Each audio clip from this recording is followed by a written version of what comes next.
Blackstone Publishing presents Protect Me by J.L. Beck and C. Hallman. This book is read by Heather Firth and Austin Rising. 1. Kira. I stare at my brother's lifeless body on the floor of my apartment. I know what I need to do next, but I can't move. My feet remain cemented to the floor, my brown eyes moving over the scene before me. There is blood. So much blood. I bite into my bottom lip hard enough to draw my own blood. I won't scream. I can't. Leo told me if someone ever came for him, I was to go to a man, one of his friends, and he would protect me. But I can't remember his name. My stomach rolls, bile rising into my throat. I place a hand over my mouth to stop the impending vomit. My brother is dead. My chest tightens, my hands fist at my sides. My brother is dead. Actually dead. We joked about this moment many, many times, but looking down at his lifeless body, his vacant stare, I know this isn't a joke. Start moving, a little voice inside my head says. I look at the message the bastards left on my fridge. The sticky note shakes in my hands as I read the words over and over. I'll be back for you. I shiver involuntarily. I need to find the man my brother wanted me to go to. I have a feeling he's the only one who can protect me now. With unsteady hands, I pull my phone out and go to my emergency information. I created a small doc simply for this very thing. Leo had only given me a name and address, saying it would be enough. But how can I show up on someone's doorstep with this kind of thing? Leo said the person would understand. They'd know why I was there. But I didn't believe that. Not one bit. Too afraid to go into my bedroom or even stand inside the kitchen another minute, I walk out the door, closing it quietly behind me. Tears fall from my eyes, staining my cheeks. I have never felt so much pain and confusion all at once. My lungs seem to deflate, refusing to fill no matter how many breaths I take. I make it 2 steps down the stairs when I hear voices coming from the level below me. I spot 2 guys talking, both with accents. Russian, maybe. I'm not concerned until the words meet my ears. The boss said he wants the sister for himself, so don't fuck her up too bad.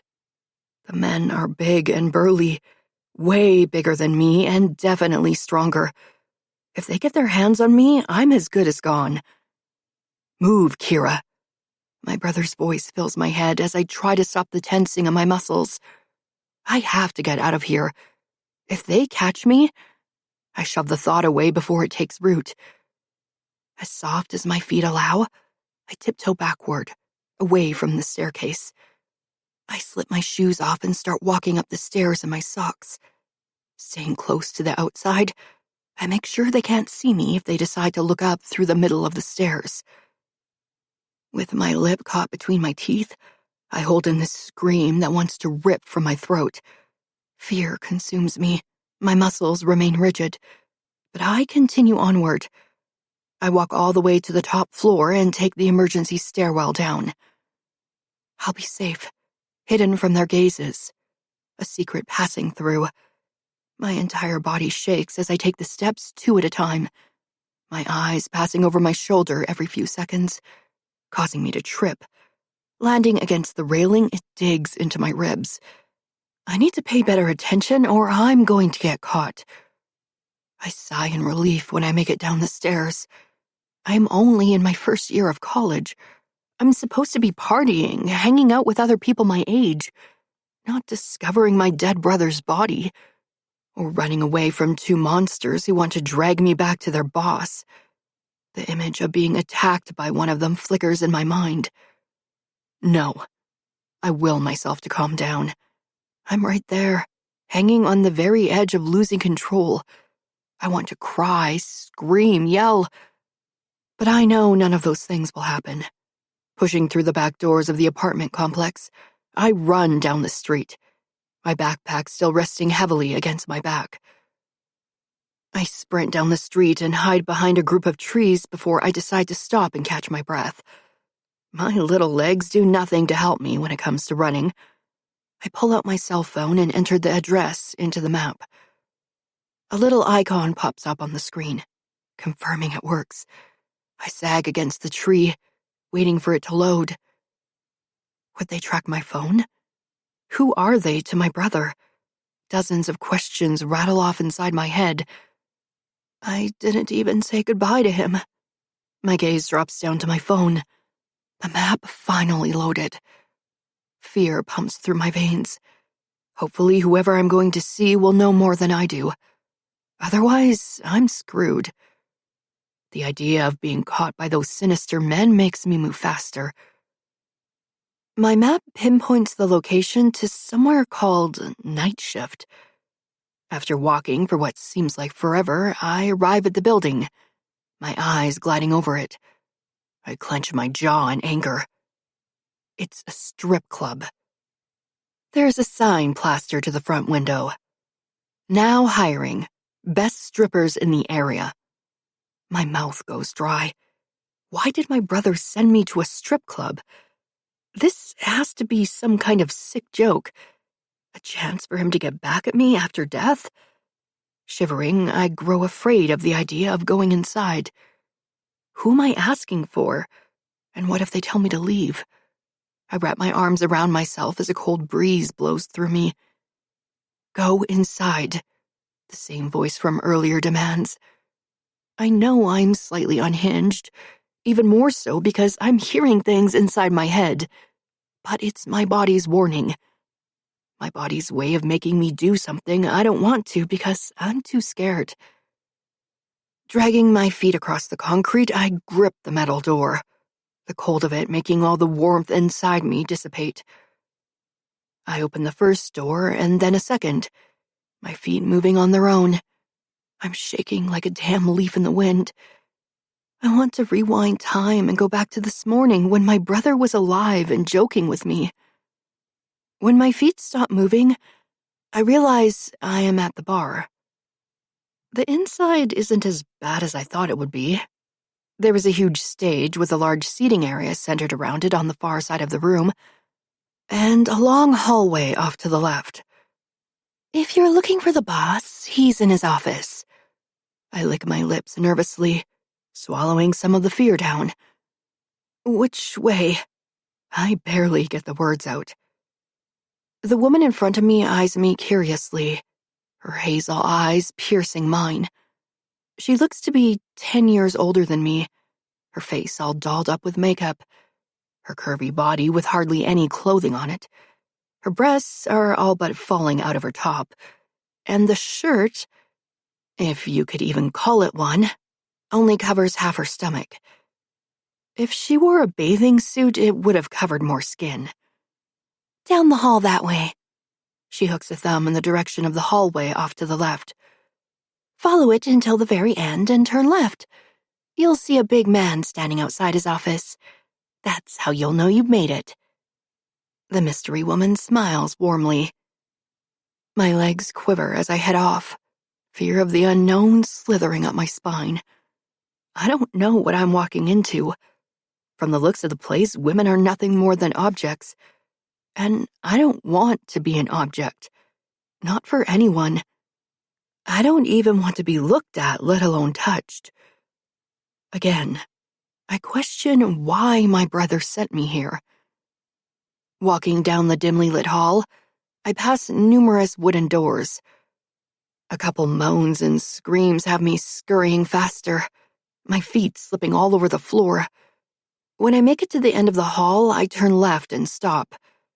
There's a door directly in front of me, but no man standing outside it. Am I in the right spot? I trace the engraved letters on the door. Damon Rossi. I blink slowly. Below his name is one single word. Boss. My stomach churns, and I press my hand against the door more firmly to hold myself up. I'm going to pass out. I know it. Today has pushed me beyond my limits. I'm scared out of my mind and have nowhere else to go. I guess I could go back home and be killed. Or worse, caught by those bastards. Or I could get my shit together, walk inside the office, and find out who Damon Rossi is to my brother. Taking a calming breath, I grab the brass knob and turn it slowly, then hold my breath as I push the door open. A low creaking sound emits from the damn thing. I exhale a moment later and poke my head inside. I can't help but feel like a rabbit caught in a snare, like something bad is about to happen.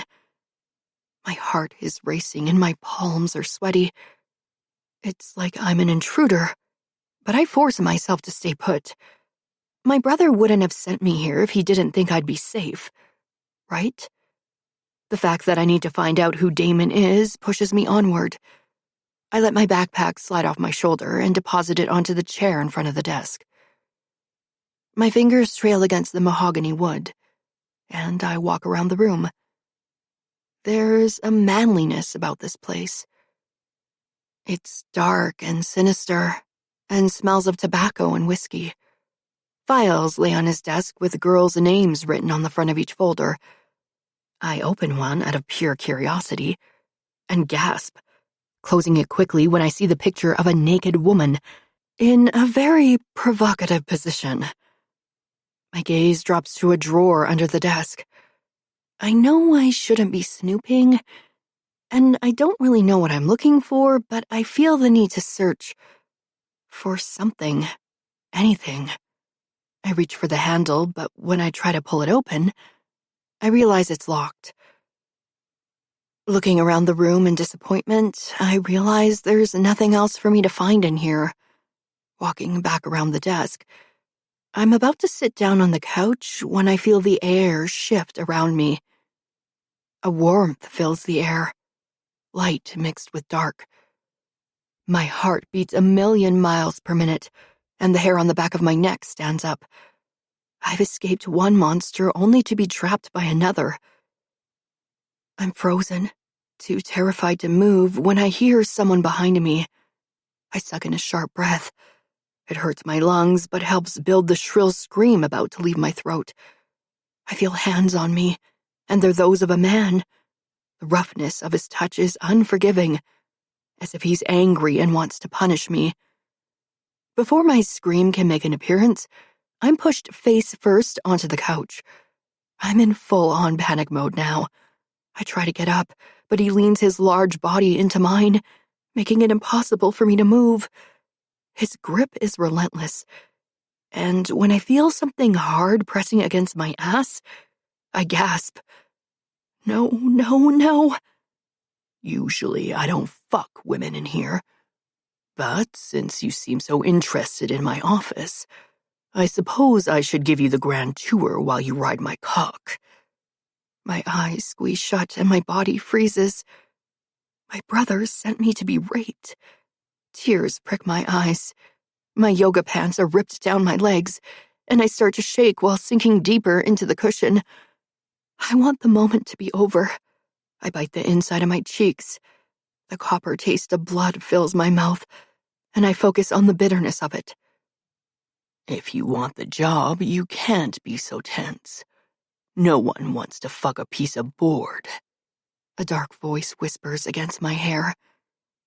A shudder runs through my entire body. I'm not sure I'll ever get his deep, gravelly voice out of my head again. 2. Damon. Why the fuck is this bitch so tense? I can't have a girl work at my strip club if she's going to be this uptight. Her back isn't even bowed, and she looks uncomfortable as fuck. Still, it would be a shame to send this one away. Maybe she's playing hard to get. I smirk. I love it when they play hard to get. The rougher the better. I reach for the waistband of her stretchy yoga pants and pull them down roughly. She whimpers underneath me, and again I wonder if it's an act. It has to be an act. No one shows up here, especially a woman, without expecting to get fucked. I rub my rock-hard cock between her ass cheeks, making it crystal clear what I want. She's got a nice body, a plump ass, and enough meat on her hips for me to grip onto when I pound into her. You know, for someone who snuck into my office and waited for me, you play really fucking hard to get. Is this how you like it? I lace my fingers into her hair and nip at her ear, growling the words. I'm getting seriously fucking frustrated. I reach around her body and slip a hand into the front of her panties, expecting to find her cunt wet and ready. I'm surprised when I find her soft, warm clit dry. She isn't here to fuck me. Fucking pity. Hopefully I don't have to kill her. I pull my hand away from her pussy and loosen my grip on her hair, but I don't release her yet. She's not going to get away from me that easily. Who the fuck are you? I growl, my fingers slipping to the back of my jeans, resting against my gun. If she is not here for the job or to get fucked, then what the hell does she want? My brother sent me. She stumbles over her own words, and my gaze rakes over her body. Her bare ass is shaking, her entire body. He's dead. I flip her over onto her back so I can see her face. She doesn't look familiar, and I would definitely remember a pretty face like hers. Beautiful brown eyes almost too large for her heart-shaped face. And those lips, they're plump, fuckable. I want them around my cock. Preferably right now, but I doubt that's going to happen tonight. She looks at me with fear in her eyes, her body trembling. It bothers me, but not enough for me to stop myself from pulling my gun out. I'm not fond of killing women, but I do what needs to be done. Who the fuck is your brother? I snarl. My body is still impossibly close to hers. If she tries to escape, I'll have my hand wrapped around her throat in a second. I watch her face. Her lips quiver. There is no way she is the sister of one of my men. No one who is affiliated with us gets this terrified over a simple question. But then again, I've seen grown-ass men piss their pants dealing with me. Are you fucking deaf? I press the barrel of the gun into her side, right between her ribs. If I pull the trigger, she'll die. There's no way around it. But, please, don't. Tears stain her cheeks. I lean closer, smelling her fear. But beneath it, I get a whiff of strawberry. It's faint, barely there, but it makes my mouth water. I suddenly have the ridiculous urge to kiss her. What the fuck? I don't kiss. I don't cuddle. I don't do dates. I don't do shit that could possibly lead to anyone thinking I like a girl for anything other than the hole between her legs. But this girl, she has me intrigued. She's different from the girls I usually have at my mercy. She also still hasn't told me who her fucking brother is, and that's pissing me the hell off. I ask a question, I get a fucking answer. I'm not used to asking twice, so you better give me a fucking answer now before I blow your brains all over my office. Leo was my brother. He's dead. Fuck. Leo told me about his little sister a while back. I don't know much about her, but I do know she knows nothing about the shit her brother was caught up in. He asked me to watch out for her in case something bad happened, and promising to watch out for her was the only way I could get him to do some of the more risky drops. I didn't think that promise would actually show up in my office one day. What the fuck am I supposed to do with her? She is not my responsibility. So what if I told him I'd look after her? It's not like her brother is going to come back to life to see if I kept my promise. I move toward my desk, sinking into the leather chair. I prop my feet up on the edge and order, "Pull your pants back up." I can't have a half-naked girl in my office and not fuck her. I'm already going to have blue balls as it is. Maybe I'll take that news stripper for a test ride. What's her name? Amanda? Anna? My attention shifts back to the present. Kira, or Killy, I think is her name. She sits very still for a long moment, and I worry maybe she didn't hear me. She's not gonna last one fucking day here if she doesn't learn to do as she's told when she's told. I bite my tongue, stopping myself from saying anything else. It's not something I do often, and I'm not really sure why I do it for her. The girl finally scurries to get her pants back on, then grabs her backpack off the chair and heads for the door. I almost snap. God, she's a pain in the ass. I don't remember saying you could leave. She stops dead in her tracks, and I smirk. It's fun to know I have some type of control over her. Sit your ass back down. We're done when I say we're done. I can see her legs shake from across the room, and wouldn't be surprised if they gave out, sending her plump ass to the floor. She wears her emotions on her face. She's weak, filled to the brim with fear, and over what? I've watched many of my men die, have killed people who didn't really deserve it, and I never felt a single drop of remorse. So why the fuck am I feeling sorry for her? How do you know he's dead? My gaze turns to slits. I found him, she says, her voice shaky. Her brown eyes refuse to meet mine, and that's infuriating. A person's eyes are the portal to their soul. How can I be sure she is telling me the truth if she refuses to look me in the eye? I found him in my apartment, she finishes, visibly swallowing. Did you call the cops? I ask, and this time when she looks at me, her brown eyes go wide, and she shakes her head. At least she wasn't dumb enough to phone them. Write your address down. I throw her a pen and piece of paper and watch her scribble something down. When she's done, she gets up to hand me the items, but her hands are so damn shaky she drops the pen. She gets down on her hands and knees beside my desk, searching for it, as if my cock wasn't pressing uncomfortably against my zipper already. Fuck this girl. A second later, her head pops up and she places both the items in front of me, before pushing up from the floor. I'd love to see the look on her face when I tell her how much blood has been spilt on this floor. Why do you need my address?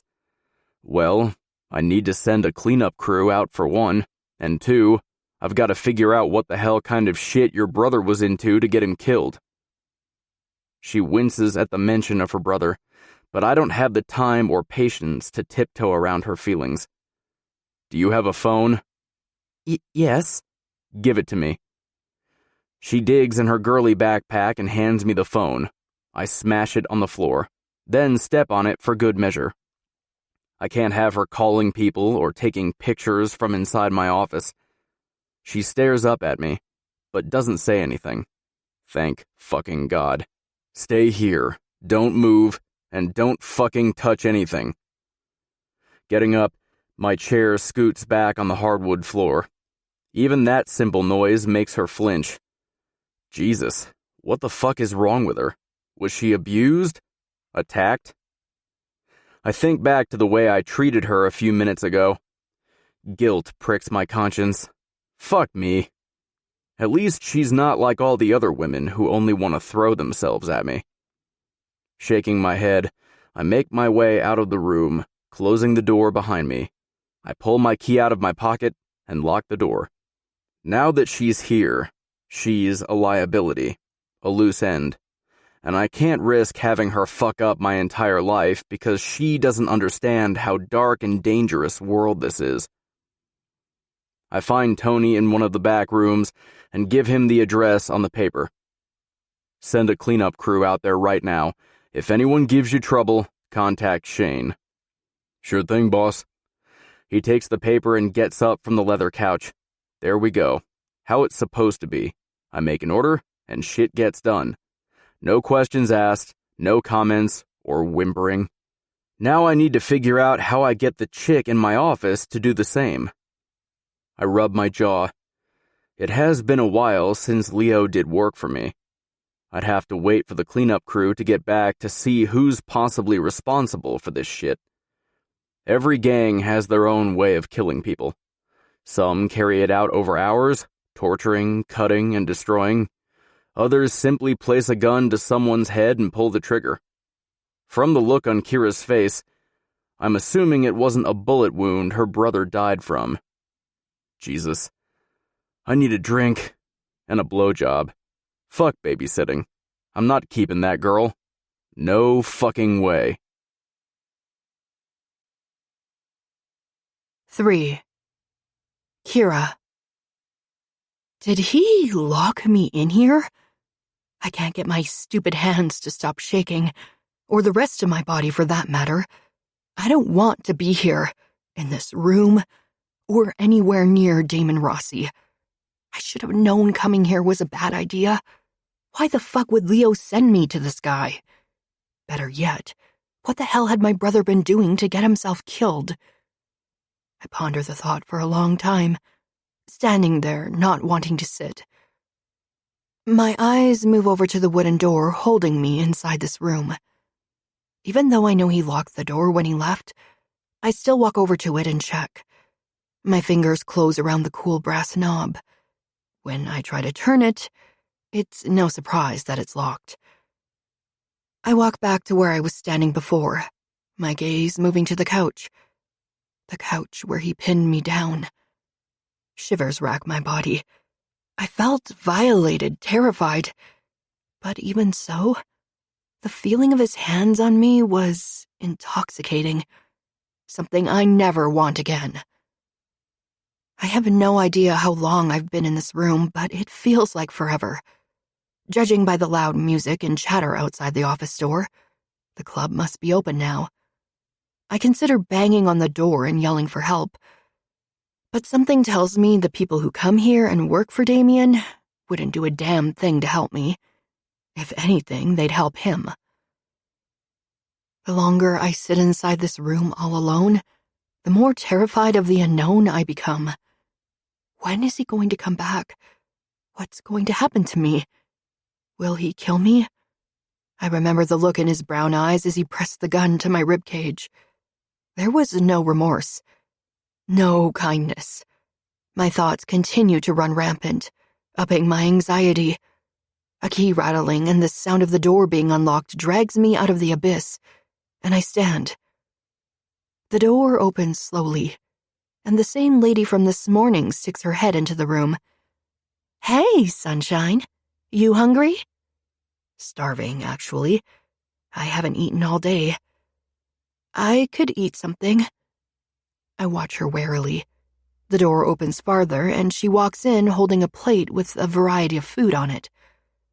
"Thank you," I tell her when she hands it to me, as well as a bottle of Coke she has under her arm. She nods and turns on her heels to leave. "Hey, can I ask you something?" I keep my voice calm.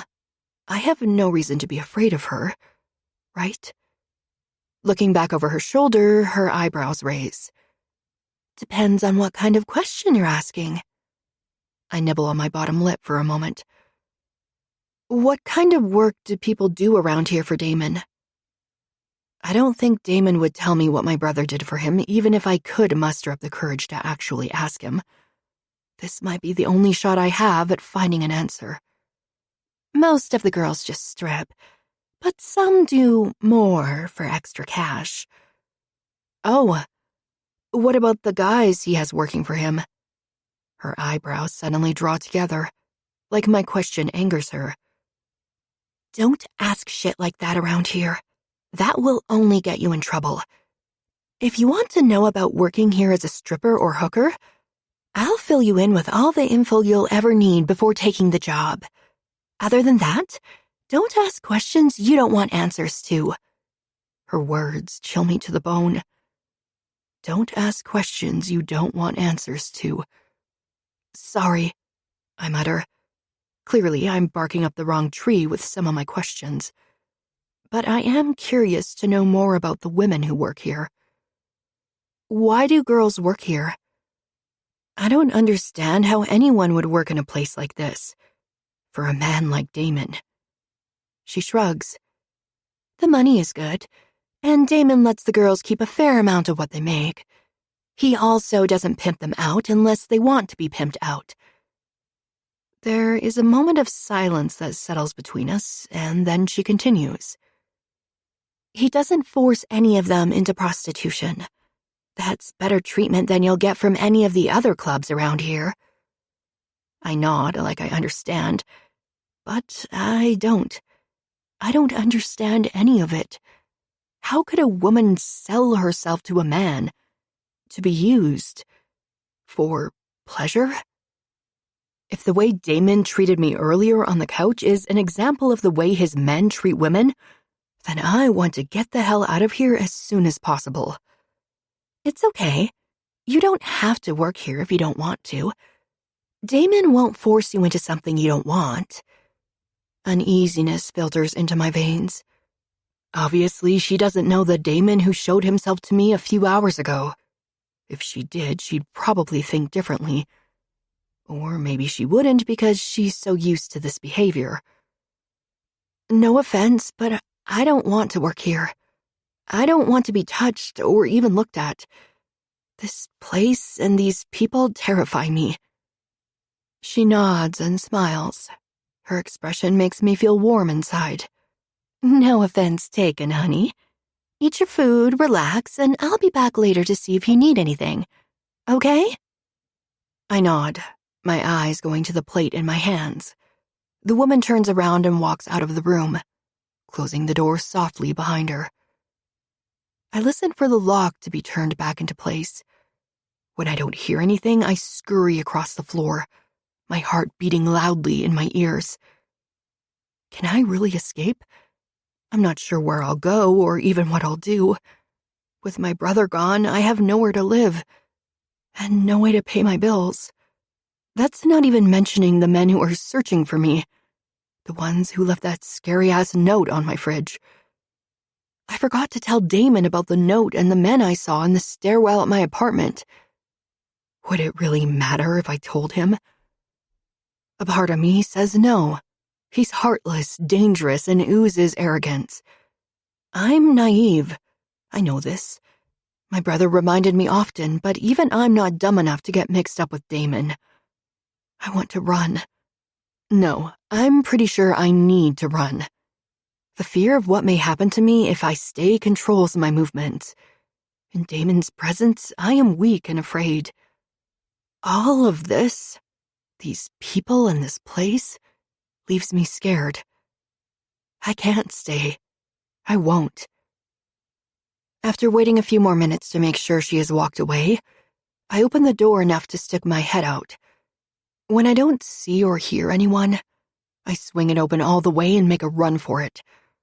I force air in and out of my lungs as my pulse pounds in my ears, and I don't even consider what may happen to me if I get caught. I speed walk down the hall and around the corner. I'm so close, so close. And that's exactly how far I get before running into a hard wall of muscle. My hands fly up upon instinct, my palms landing against his chest. I jump back and retract my hands, as if touching Damon burns my skin. Didn't I fucking tell you to stay in my office? He is furious.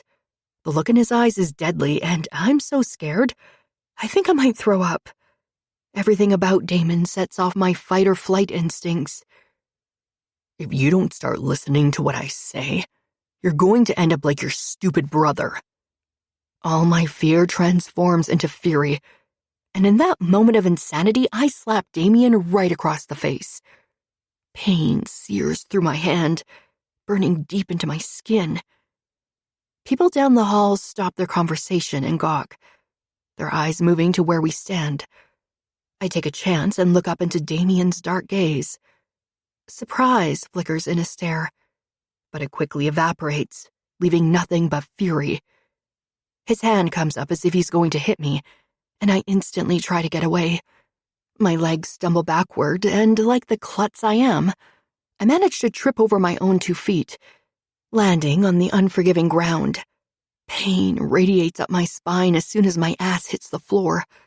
I groan, and just when I think the worst of my fall is over, an ache develops at the back of my head. Pain lances through my body. I knew coming here was a bad idea. You're a pain in the fucking ass. A pain in the ass I have 0 time or patience for. And now you've made a mockery out of me in front of my own people. You slapped me. You actually fucking slapped me. Damien's eyes are wild, and my vision blurs as I try to backpedal, but there's nowhere to go. With the wall directly behind me, I'm at his mercy. Without another word, he grabs me by the upper arm. His grip is harsh, and I know there will be bruises, but he doesn't seem to care. He doesn't give me a chance to get to my feet either. He starts walking, dragging me back toward his office. My head throbs and a pounding begins behind my eyes. Apparently, you have a hard time following directions. I suppose I'll have to show you exactly what happens to those who don't follow my orders. His tone is clipped, and when we enter the office again, he releases me, and my body sags against the floor. I try to stand back up, but I'm too dizzy and weak in the knees. I look up at him as he towers over me like an overlord. Don't fucking look at me like that, he snarls.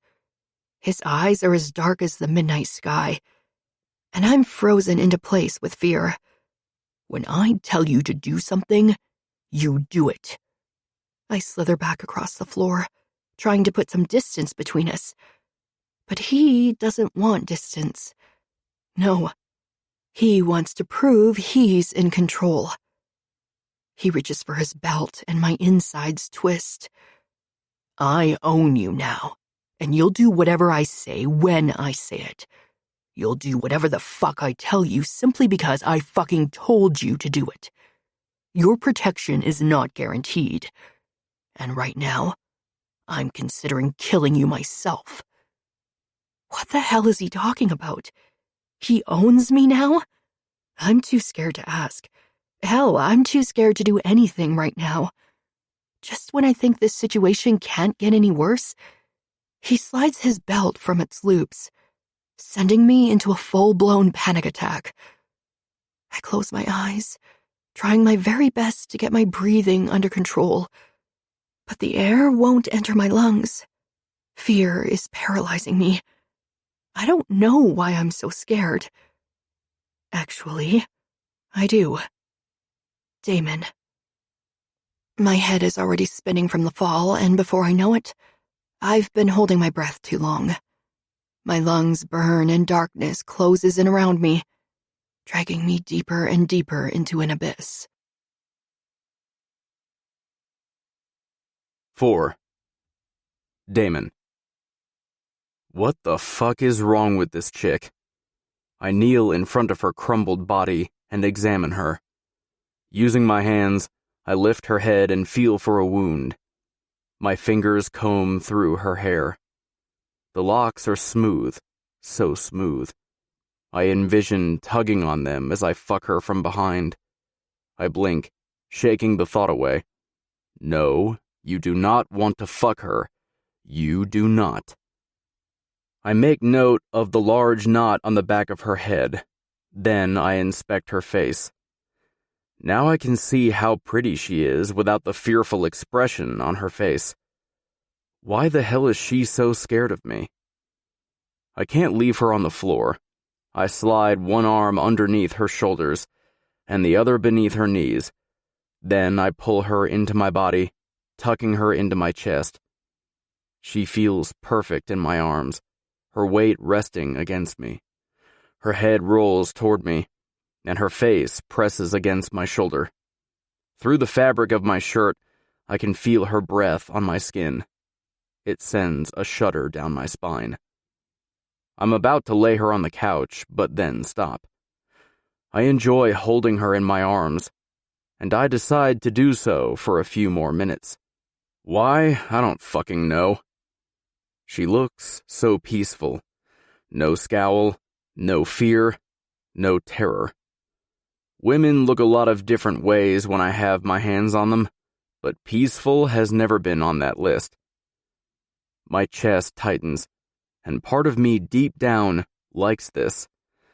It likes it a lot. Her eyelids flutter open, and two big brown orbs stare up at me. There is a split second before she recognizes who's holding her. A moment where that peacefulness and trust she had for me in her sleep is still apparent. It passes, though, and fear returns to her beautiful chocolate-colored eyes.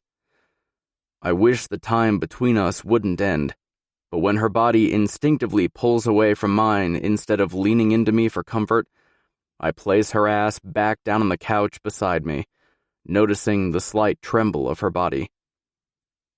Are you going to fucking live, or do I need to tell my guys to dig a grave out back? I consider the fact that maybe scaring her more is not such a good idea, but hell, that's what I do best. Scare people, and kill them. You get one or the other. I want to go home, but most of all, I want to know what happened to my brother.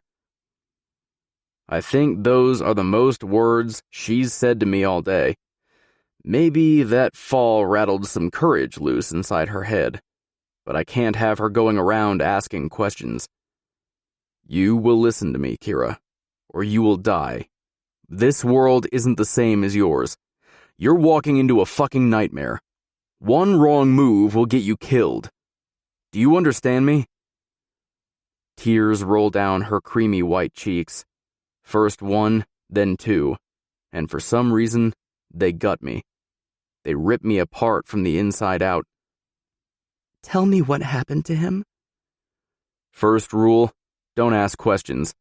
That's exactly the kind of thing I'm talking about. Questions like that will get you killed. Keep your mouth shut and do what I say. Otherwise, I'll find another job for your lips, and you don't really look like the sucking cock type. 3 knocks sound against the door, and I know who it is. When I see Hero enter the room, I sigh. Change your mind about the girl I offered? No, I came to ask you for a ride home, he announces, clearly drunk off his ass from the way he falls into the chair at the front of my desk. I consider what he told me earlier about Elise and how he loved her. The thought seems foreign to me. Love doesn't exist in my world. It can't. It's a weakness that cannot be afforded. Because when you love someone, they become your Achilles heel, and your enemies, they'll use them against you any day. You think going home to your girl like this is a good idea? No, but any other idea is shit too. Doesn't matter when I go home. My ass is still gonna be chewed. I almost laugh. Trouble in paradise already. How about you crash at my place tonight? I've got something at home that will calm you down a bit without making you puke your guts out in the morning. I've been looking forward to smoking some weed all day, and Hero looks like he might need some as bad as I do. Sure, let's go then. I don't know how much longer my legs will work. They better work until he makes it to my couch, 'cause I'm not going to carry his ass. Let's go, Kira. Grab your shit. You're coming with me. She hesitates for a moment, weighing her options. Her eyes flicker to the door like she's going to make another run for it. Instead, she grabs her backpack and gets up, her legs still unsteady. She better not faint again. Although, if she did, I would carry her. I walk out the door ahead, both of them following me like lost sheep. How drunk am I? Hero asks as we get in my car. I wish he would shut up and enjoy the damn ride. Pretty fucking drunk. I grit through my teeth. Looking into the rearview mirror, I see Kira sitting in the back.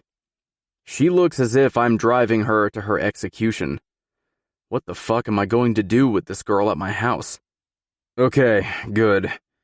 Because I could have sworn there was a chick in the back seat of your car.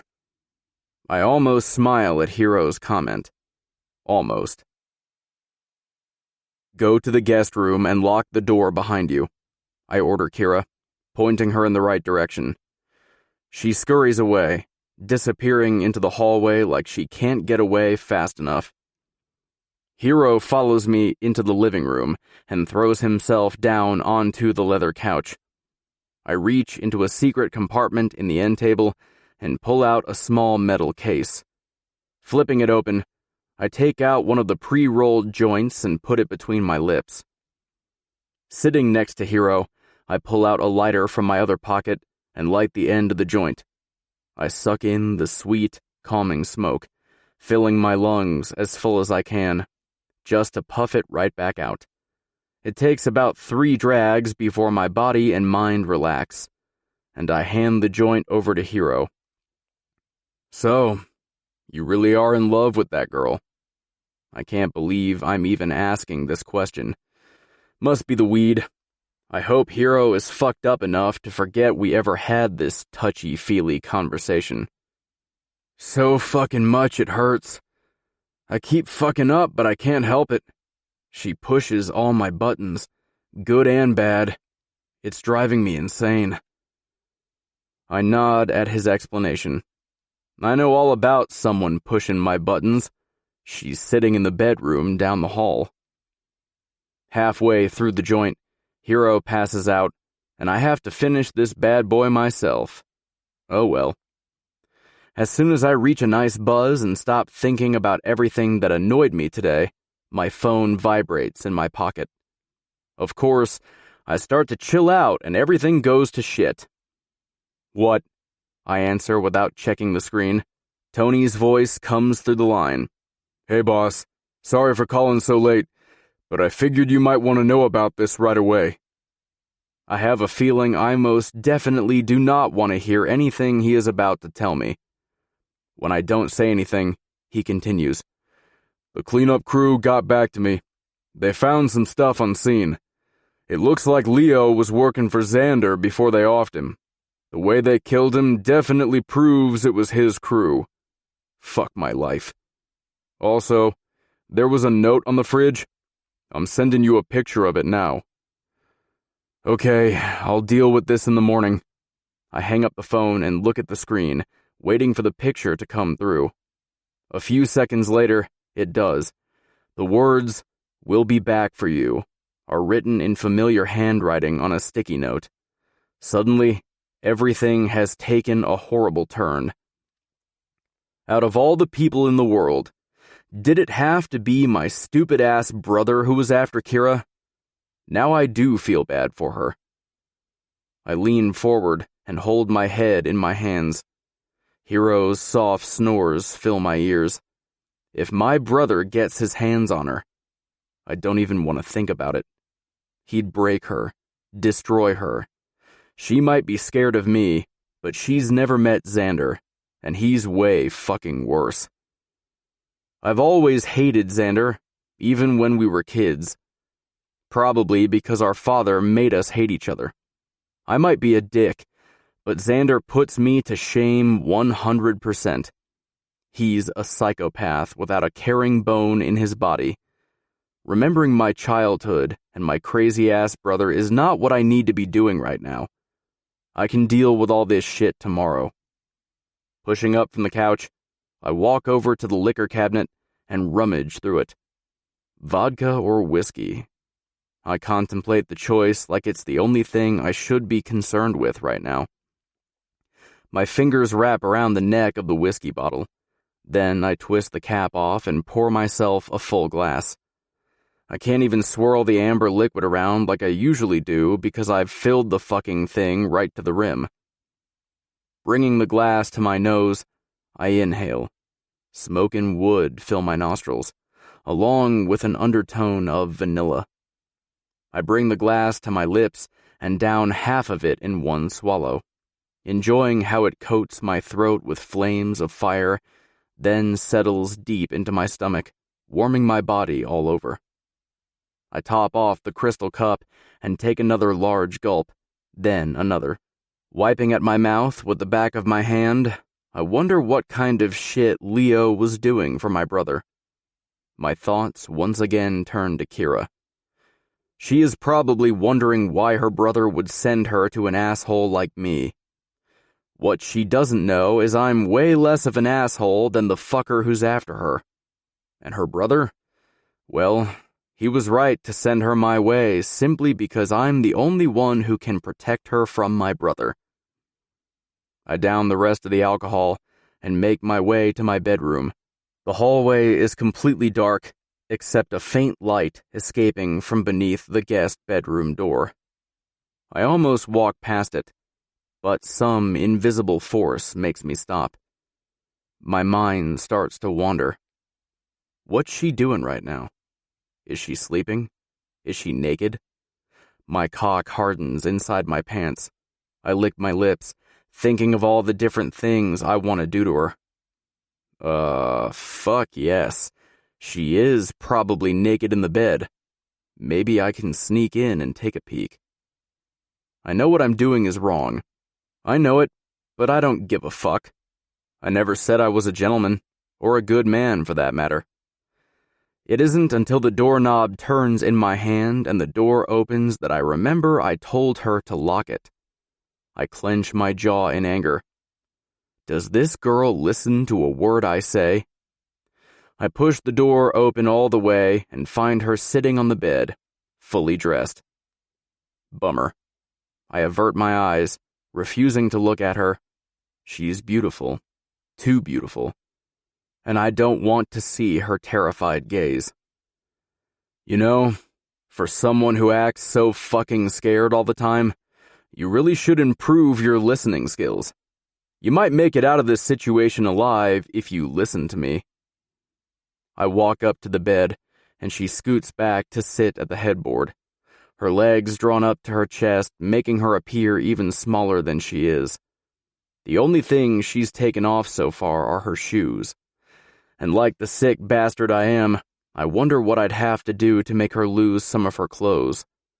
My dick grows harder thinking about the creamy bare skin hiding under all that fabric. I'd bet money she is soft all over. Really fucking soft. You're going to do something for me, and you're going to do it because I told you. Her eyes flash with fear.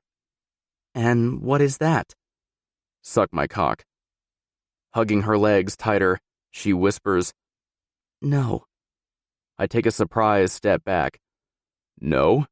You think I'm going to let you stay here at my house, keep you protected, for free? It don't work that way, baby. I can leave.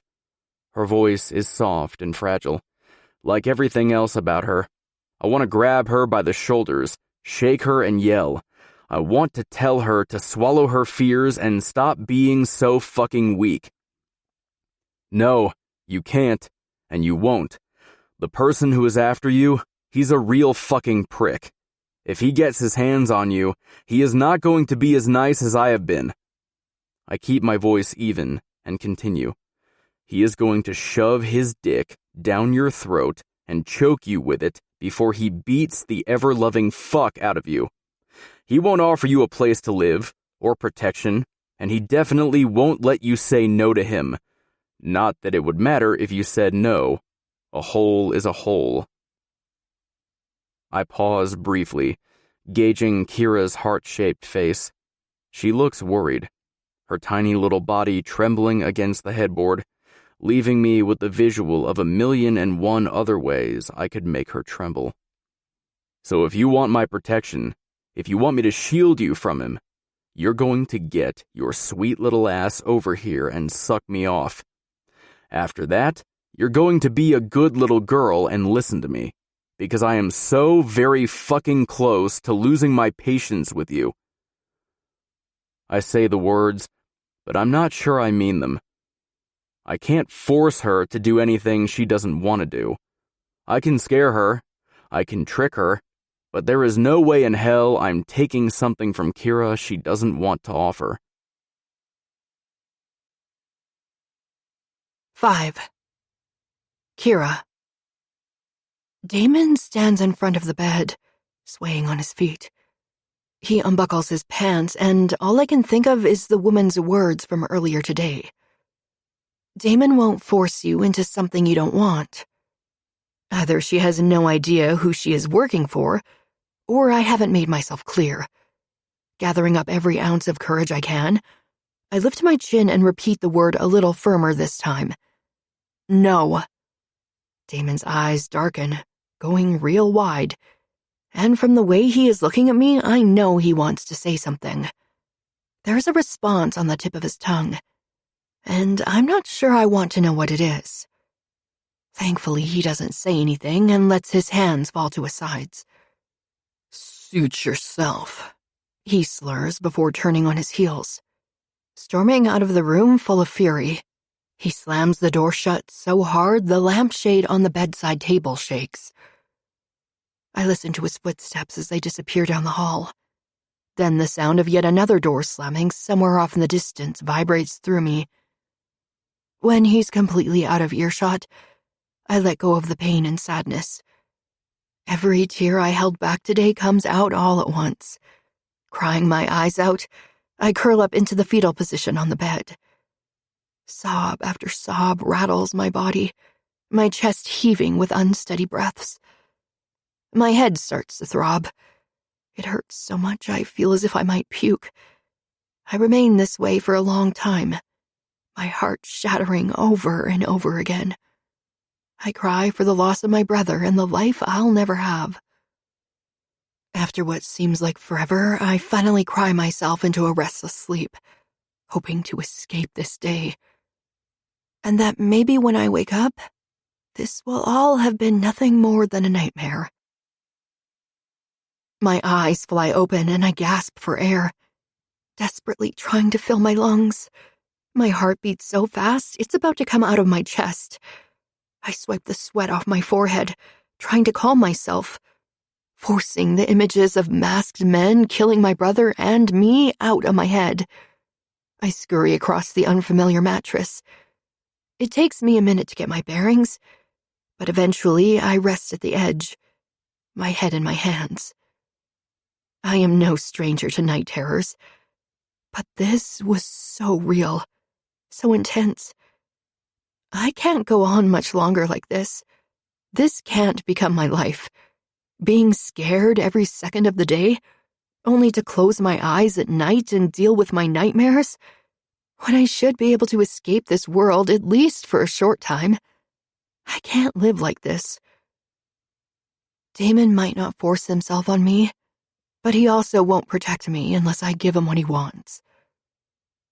I swing my legs off the bed and creep out into the hallway. It's dark, dark as midnight. My hands feel along the wall until I find a light switch. My eyes squeeze shut from the brightness that fills the space. My gaze swings up and down the hall. There are 4 doors, 2 to the left and 2 to the right, and out of all of them, there's only one that's closed. I feel anxious even walking across the hall toward it. It must be Damien's, though I suppose it could be that other man's. Holding my breath, I twist the knob, opening the door as quietly as I can. I sneak into the room with treacherous tears upon my cheeks. Crying is a weakness to Damon, I know this, but I can't stop the emotional roller coaster I'm on. I sniffle into my arm and wipe away the tears. Then I glance up and take in every single inch of Damon Rossi. He's breathtakingly beautiful, in a dark and tormented way. His nearly black hair is disheveled. His body is relaxed. And damn does he have a body. It looks like it's been chiseled from stone, each muscle and crevice drawing me in. His eyes are closed, his chest rising and falling in an even rhythm. As I tiptoe toward his bed, I consider turning around and running back the way I came. The fear of what may happen to me without his protection keeps me rooted. I have to talk to him and try to reason with him. It's the only way I'm going to make it out of this alive. I exhale, letting all the anxiousness out. My eyes drift over Damon's sleeping body one last time. But once I reach his face, I realize he isn't sleeping anymore. What the fuck are you doing? His voice is gruff and full of sleep. I'll do whatever you want. My voice comes out cracked and raw-sounding. I'll give you a blowjob or whatever you want, but I want something in return. I want you to promise you'll protect me. Damon's eyes bore into mine. They're darker than normal in the dim lighting. I shiver. Out of fear or cold, I don't know. Time stands still between us. Damon doesn't say anything right away. He only looks at me like he's trying to figure out if I'm really standing at his bedside or not. I chew on my bottom lip. I'm not really sure what to do now. Is he waiting for me to make the first move? My nerves are on edge. I've never done anything like this before. I'm just over 18, and my brother made sure no one ever had a chance to date or kiss me. I'm trying to recall images from a porn I once watched out of curiosity. I climb onto the bed, grabbing the top of the black comforter. I start pulling the heavy blanket off him, but he snatches my wrist. No blowjob. I don't want to force you to do something. For a moment, I panic. No? Does that mean he's retracted his offer? Is he not going to protect me anymore? If he doesn't want this, then what does he want? I'm seconds away from begging him for his help, from offering him anything I can think of. Even my virginity. The very last thing I own. He doesn't give me a chance to plead or beg for his protection. Instead, he does something that seems very unlike the Damien I've come to know. Releasing my wrists from his steel grip, he pulls me on top of him. I can feel his hot breath against my lips, and I wonder if he's going to kiss me. And then he does. His full lips sear mine. I can't think. I can't breathe. Fear trickles up my spine. I'm kissing Damon. I'm kissing him. Or maybe he's kissing me. I go stiff against him. My first thought is to push him away, but then I feel his soft, warm lips deepen against mine. He's a kisser, and my body starts to become affected by those real kisses, burning me up from the inside out. An emotion so deep, something I've never experienced before, throbs to the surface, spiraling out of control inside me. My body softens into his hold while my lips mold to his. My lips were made to kiss his. He tastes like bourbon, and there's a faint smokiness clinging to his skin. It's an exotic combination, but I don't mind. All those things heighten our kiss. My fingers splay across his bare, chiseled chest, as if holding on to him could stop my body from melting into a pile of mush. I feel him pull away slowly, his lips feather light against mine until he's completely gone. And like a flower misses the sun's warmth at night, I miss Damon's lips against mine. His warmth seeps into me, showing me a side of him I'd been certain didn't exist. My brown eyes bleed into his sleepy coffee-colored ones. His gaze never wavers from mine, and I watch as something swims in his eyes. An unreadable emotion. Deep down, I know I'll be okay.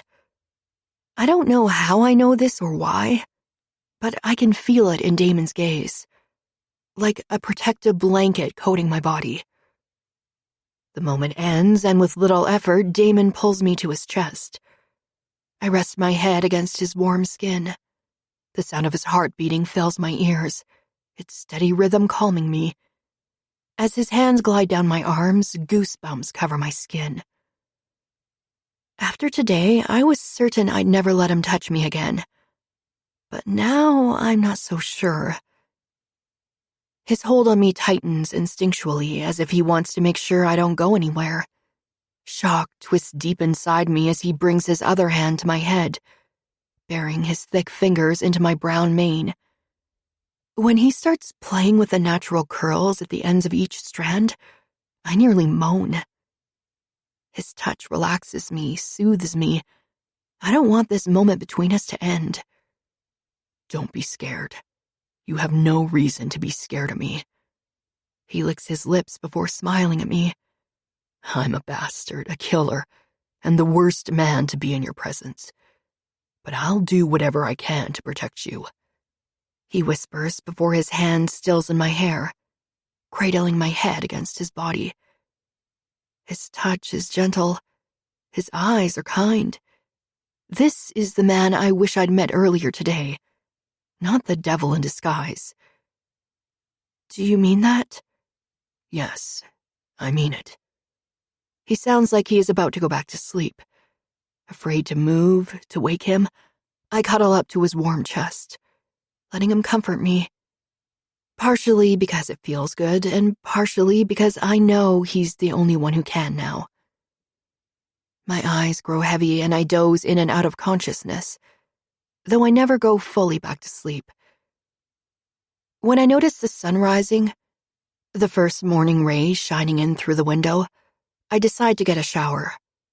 The only reason I didn't shower last night is because I was scared to take my clothes off even for a second with a guy like Damien under the same roof as me. Now that I feel a little better, and after the kiss that took place between us, I'm confident no one is going to jump me in the bathroom. Least of all Damien. I slowly peel myself off him.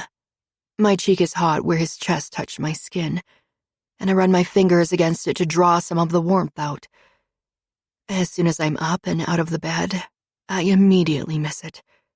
I miss him, the warmth, and the sound of his heartbeat beneath my cheek.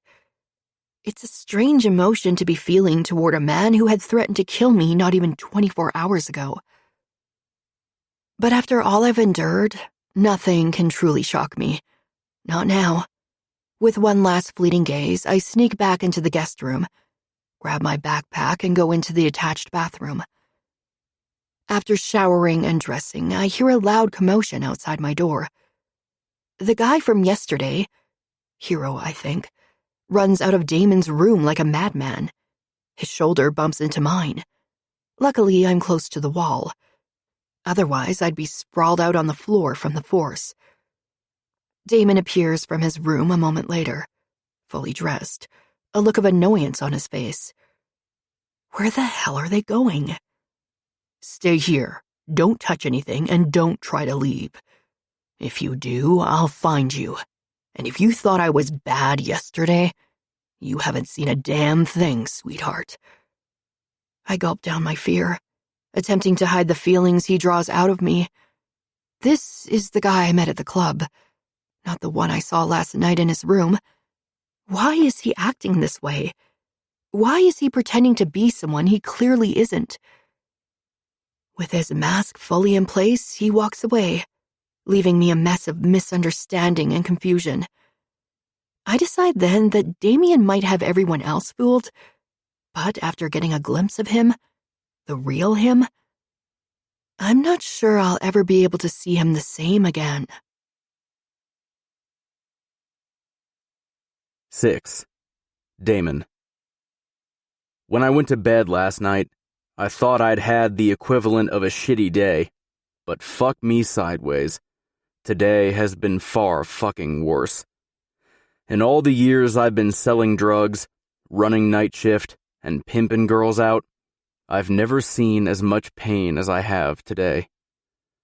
Hero is a friend, a damn good one, but seeing him find Elise the way he did, the anguish in his eyes, the despair, it stabbed me in my non-existent heart. I've seen my fair share of violence. Hell, I've done most of the killing. But what I experienced today, I don't think there will be any topping that for a while. Pulling into the driveway of my house, I realize Kira is still here, and that she's been here all fucking morning and afternoon alone.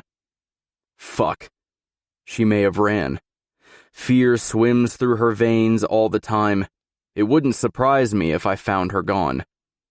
My thoughts shift, remembering the look in her eyes last night as she let me pull her into my arms. She was scared, terrified, afraid of something. I don't know, I didn't bother asking, but I could see it in her eyes. She wanted my protection, practically came begging me for it, and I promised her I'd give it to her without hurting her or demanding a damn blowjob. Why did I turn her down? I grind my teeth together, as if doing so will draw an answer out of me. I don't fucking know why. Maybe it was the weed or the booze or the combination of the two that got the thing in my chest to work like I told it not to. Or maybe I didn't want to see her beautiful face full of fear and stained with tears anymore. I roll my eyes. Stupid me, stupid heart. Sometimes I wish the fucker would stop beating altogether. When your heart gets involved, it leads you down roads you normally don't go down. I could easily see Kira and her tiny, hot-as-fuck body guiding me down a road I don't need to go down. I kill the engine on my Cadillac and get out, slamming the door. I still have to go back to the club, which means I have to go inside, corral Kira, then drive all the way across town with her in tow. And after last night, I know I'm going to get an earful. I need to make sure shit like last night never happens again. I can't be seen as weak, especially not by her. Walking up the front steps, I unlock the door and push it open. My gaze swings around the open entryway. A part of me hopes she left. Less work I have to do, while the other part is scared shitless at the thought. If my brother gets his grubby paws on her, she's as good as dead. Still knowing I want her to be here more than I want her gone irritates the shit out of me. She irritates the shit out of me. Her presence and the fact that she makes me feel more emotions in one day than I've felt in my entire life. As I move deeper into the house, I look around for her. Complete silence settles over each and every room. No TV or radio on.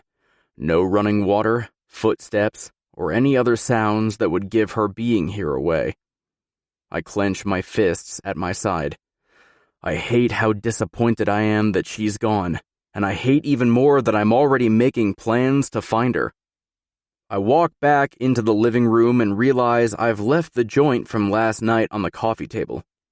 I lean over to grab it, and that's when I see her, her small body lying in the recliner.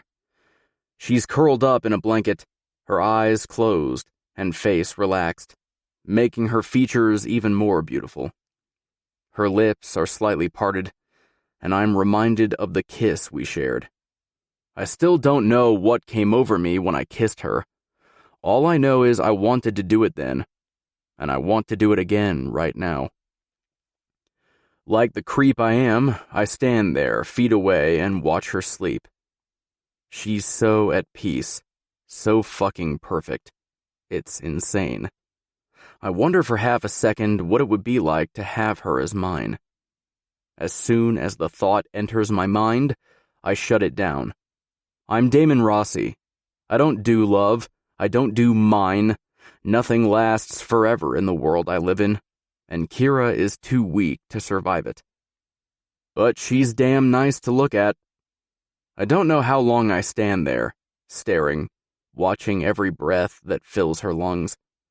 The sudden ringing of my phone pulls my attention away from Kira, and I swear the damn ringtone has never been so fucking loud.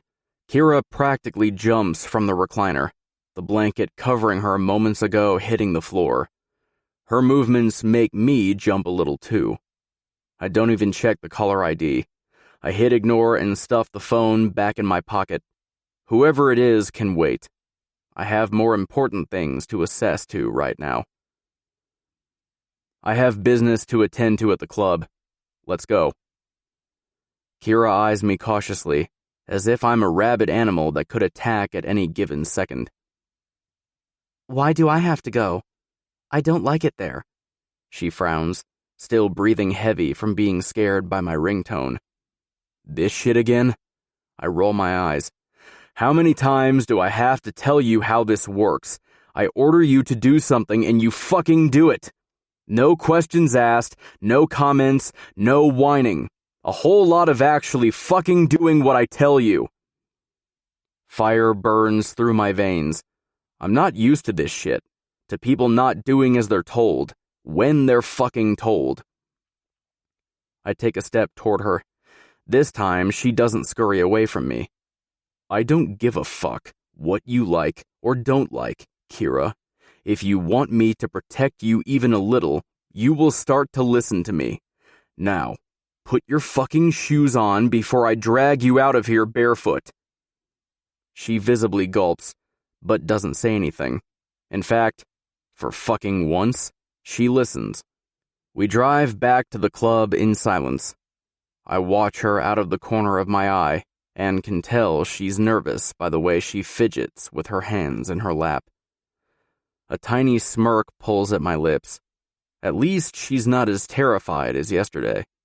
I ponder if that's a good or bad thing. Part of me knows she would be better off being scared of me, like the rest of the people in my life.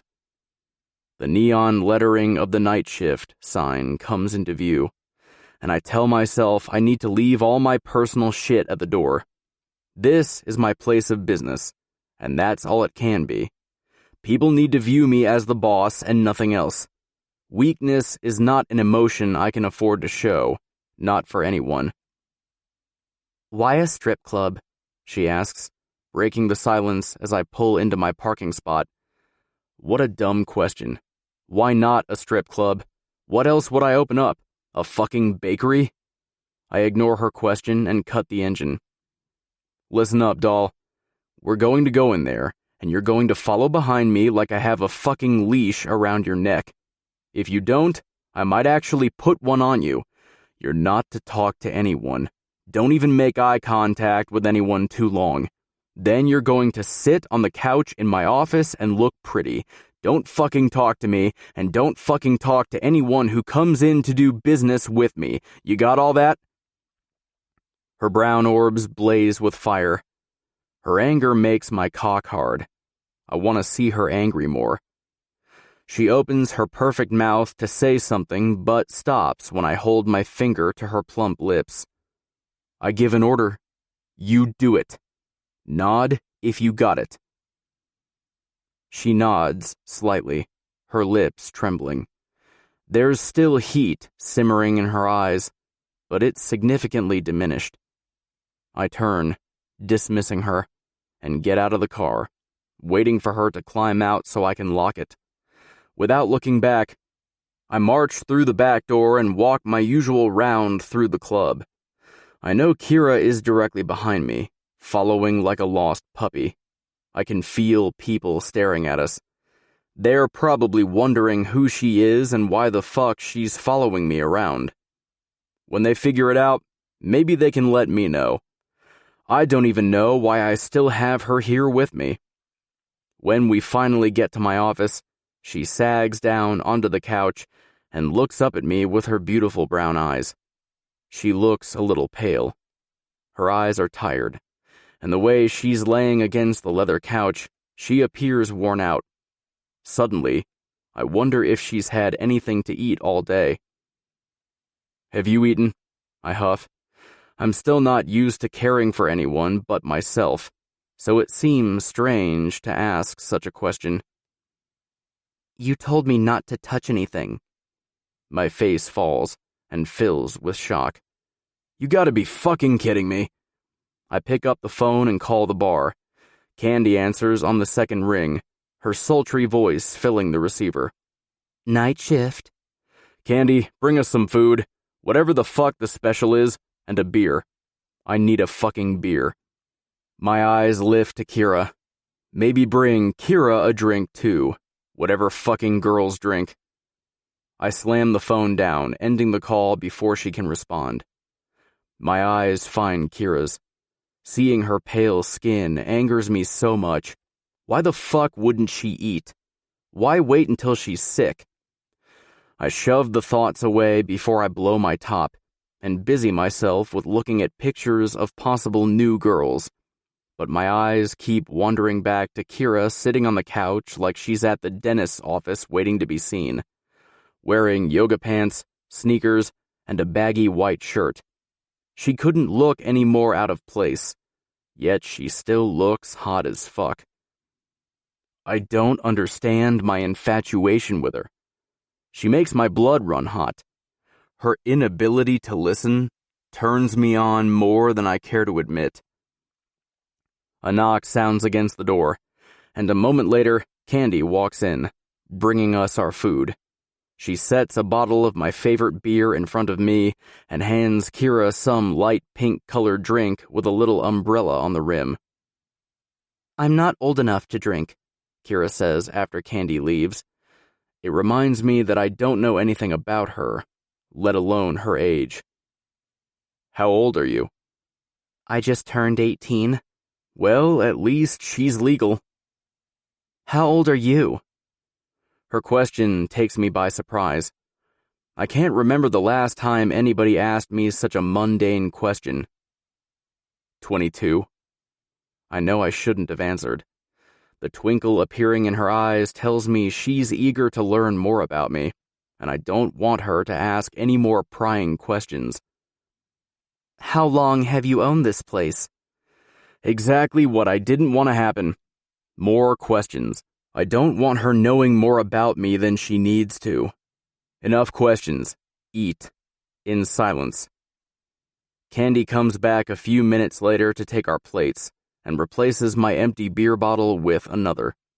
Kira hasn't touched her drink, but her hands are wrapped around the glass like she's considering it.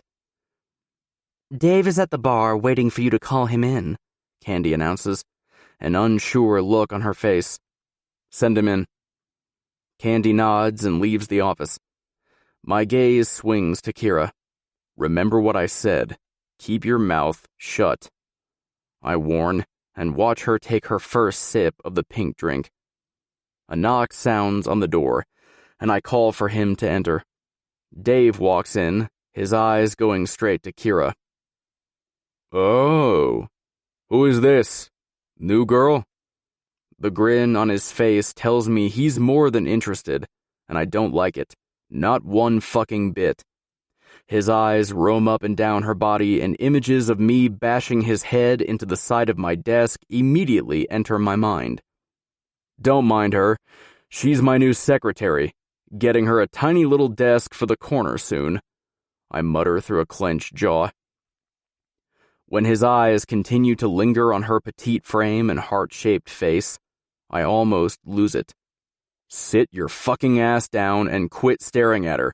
You came here for business, not to eye-fuck my secretary. Dave pales at my sudden outburst and sits in the chair in front of my desk without another glance at her. Tell me about business. I place my feet on the edge of the desk and listen to him drone on about how much he's been selling, in what areas, the new guys he hired, and how the cops got one of our guys in custody, but he isn't talking. The entire time he's speaking, my eyes wander to Kira. She's been silently taking small sips of her girly drink, her plump lips puckered around her straw. My dick is harder than hell. All right, that'll be all, I interrupt. I stopped listening minutes ago, too enamored with Kira's lips around that damn fucking straw. Does she even realize what she's doing? Probably not, but I don't care. She can play innocent all she wants. I'll be the judge of how truly innocent she is. Out! I yell, when Dave doesn't move fast enough. He scurries out of my office, and I watch Kira take the last sip of her drink. She puts the empty glass down on a little side table next to the couch and looks at me with glassy eyes. Is she tipsy from one drink?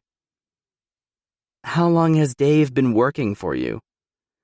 Her stupid question only adds fuel to my fire. the inferno already burning out of control inside me. I get up and step around my desk. Kira's eyes go wide when I stop in front of her, and she sees the bulge in my pants. "Get up," I order. I'm so fucking tired of her questions. They're intrusive and unnecessary. She doesn't need to get to know me. She needs to learn to listen, to bend to my will. Or I may just fucking break her. She hesitates again, and I grab her by her silky brown hair, my fingers digging into her scalp as I pull her to her feet. Her eyes, her lips, her body, all of it draws me in, begging me for things I'm not even sure it knows it wants. A shriek of pain rips from her throat, and I shut her up with a searing kiss. Her hands land on my chest. I loosen my hold on her hair and pull her against me. I'm sure she's going to push me away. But she shocks me and grips my shirt, holding me close while I devour those sweet lips. Our lips still locked, I manage to pull her to the couch, settling her on my lap.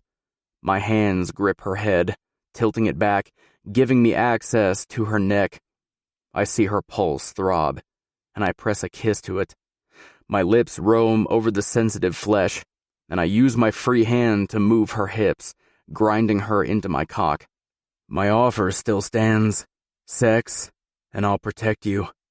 I murmur into her ear, releasing my hold on her hair so she can look at me. Her eyes fill with confusion. Last night, you said... She tries to stand, but I hold her down, pushing her ass onto my hard length, letting her feel how much I want her. Knowing I could have her if I really wanted to, but that I won't, is driving me insane. Last night I was drunk and high. I say a lot of shit I don't mean when I'm high. Now, what's it going to be? You going to spread those sweet legs for me willingly? Or do you want your legs spread by someone else? Panic fills her eyes, and she tries to get up again. This time, I let her. As soon as she's out of my lap, hate and disgust fill her eyes. The way she's looking at me right now knocks the wind from my lungs. I open my mouth to say something, anything, but she runs out of the office, slamming the door behind her before I can get to her. I push the tightening of an emotion I don't understand inside my chest away. I don't bother following her. What's the point? I told all my guys not to let her leave, and unlike her, they know better than to disobey me. As I sit a moment longer, my cock throbbing with need, I realize Kira is an itch I can't fucking scratch. She'll never give herself up to me. Never. And that bothers me a lot. But if I can't have her, I'll have someone else. I need a blowjob right fucking now. That might fucking help me. Maybe it'll get Kira out of my head. I think about it a second longer. I actually need fucking more than a blowjob, but I'm a little unhinged at the moment and don't want to hurt anyone. So I suppose I'll just go for a blowjob. I pick up the phone again and dial the bar. Send Haley to my office, now. I growl into the line when Candy picks up, then I slam the phone back down and wait. 2 minutes later, I'm leaning back in my office chair while Haley kneels in front of me, her pink painted lips wrapped around my dick, worshipping it like it's a fucking god. She sucks hard and fast, and I close my eyes, enjoying her skills, wondering how much sweeter Kira's lips would feel wrapped around my cock instead. 7. Kira. I'm angry. At myself, at the situation. I thought Damon was better than the man he just proved himself to be. How could I be so stupid? I knew he wouldn't force me. I knew it. But that didn't make his advances any less scary. I wander aimlessly around the club, trying every single exit Damon and I walked past earlier. Every single one has a bouncer standing in front. Am I a prisoner now? I notice people's stares, how their eyes linger on me just a little too long. It leaves an uneasy feeling in the pit of my stomach. I don't look like any of the other girls here. In fact, I stick out like a sore thumb. I tuck a couple strands of hair behind my ear as I continue to survey the club. The staff watches me curiously, as if they don't get Damon's obsession with me. I want to tell them I don't get it either, but I keep my mouth shut. I want to get out of here as soon as possible and without making trouble for myself. A couple strippers sneer at me as I walk past the dressing rooms, but they don't say anything, which I'm thankful for. The club is open now, and I notice some men sitting around the center stage. I see one of the strippers working the pole. She's wearing nothing but a thong, her tits bouncing with every movement she makes. My cheeks heat at the image, and I avert my eyes. When one of the guys turns his attention to me, looking me up and down, I decide I've had enough searching for the day. It's painfully obvious no one here is going to let me leave, and after the way that guy stared at me like he wanted to eat me alive, there is no way I'm staying in this room. So I leave my pride behind and make my way back to Damon's office. He might be a monster, but I get the feeling there's darker bastards lurking in the shadows here. I swiftly walk down the hall and stop directly in front of Damon's door. I twist the knob, opening it with ease, and instantly regret not knocking. Damon is behind his desk, leaning back in his chair, his eyes closed and arms behind his head. His features are full of pleasure.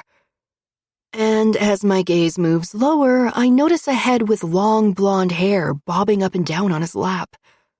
Oh my God, not on his lap. His cock. She's giving him a blowjob. My eyes bulge, the air in my lungs stills, and I swear I can hear my own heartbeat in my ears. I don't know who I hate more right now. Him for being such an ass, or her for giving him a blowjob. Or maybe I should hate myself for feeling jealous. Damon's eyes open a moment later and find mine like a magnet. Ah, Kira, want to join in the fun? I'm sure Haley could give you a lesson or two. Teach you the way around a dick. The smug look on his face makes the whole situation worse. He tips his head back in pleasure, a moan escaping his full lips. Lips I kissed not long ago. My hands shake and bile begins to rise in my throat. I can't look at them another second. I need to get out of here.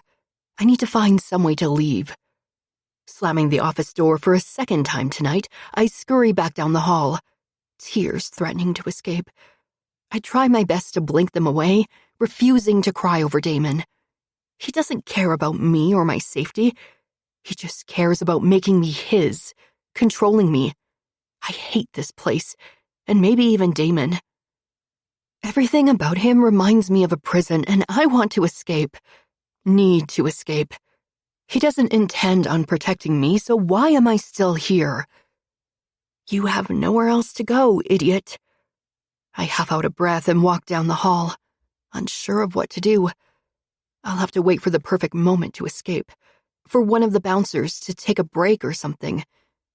Which basically means I'll have to watch as many of them as I can without drawing too much attention to myself. Until then, I'll just walk around the bar and try to blend in. I almost laugh. I'm not dressed in sexy clothes. I look like I belong in a nunnery. There is no way in hell people aren't going to notice me. I move slowly out onto the floor while scanning the exit doors. Then I finally see it. My chance. My out. One of the guys at the side door leaves his post and walks up to the bar. He starts telling Candy something, and she laughs. But I don't wait around to see what he plans to do or say next. This might be my only chance. Trying not to run or draw any attention to myself, I move toward the door. A nervous sheen of sweat coats my hands. Every step I expect someone to grab me from behind and drag me back to Damon's office. My body trembles as I reach the door. My hands rest against the heavy metal, and as I push it open, I nearly pass out. When the outside air hits my lungs, I sigh in relief. I can't believe I actually made it outside. I glance over my shoulder, assuming someone is surely going to come through that door at any second and run after me. After a few moments, I realize no one seems to have paid me any attention. I let the heavy metal door shut behind me and make my way into the parking lot. Only then, with my newfound freedom surrounding me, does something occur to me. I have no phone, no money, and no place to go. What the hell am I going to do? Kira? I turn at the familiar voice and blink, shocked to see the one person I never expected to see here. Lily Baker, my lab partner and close friend. She stands about 5 feet away, staring at me, looking completely confused. Probably as confused as I am. Lily! I look at her like she's an angel sent to me from God. And maybe she is. I close the distance between us and take her into a fierce hug. Oh, Lily, you have no idea how good it is to see you right now. I wonder if she can tell how sad I am, how exhausted I am. Kira, what are you doing here? Oh, God, what am I going to tell her? I could ask her the same thing, I suppose. I've had a rough couple days. I honestly don't want to talk about it right now. Anyway, what are you doing here? She doesn't bat an eye. I'm here with Gunnar. She points her thumb over her shoulder, and only then do I realize there's a guy standing a few feet behind her. Oh, hey. I give him a small wave, but can't even bring myself to force a friendly smile. All I want is to get out of here, away from here, as far away as I can get. I'm sure Damon will feel the same relief to be rid of me when he discovers I'm gone. Are you here with someone? Lily asks softly, her eyes peering into mine. No, I'm alone. I almost break down and cry, realizing just how true that statement is. I am alone. So fucking alone. Do you need a ride somewhere? We were just about to leave. Gunnar grunts behind her, and I'm certain he doesn't want me to tag along with them. Then again, I don't understand why he's hanging out with Lily anyway. Last I knew, they hated each other. Sure, Actually, I don't really have a place to go right now. I pause. I mean, my brother just passed away, and I don't really want to be alone right now. I'll take Lily's pity, so long as it gets me away from Damon. Oh, Kira, is that why you're here? Her gray eyes soften as she looks at me like she just put some puzzle pieces together. She couldn't be more wrong. But I figure this is easier than telling her what I'm actually doing here. So I let her believe I'm here to strip. I nod my head, lowering my eyes to the ground in shame. Why don't you come with me tonight? You can crash at my place, and tomorrow we can figure something out. Lily wraps an arm around me and pulls me into her side. Her touch is kind, calming. She's a good friend. I want to tell her there's no figuring out my problems, but the thought of getting away even for a night is too tempting. If I have to lie, then I will. I've already partially lied, so what is the harm in another? Okay, that would be great. I force a smile. I feel eyes on me and notice Gunnar's dark gaze. He'll just have to deal with it. I'm not scared of him. Not as much as I am of the man inside those walls behind me. There is no way in hell I'm passing up the chance to get out of here. All right, let's go. Lily smiles, and for the first time in days, I feel like everything is going to be okay. 8. Damon. As soon as I step outside my office, I know she's gone. I don't know how to fucking explain it, but this strange sensation overtakes me. I should have been more focused on her instead of getting my cock sucked. But it was either get my cock sucked or have her do it, and something told me she wasn't going to do it. Kira is like a kitten. If you hold her down, she will scratch and bite you until you release her, and I kind of like that about her. What I don't like is she can't follow the damn rules, even if they are to protect her. I stomped down the hall, out to the packed bar and dance floor. Music blasts through the speakers as girls dance on stage. Money flies through the air, and men call out to the women, begging them to fuck them. All is running as it should, and I guess that's one less thing for me to worry about. I spot Candy working the bar. I feel calm, relaxed even, as I make my way to her, until the realization hits me.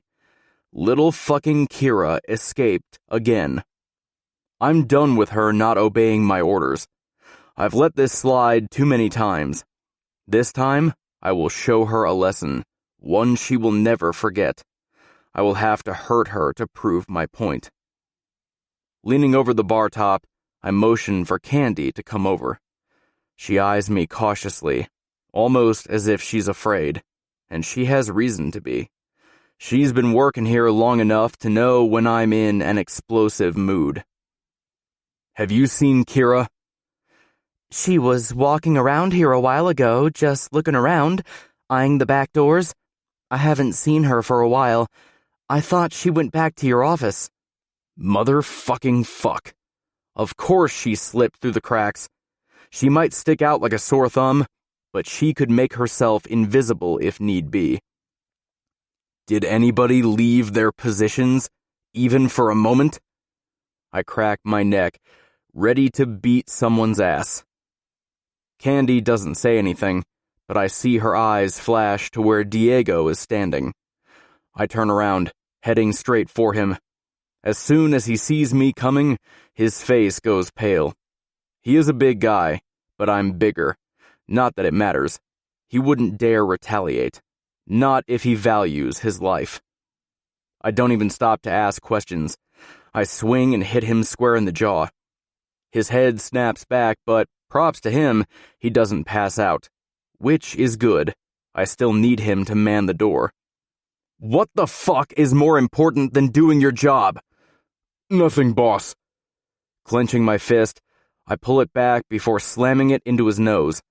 He grunts but remains standing. Blood trickles down his nose and over his lips, but he doesn't dare make a move to wipe it away. I grip Diego by his shirt and lean into his face. Lie to me again, and I'll cut out your fucking tongue. I trusted you to guard this door. You know the rules, and I expect better from you.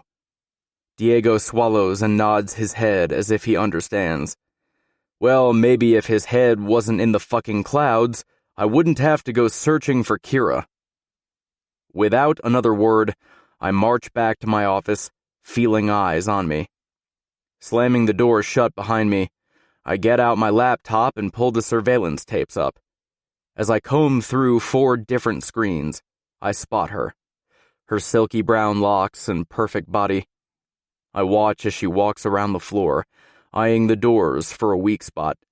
Diego leaves his post, and the light bulb inside her head turns on. She slips out the door and appears on another screen, an outside camera. As I stare at the screen, I realize she's not alone. Who the fuck is the girl she's with? They talk like they know each other, which makes me wonder if Kira called her. Then I realize who is standing behind them. Gunnar. He's one of my bookies for the college, and now he's got something in his possession that is fucking mine. Clenching my teeth, I watch them get into Gunnar's car and drive off.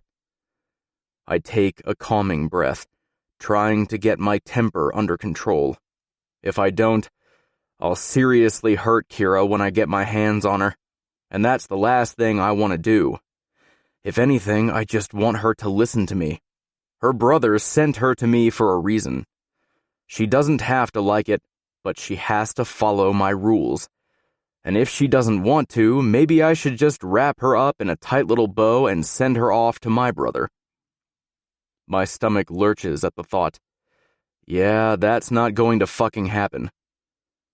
While I'm already on my laptop, I pull up Gunner's address from my files and punch it into my phone. If Gunner knows she belongs to me and took her anyway, I'll have no choice but to put a bullet in his brain. I slam my laptop shut, lock up my office, then head out back and get into my Cadillac. The faint smell of strawberries enters my nostrils. My car smells like her. My fucking car. Is there anything this girl isn't going to take over? It feels like she's under my skin, inside my head. I grip the steering wheel hard, turning the ignition on and throwing it into drive. As I follow the directions to Gunner's place, I'm already thinking of ways to make her pay for leaving again. I hate that she's pushing me like this, forcing my hand. After tonight, she won't leave again. I'll make sure of it. The punishment will fit the crime. I pull up to the curb, parking directly in front of his place. I stare out the window at the house, wondering if I'm in the right place. There's a white picket fence and flowers out front. The lawn is well manicured, and I'd bet anything there is a BMW and 2.5 kids inside. This place looks more like a single-family home than a college student's. I exit the car, my jaw clenched, anger burning through me. I walk up to the door, trying to rein in my anger, but I know I'm too far gone. I feel this overpowering urge to punch something or someone. I clench and unclench my fists, attempting to overcome the urge to kick down the front door. Ringing the doorbell, I wait, patiently. Well, as patiently as I can, my fingers gripping the door jamb. The door opens moments later, and Gunner's surprised face appears behind it.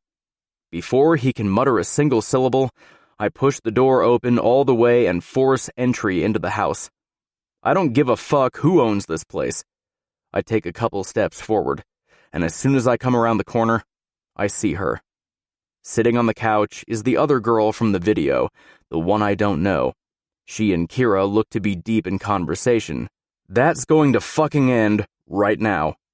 Kira's eyes go impossibly wide when she spots me. She jumps up from the couch and yells, "I was going to come back."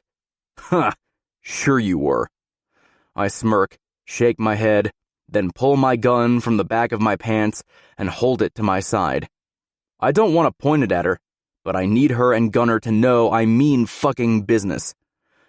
Gunner moves past me and positions himself between me and the other girl. Is he protecting this other girl? I don't fucking know. My mind is whirling. My only thoughts are on getting Kira back. Damon, boss, I didn't know she was with you. Looking into his eyes, I know he's telling the truth. He had no idea. And that's the only reason there isn't a bullet in your brain right now. But if I ever find out otherwise, if I find her again, with either of you, you and the girl hiding behind you, you are dead. I look into the girl's eyes, making sure she gets the message as well. On second thought, she looks innocent as fuck, so I might just kill you and auction your girl off to the highest bidder. Gunner's entire body tenses. He wants to say or do something, but he knows better. He knows to keep his mouth shut when his boss is fucking talking, unlike someone. I'm about to order Kira to get out, but she is already moving toward me, looking like she is about to attack me. Then she does, and I almost laugh. I guess if you can call hitting my chest with her palms attacking me. She's weak, and her slaps do nothing but feed the burning inferno inside me. She's never seen me angry, not like I am tonight. Tonight, she'll be wishing she would have stayed at the fucking club. I tuck my gun back while Kira keeps hitting me. I fucking hate you! Her voice cracks at the end. Good. Because your hate for me is only going to grow as the night goes on. I bend down and grab her by the waist, tossing her over my shoulder like she weighs nothing. And she doesn't. Not really. Gunner's girlfriend looks like she is about to come for me too. At least, she seems to be a loyal friend. I'll give her that. Gunner stops her in her tracks, making her visibly angry. He leans down and whispers something in her ear, and I'm sure he's warning her, telling her the consequences of fucking with me. Of course, Kira makes a scene and continues yelling at me while hitting my back with her tiny-ass hands. Her attack is futile. I'm not letting her go, and I'm not putting her down until we get to the car. When we get to the house, I'll tie her to the bed, making certain she can never escape. "Goodbye, Gunner," I holler, then walk right out the front door, bouncing Kira against my shoulder, listening as the air leaves her lungs every time she falls back down. She can't talk if she can't breathe, right? Put me down! It's not like you care anyway. You were getting a blowjob. You wouldn't have even known if someone came and got me. I can hear the anguish in her voice. Is she jealous because Haley gave me a blowjob, or afraid I won't protect her? It sounds like she's jealous, and that makes me smile. If she's jealous, that means she might take me up on my offer. Then again, she probably won't. She's a fighter, a kitten with claws. It sounds like someone's jealous, but you don't have to worry about that tonight. Tonight I'm all yours, baby, and just to prove a point, so you don't run again, I'm going to take that pretty little thing between your legs, and I'm going to enjoy every single second of it. Her body shakes in my hold, and I open the back door, tossing her against the bench seat of my car. If she thought I was a vicious bastard before, she has no fucking clue what she is in for. I'll show her what happens when Damon Rossi's mercy runs out. I drive home, clutching my steering wheel so tightly, the thing is in danger of ripping off. It takes everything inside me not to turn around and scream at her. So fucking what I was getting a blowjob. I was getting one because she refused to give me one. Because she is nothing but a cock tease. I hear her quiet sobs from the back seat, but I don't give a fuck right now. This is her own fault. She should have listened to me. Fuck. She should have listened. The idea of hurting her doesn't sit well with me, but I have to do this. I have to prove I mean business. I've killed men for less. She can't keep getting away with this behavior. The drive home is short, and when I turn into the driveway, I park inside the garage. My mind is still running rampant with anger. I can't think of anything besides showing her the consequences of what happens when you disobey me. I get out of the car, but she makes no move to open the back door. I guess I'll be a gentleman and do it for her. Reaching in, I grab her arm and pull her from the back seat. She whimpers in my hold, but I ignore it. I slam the door shut, drag her into the house, her feet digging into the floor the entire way to her room, then throw her onto the bed. When I pull the handcuffs from my back pocket, she scurries away from me, but she's not fast enough, not to get away from me. I snatch her ankle and pull her back to the center of the bed. Please, Damon, she pleads, tears in her big brown eyes. I swallow down any and all emotions I feel for this woman, letting the anger continue to flow through my veins. I grab one of her arms and secure the handcuffs to it. Then I pull her whole body up to the headboard and attach the other cuff around one of the bars. With one hand cuffed to the bed, she can kick and scream all she wants, but she isn't going anywhere. I stand up, looking down at her like she is some kind of offering. Undoing my belt, I watch her whole body shake and her face contort in fear while I unzip myself, pushing the dress slacks down until my rock-hard cock is free and my pants are on the floor. kicked away from my feet. Give me one good reason why I shouldn't do this, why I shouldn't fuck you right now. She looks up at me a moment, and I don't think she is going to say anything at all, but then she does, and just like the rest of her body, her voice is shaking too. Because you don't really want to hurt me. The tears stain her cheeks. Don't I? I consider her words. I've been so consumed by rage since I found out she left. This might be the first time I actually stopped to think. I need her to listen to me. I need her to be scared of me. But do I want to make that happen by hurting her? It's the only way I know how. Do I really want to break her like this? Because that's what I would do if I hurt her this way. I'd break her.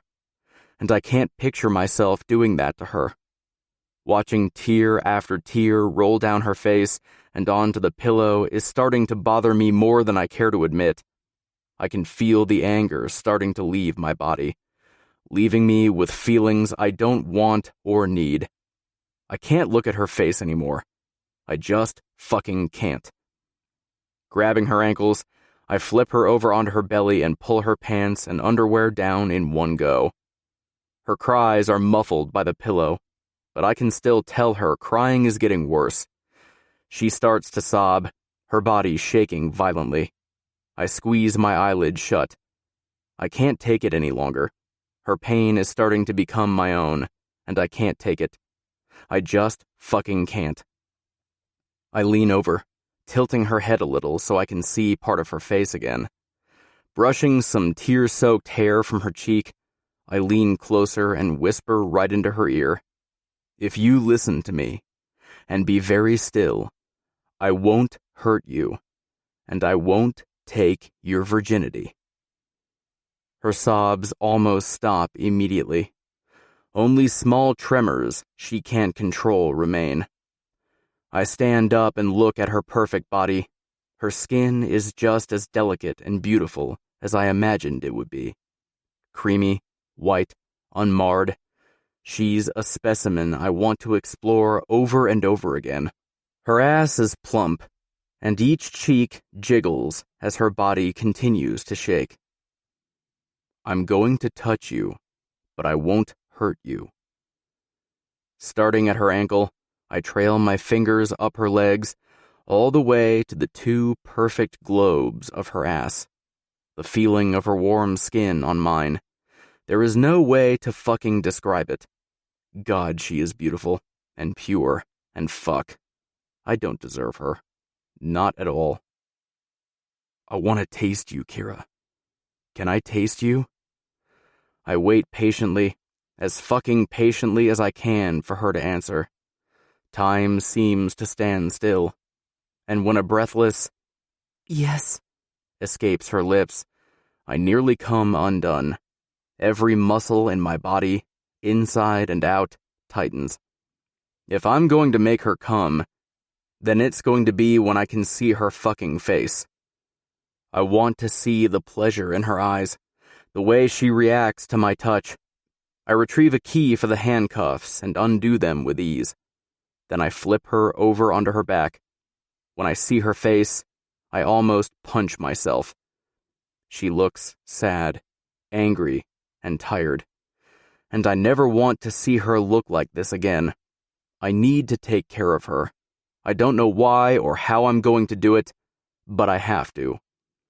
I crawl onto the bed slowly, all the anger seeping out of me, leaving me with nothing but the need to pleasure her, to make her feel the same insane need she makes me feel every single hour.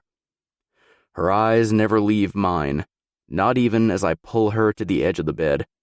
With my knee, I open her legs, and the sight of her pink pussy makes my mouth fill with saliva. My eyes dart back up to hers, and I catch her watching me curiously, gazing at me, inspecting my every move. I dip down between her legs and press a kiss to the top of her mound. Her legs widen, and a shiver rolls through her, and I love it. I fucking love that this is how she reacts to my touch. Most of the time, I'm not the giving type. But with Kira, I want to be all that and more. So much more. With 2 fingers, I spread her silky, smooth folds, revealing her tight little nub. My gaze trails down to her pussy, and I know I'll have to wait to claim that, but the need is definitely there, deep in my belly. Exhaling, I lean forward and blow against the tender flesh. She shudders for the first time today with pleasure instead of fear, and I smile. Without warning, I start licking her, flicking my tongue gently against her most sensitive part. A quiet moan rips from her throat, encouraging me to lick faster and harder. I look up at her, over her perfect pussy, to gauge her facial features. Her eyes are closed now, but I want her to open them and look at me. I want to see the pleasure in her eyes. I close my lips around her tight little bundle of nerves and start to suck lightly. Her body starts to respond to me. Her hips move, probably without her even realizing it.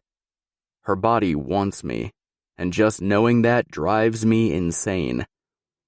Her lids finally flutter open, and I catch her looking down at me through hooded eyes. Her face is still red and puffy from crying, and she's the most beautiful woman I've ever seen. I suck on her clit a little harder this time, and her eyes close again. Her head falls back onto the pillow, her moans growing louder and louder with every lick. Her hands fist the sheets, and I know she's getting close. I keep working her clit with my tongue, watching her body move beneath me, begging for more without any words. I lift one of her legs and rest it against my shoulder, opening her up wider, like she is a present I can't wait to unwrap. Her back arches off the bed. "Damon," she cries out, my name falling from her lips. I need to hear her say it again.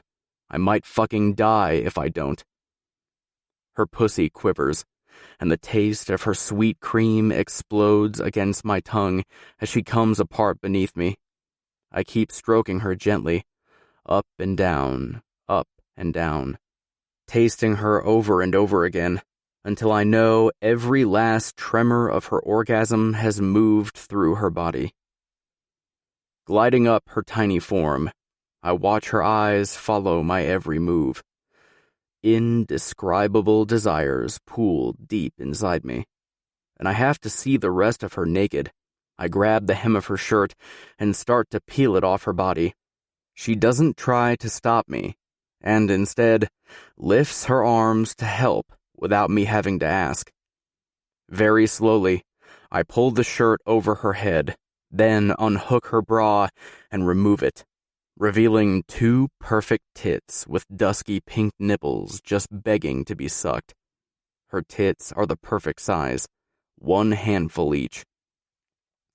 I lean down to take one of those perky tits into my mouth, but Kira stops me by tugging on my shirt, silently urging me to take it off. I sit up just long enough to pull it over my head before tossing it to the ground behind me. Then I'm back on top of her, taking that soft pink nipple into my mouth, making her moan again. I feel my cock growing harder and harder with each flick of my tongue against her pebbled nipple. She's mine, all fucking mine. Her sweet strawberry scent urges me onward, and I want to take her. Fuck do I want to take her. But she's not ready for that yet. When I do get to feel her warmth wrapped around my dick, it's going to be because she wants it, because she begs for it. Another soft moan escapes her mouth, and I want to bottle up those moans and keep them with me all the time. They are the sweetest fucking thing I've ever heard. She moves underneath me, rubbing her leg against my dick, and damn is he begging for attention. "I want to feel you," I croak against her nipple, releasing it with a loud pop. I watch her chest rise and fall, her creamy white skin turning a soft pink right before my eyes. Okay, Kira nods, and I reach down, fisting my cock in my hand. It's heavy with need, and I wonder if she'll be able to take all of me when the time comes. She's so small, and I'm fucking huge. The two things just don't go together. Her beautiful eyes go wide with fear for a moment, and I realize I need to clarify what I want and what I'm going to do. Don't be afraid. I'm going to bring my cock to your entrance, but I won't go in. I just want to feel you. Feel your slit. Feel your pussy quiver against my cock. okay, She repeats. but please don't go inside. Her voice is so fucking soft, sweet, and trusting. It hurts. I don't understand how she can still trust anything I say after what I've put her through the last 2 days. I can't fuck this up. I can't lose control right now. Still fisting my dick, I bring myself right to her entrance. Her sweet pussy is still wet and so fucking soft. I want to plunge right inside her and never leave, claim her for myself, but I don't. Instead, I let my cock move upward, sliding between her wet folds and over her clit. She exhales a ragged breath as I thrust forward between her folds, my cock maintaining friction against her clit. Her still overly sensitive flesh glistens against the head of my cock, and it's the most amazing feeling I have ever felt in my entire life, sliding through her silky wet folds. It's better than any sex I've ever had, better than any killing I've ever done. I know I could come right now if I wanted to, but I need to savor this moment, draw it out as long as I can, maybe even make her come again. I loosen the grip on my dick a little. You going to come again on my cock? Yes, I think so. Her breath hitches in her chest. Fuck yes, you are. I clench my jaw and move a little faster, feeling the tightening in my balls. Kira's fingers splay against the sheets, as if she's reaching for something, needing something more. I keep my rhythm the same and trail my fingers up her body, taking her puckered nipple between two fingers. I roll the nipple back and forth, watching as her eyes close, her hips lift, and her body shakes with an impending orgasm.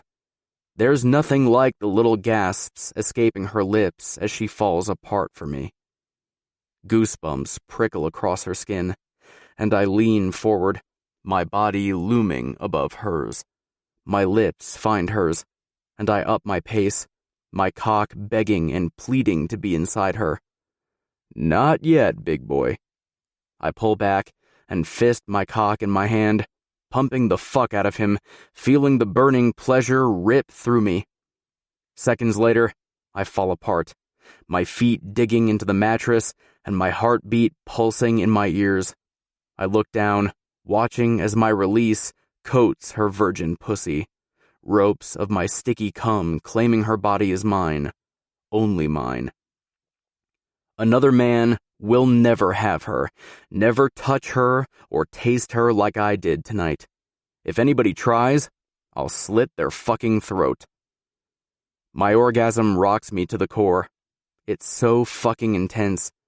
It takes me a minute to gather my thoughts and get up. Don't move, I tell her softly, almost smiling. She doesn't look like she could move a fucking inch right now, even if she tried. Moving away from the bed, even though I don't want to, I go into the bathroom and get a warm washcloth. I reappear a few moments later and spread her legs, cleaning her perfect pussy that I made so fucking messy. Tossing the washcloth to the floor behind me, I crawl into the bed with her and pull her naked body into my chest, relishing in the way she shudders against me. You're mine, Kira. Mine. I don't care what you or anyone else thinks. After what happened between us tonight, I can't just let you go. I can't. My admission shocks the hell out of me, as well as Kira, from the shocked expression she gives me. She shifts slightly to look up at me. Do you really mean that? Like, really mean it? Because seeing you with that stripper today, it hurt me. Her creamy white cheeks heat. She seems embarrassed, and I don't understand why. I'm confused about how I feel. I don't want to like you, but I do. Or at least, I like you when we're alone together. Like this. I can't always be this person. People rely on me. I have to show a certain amount of hardness. I have to be a prick because I need people to be scared of me. And I have to do things you may not always like. At the end of the day, I'm still a criminal, baby. And I don't know how to do this. Any of it. Relationships are not for me. But I can't just have Kira as a fuck buddy. So, you're saying you are not really a prick? You just pretend to be one? She gives me a smile, full of teeth and pure happiness. No, I'm definitely a prick, and I'll always be one. I pause for a moment, gathering my thoughts. What I'm saying is, I don't have to be a prick with you, when we are alone. Other than that, I can't promise anything. I can work on my emotions, on how I treat you in the presence of others, but I can't promise you anything. I'm not a good man, Kira. I'm not, and I won't pretend to be. Not even for you. Kira doesn't say anything for a few minutes, and I wonder if she fell asleep. Then she sighs and asks, Will you see her again? I blink. Will I see who again?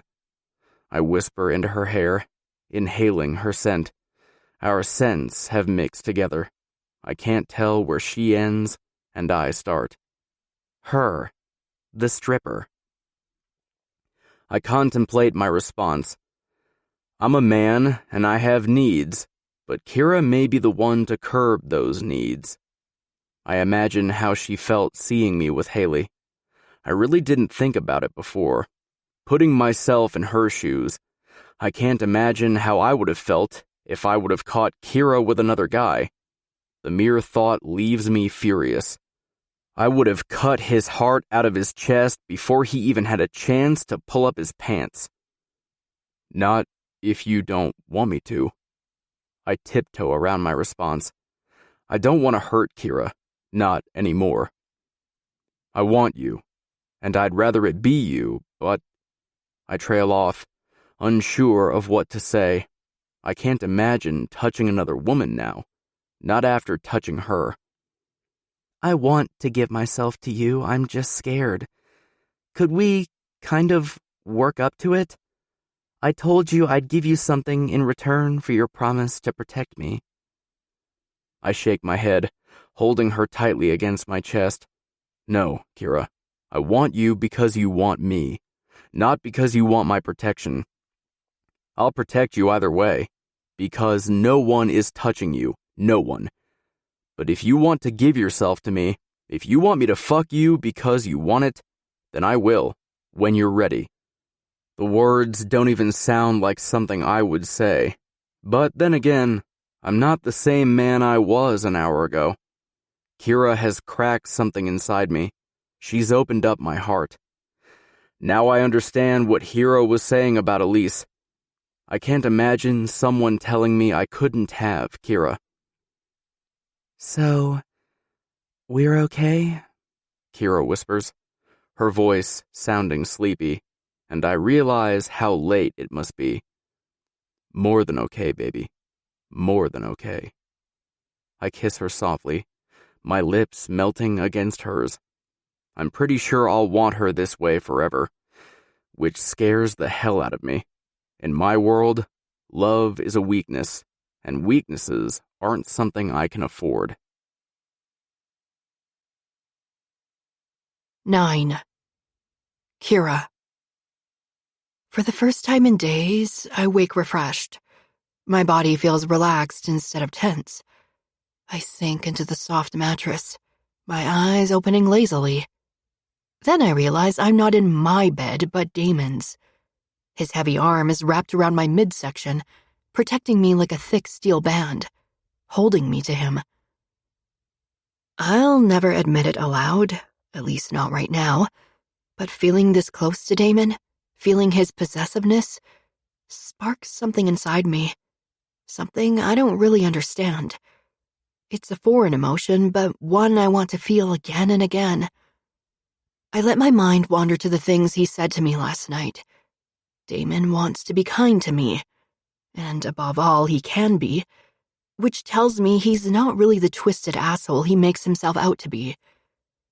I shift against the mattress, my eyes raking over his chiseled body. We're still naked, our bodies molded together perfectly. I consider letting Damon be my first. He's never truly hurt me, not really, and he won't let anything happen to me. His touch was exhilarating, powerful, but gentle, and brought me immense pleasure. I nibble on my bottom lip, wondering what kind of pleasure his cock could bring me. He's been with plenty of women, and the thought disgusts me, but it is what it is. I can't expect him to have been chaste because I'm a virgin. A shiver moves through my body as my eyes slide over his perfect V. It's well-defined, and honestly, I'm not sure why Damon is so ripped. Maybe it's from all the torturing and body-bearing he does. Or maybe he secretly works out in his free time. Either way, I'm not complaining. My mouth waters at the tent that starts to form beneath the sheet. I rub my thighs together, feeling wetness seep between my folds. Is this what it feels like to be turned on? Are you enjoying the view, baby? Damon's deep voice vibrates through me, sending tingles of pleasure straight to my core. I lift my gaze away from his large cock and find his face. His eyes are still sleepy, but the smile pulling at his full lips makes my heart skip a beat. Or 5. I nod my head in response to his question, afraid if I speak it will come out as a moan. Damon's gaze darkens and his fingers trail over my body. I shiver, and my thighs spread as he moves one of his hands lazily toward my mound. Did checking me out turn you on? Or were you just excited to see me this morning? His lips are at my ear. The hotness of his breath seeps into my skin. And then I feel it, the first brush of his fingers between my legs. I stutter, my cheeks heating. I'm not really sure what I want. I want him to touch me. That I know. You what? He presses his lips against my neck, and a whimper rips from deep within my chest. I want your fingers on me, inside me, I whisper, wondering if he even heard me. When Damon speaks again, I swear I can hear the smile on his face. Whatever you want, Kira. Whatever you want. He continues to kiss my throat and collarbone. His kisses are soft, but hold a possessiveness over me.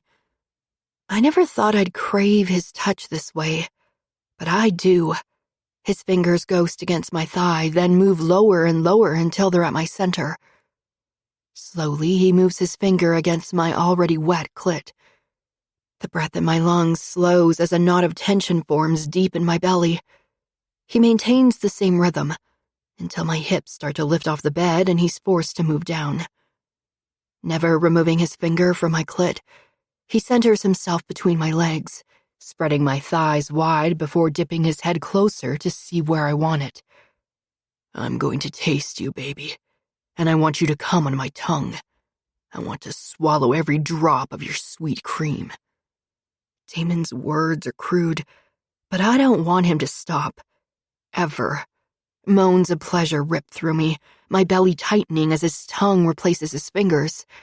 Every lick and suck causes my body to shake with need. I'm at his mercy, and I've never been happier in my life. He continues to devour my clit, sucking hard on the little bundle of nerves. Oh, Damon, God! The words rip from my throat in a haste. My orgasm slams into me so hard, I have to close my eyes and force air into my lungs. My muscles clench hard, my pussy fluttering as if it has its own heartbeat. As I start to fall apart, I feel Damien's tongue against my pussy. It's just the tip that slips inside, but it feels amazing as he swirls it around, claiming every drop of my release as his own. Baby, your pussy is delectable. I'm not sure I've ever tasted such a sweet pussy before. His admission turns me on more, and I don't understand how that's even possible. I release the grip I wasn't even aware I had on the bedsheets and shift onto my elbows, wanting to see more of him between my legs. It's such an erotic thing to see a man between my thighs, claiming me, owning a part of me, a part I haven't even fully explored. When one of Damon's thick fingers replaces his tongue, I tense. He lifts his eyes to mine, seeking permission or approval. The brown of my eyes must be completely gone, nearly black, but filled to the brim with desire, I'm sure. Will it... if I let you... is that the same as using your... I lick my lips and drop my gaze. I can't even say the damn word. Not to him, at least. A chuckle erupts from Damon's throat, and the sound startles me. I look back up at him. Shaking his head, he keeps his gaze locked on mine. No, Kira. Fingering you is nothing like me fucking you. You'll get pleasure from my fingers, yes. But believe me when I tell you, you'll know when my cock is inside you. And you'll beg me over and over to keep going until you fall apart. I take a moment to relax, trusting his words, knowing when we're like this, he will never hurt me. Leaning back, I exhale slowly. Then, please, finger me. It's strange to say that aloud when I'm not completely certain, but I do know that I want this. I want Damon's touch. I want to feel him inside me. At your command, princess. His words get lost as he presses a kiss to the inside of my thigh, his hands caressing my ass while inching me forward. My heart starts beating out of my chest when I feel one of his thick fingers touch my entrance. A low growl fills the room as Damon's finger slips inside me. It's just the tip, but it's enough to surprise and excite me all at once. Holy fuck, baby. You're tight as hell. He remains like this for a long moment. His heavy breathing fills my ears, and I wonder how close he is to losing control. Keep going, please. The words rush from my lips as his finger moves inside me painfully slow. So slow, I almost consider pleading with him to continue moving. I mule when his finger slips all the way in. It's not very wide or long, but it's definitely something that isn't usually there, and my body reacts to its presence.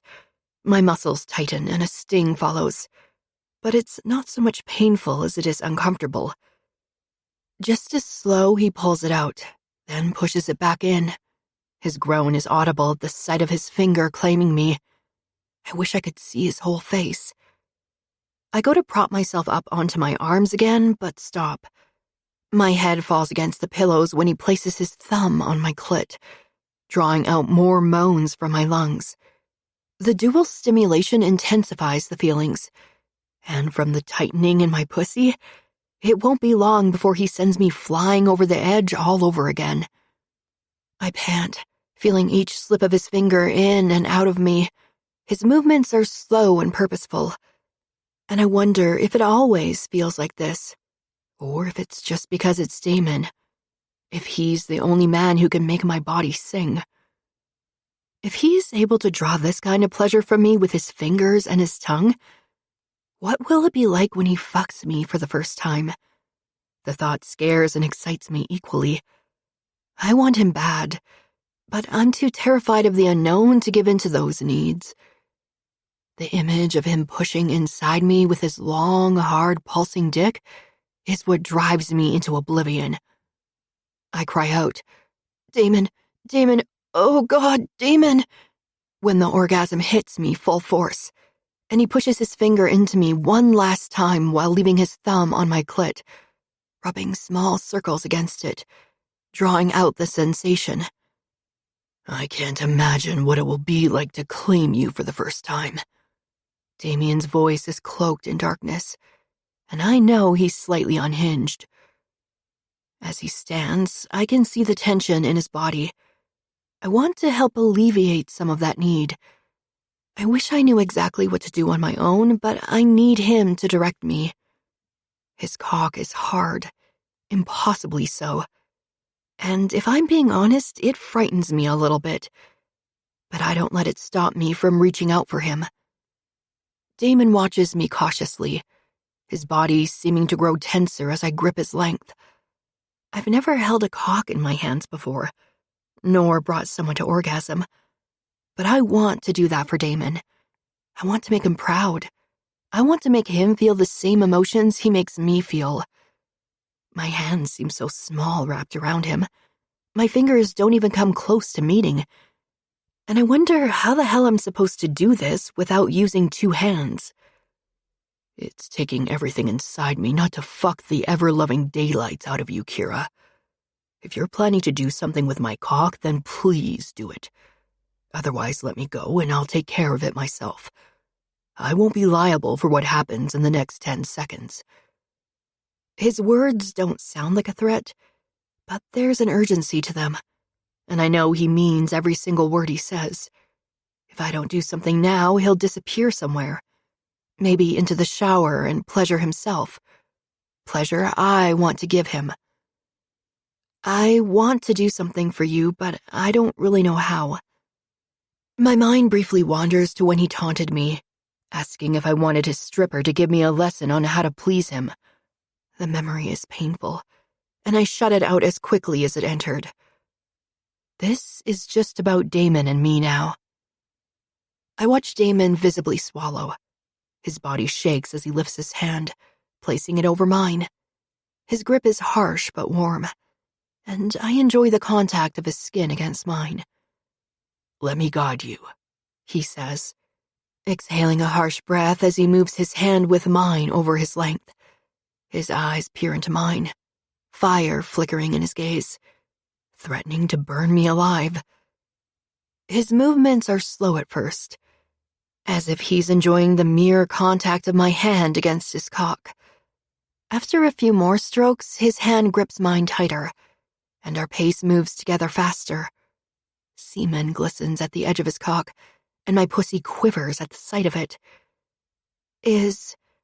My voice shakes. Am I doing it right? I question, though I'm certain I am based on the sight before me. Damon's head tips back. His body is on full display, and I take the second to drink every toned inch of him in. He is a beautiful, insanely dark man, but he has a soft side, a side I want to delve into deeper. Fuck, yes, baby. You're doing all of it right. I smile and continue letting him guide my hand, knowing next time I'll definitely be able to do this on my own. I peer up at him, excitement burning through me. His grip becomes harsh, and my hand starts to throb beneath his. He moves fluidly, and I become mesmerized watching the head of his cock disappear in and out of our joined hands. Kira, he sighs, his body tensing, his chest heaving. Seconds later, he comes, his seed spilling onto the sheets. Well, some gets on our hands. His body shudders with aftershocks, and he relaxes his grip while his cock begins to soften in our hands. I release him and gaze down at the liquid staining the sheets. Damon grips my chin and forces my eyes to his. Then he leans in. His full lips are so close, I can feel the heat of them against my own. I might be a fucking asshole. I might do shit that scares you, and even if I don't mean to, I may hurt you sometimes. I'm not perfect. I'm a sick and twisted man. But one thing will always remain the same. I will not let you go now. If you run, I will catch you. If you hide, I will find you. You cannot escape me. Ever. You fucking belong to me now and forever. His words are possessive, and I want to respond to tell him I agree. But I don't think he needs to hear me say yes. He already knows how much I need and want him. His lips crash into mine, sealing his words with a promise, an unsaid vow, a secret. And that declaration almost scares me more than seeing him as the monster he claims himself to be. 10. Damon. I can't take my eyes off her. She wasn't supposed to mean anything to me, but now she's wormed her way inside my soul, inside my heart. The thought of giving her something I only gave to one other woman in my life scares me. It terrifies me. I loved my mother once, before I knew love was nothing more than a weakness, and all she did was turn her head, letting my father abuse my brother and I. She said she loved us. How could she not? Isn't a mother supposed to love their children by default, no matter what? If that's so, then love doesn't mean anything. Or so I thought. The scars I bear are almost unnoticeable to the naked eye, but they're a stark reminder that no one protects you from the monsters in the dark but you. No one cares for you, even if you are weak and can't care for yourself. As I peer over at Kira in the passenger seat of my Cadillac, I'm confronted, for the first time in my life, with the idea of loving someone other than myself. In the past, I had no one to protect me when I couldn't protect myself, but I won't let Kira suffer the same fate. I know she can't fight this alone. A battle against my brother is a losing one if she faces him alone. So I promise myself I won't let her down. I will do everything in my power to protect her. I'll give her the protection my mother failed to provide me. When I pull into the parking lot of her old apartment complex, I see Kira's tiny body tremble. Doesn't she know she doesn't have to be scared with me by her side? We're just going inside to get some of your shit, and we'll be back out to the car in a flash. I give her a calming smile, but she doesn't return one. In fact, she seems to clam up more. Is his body still here? She whispers as I park and kill the engine. No, we disposed of it. My words are harsh, but not untrue. Typically, those who die in this business don't get a funeral. Leo was no exception. Like a bag of garbage? You just tossed him out? Kira shifts in her seat to face me. I can't lie to her, nor would I even if she asked me to. I want her. I want us. And one way or another, she will have to get used to this dark and twisted life. Yes, Kira. In this line of work, you don't get a funeral. They draw too much attention. But don't feel bad or blame yourself. He knew what he was doing when he signed on for jobs. He knew what his fate looked like. Kira's big brown eyes fill with tears. I miss him, and I'm scared that when I walk back in there, all the memories will come back to me. Her honesty shatters me. She looks like a fragile little doll, fragile enough to break, and I don't want her broken. I want her whole. So I comfort her in the only way I know how, with my touch. Cupping her cheek gently, I bring her face to mine, forcing her to move over the center console. You have nothing to fear. You have the devil on your side, and I'm willing to burn down the entire fucking town to keep you safe. My lips press against hers briefly, and when I feel her tongue probe my lips in an attempt to deepen the kiss, I pull away, even if it's the last thing I want to do. But as I told her yesterday, I can't always be the guy she wants me to be. Right now is one of those times. A tearful smile pulls at her lips, and she blinks some of them away. Let's get this done and over with, baby. I've got shit to do today. We make it into the building and up to her floor before her movements start to slow. I hold her hand and tug her along, stopping once we reach the front door. I grip the handle, twisting the knob. That's strange. I remember telling Tony to lock up the place before he left.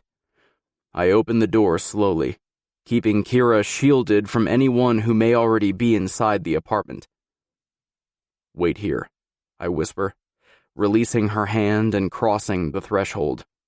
The place reeks of death, and my eyes spot the dark red splotch on the floor where she most likely found her brother. There are smatterings of blood on the walls and couch, and as I move deeper into the apartment, I can see it's been ransacked. Fuck, Leo. What did you do to make my brother come after you? And now, after your sister? I shake my head and twist on my heel, beckoning Kira forward. She's still standing in the doorway, looking every bit as afraid as she probably feels. There aren't any signs of forced entry, and the place looks, well, burglarized, but I'd expect nothing less from my brother. Come, I order, seeing the apprehension in her eyes. She doesn't want to, but does, her feet moving hastily over the carpet. I let her guide me into her bedroom, and I almost smile. So this is where my sweet little dove would hide from the world. She goes straight to the closet, pulls out a suitcase, and starts shoving shit in it from the dresser. I don't think she even knows what she's taking. She's just grabbing whatever she can find. The suitcase is almost packed to the brim, and she has trouble closing it without my help. I secretly love watching her struggle, because she's cute as hell when she's flustered. But now it's nothing more than a waste of time.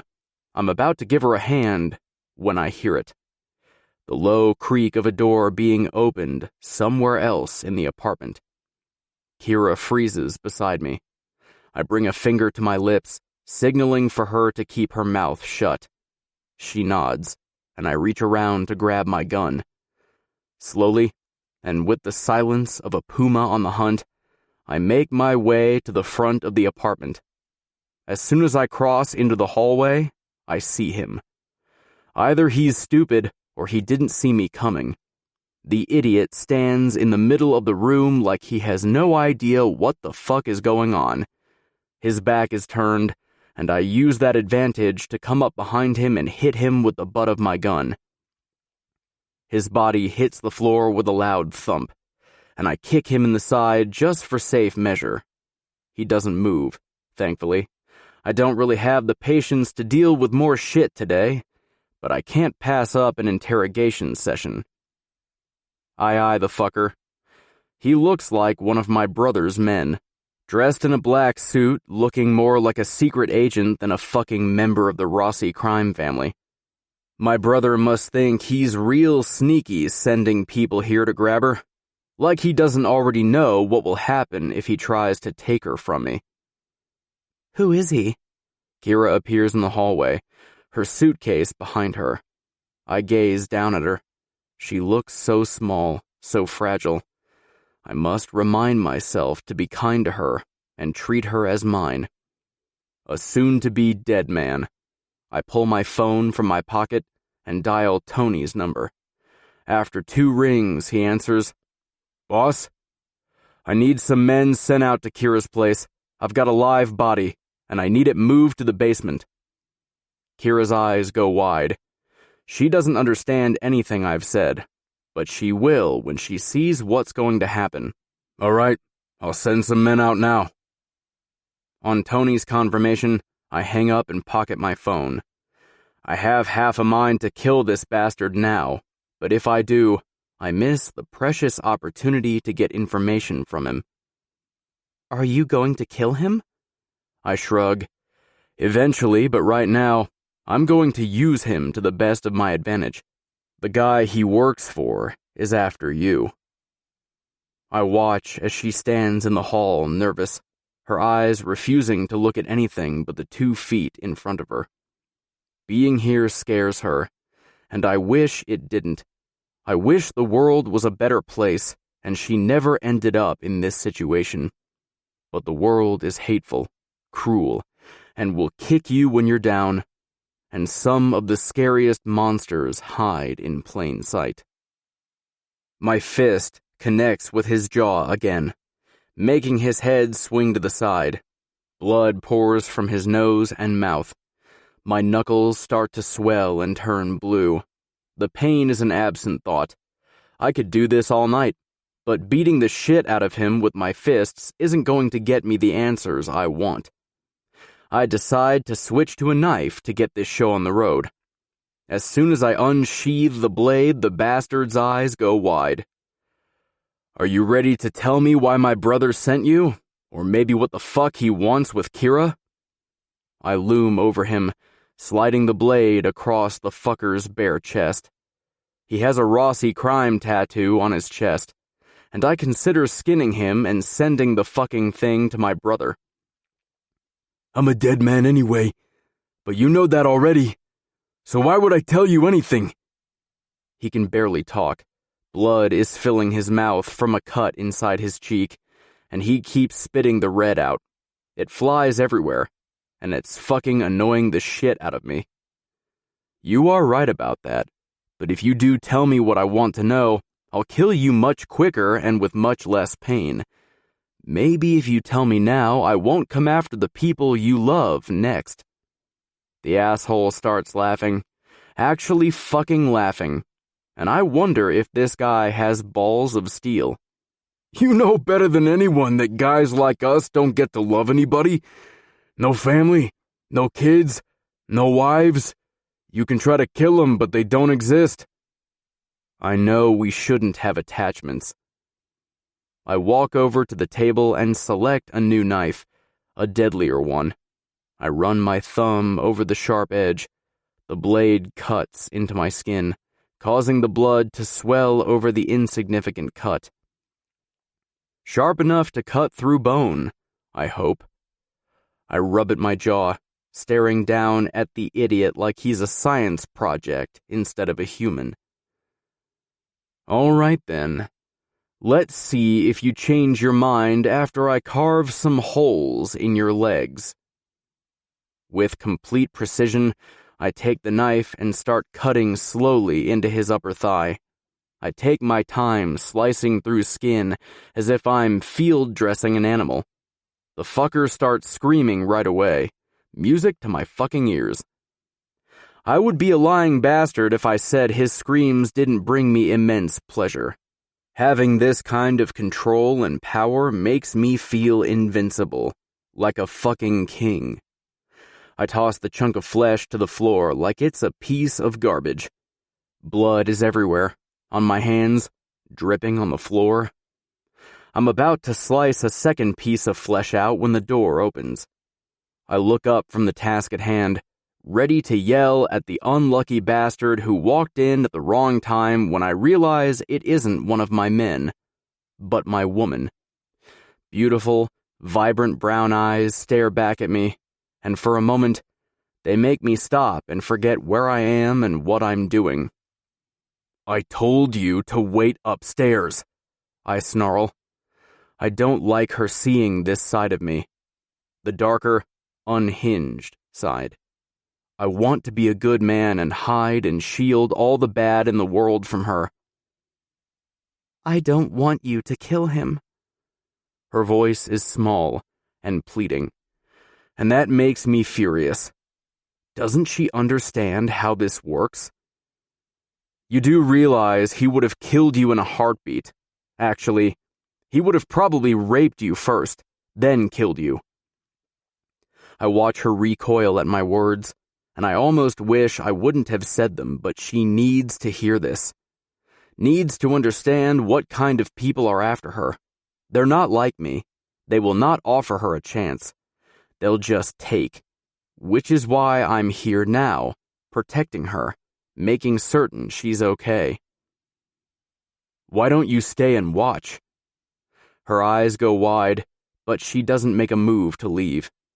Her body trembles, and I fear how she'll look at me after this moment. Shoving the insecure thoughts away, I turn my attention back to the asshole in front of me. Last chance to speak. Fuck you, he gurgles. I'm shocked the man hasn't bled out yet. Must be his lucky day. Nice choice of final words. I grab him by the head and pull it back, exposing his throat. I hold the knife to the skin under his ear and drag it across to the other side. The knife easily slides through the flesh. If he wasn't bleeding out before, he is now. Blood pours from the wound like a small waterfall over his chest and into his lap. There's a copper tinge to the air, and I can taste blood on my tongue.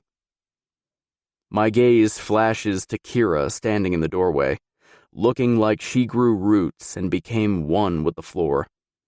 I place the knife back on the table and take a step toward her. All the blood drains from her face, making her look as pale as a ghost. I'm not doing this to scare her, but to show her how ruthless this world can be, and maybe so she can see the real monster I am. This is how my world works, Kira. It has been like this since before I was born, and it's never going to change. It's kill or be killed. Shock and fear reflect back at me in her eyes, giving away just how terrified she is. I want to comfort her, but my hand and clothes still have this fucker's blood on them. I can't touch her like this. I don't think she would want me to touch her either. I take another step toward her, and she takes a step back. Then she stares at me for a long moment before turning and running back the way she came. Emotions swirl out of control inside me. Maybe giving her some time to digest this would be the best plan of action. Because as badly as I want to go to comfort her, I know she needs to see this for what it is. A world where you kill or be killed. 11. Kira. Witnessing Damon as the cruel criminal he's always claimed to be is terrifying. I knew he killed people, but there's nothing like actually seeing it occur right in front of you. I walk up the stairs 2 at a time and right past 2 of his men standing guard at the top. They don't pay me any attention, and I don't pay them any. I'm confused. My stomach twists into knots. The same hands that bring me pleasure also deliver death. I need to stop thinking about that man in the basement, imagining him dead. I start walking around the club carelessly. I don't want to be here right now, but I told Damon I wouldn't leave again. And I wasn't going to break that promise, no matter what he had done. Instead of breaking down crying or running away, I head back to Damon's office. The hall is quiet, quieter than usual. I'm almost to the door, my fingers grasping for the knob, but that's as far as I get. In an instant, someone grabs me from behind, flipping me around and slamming me into the nearest wall. My vision blurs. The air in my lungs expels. Fear overtakes me. Before a scream can rip from my throat, a hand is wrapping around it. Squeezing so hard, blackness overtakes my vision. Eyes so dark and cold they make me shiver stare me down. I've never seen this man's face before, but he looks oddly familiar. Sweet Kira, I've been looking for you. He smells dangerous, and his body takes up all the space in the hall. He holds me with little effort, and I don't even make an attempt to escape. There would be no point. He could easily snap my neck. Didn't you get my message? I told you I was coming for you. You should have just waited for me at your place. There's a hint of humor to his words. A sinister smile pulls at his lips, revealing perfectly straight white teeth. Of course, the lion about to devour me has perfect teeth. He leans closer, his nose skimming over my throbbing pulse. I hope my brother has taken good care of you for me. Brother? He must see the confusion and shock in my eyes. He pulls back a little and releases his grip on my throat. I suck in a greedy breath. Damon didn't tell you, did he? That you belong to his big brother. The man before me picks up a piece of hair off my shoulder. His eyes inspect it like it's the most beautiful thing he's ever seen. You know the only reason he wants you is because I own you. He always wants things that don't belong to him. He's been that way since we were kids. I know I need to try and remain calm, to use my voice, to make myself heard. No one owns me. Not you, and definitely not Damon. The man smirks at me, and in his eyes, I see pain and death. Is that so? His words tickle my ear, and before I know it, I'm being dragged through the back door. I'm just about to ask a question when the door to an SUV opens and the man holding my arm pushes me inside. Let's go for a ride, Kira. I have a couple questions to ask you about your brother. I gulp as his big body climbs in behind me. I move across the bench seat, going to the other side of the car, huddling near the door. When the door to the SUV closes, trapping me inside with this nameless man, I panic. My body starts to shake and black dots appear over my vision. Relax. I'm not going to kill you. He smiles, then adds, Yet. I don't have anything, and I know nothing, I swear. Tears sting my eyes. A part of me feels like life would be easier if I died. All I'm doing now is running from one monster to another. When the SUV starts moving, I sink my fingers into the leather seat, wishing I could go back in time. I'm sorry for not introducing myself sooner. I'm Xander Rossi. I blink, my eyes lifting to his. Now I understand why his face looked so familiar. He's an older-looking version of Damon. Everything he said now makes sense. You're Damon's brother, I whisper. He chuckles. I see you finally put the pieces together. The man before me screams danger and oozes power. It's a scary combination. You're the one after me, so what do you want? I already know the answer. He stares at me a moment. There is no warmth in his brown eyes, no emotions, nothing. That I am. I have some questions for you, and as long as you answer them to the best of your knowledge, nothing ill will happen to you. But lie to me, Kira. His hand lifts and comes to rest against my knee. He gently squeezes it, a warning, proving the hold he has over me. I shiver. Fear like I've never felt spirals out of control inside me. Please don't, I whimper. I won't hurt you. Not unless I have to. You're more valuable alive than dead. But that doesn't mean I won't hurt you if you lie to me. I nod. All I need to do is answer his questions, and then I can walk away. What? What do you want to know? I stumble, feeling small and insignificant in his presence. Well, first... He releases his hold on my knee and casually leans back. Were you aware your brother was stealing money from me? I shake my head. I get the feeling I'm not going to like the things I discover about my brother today. Use words, Xander demands. No, I didn't know.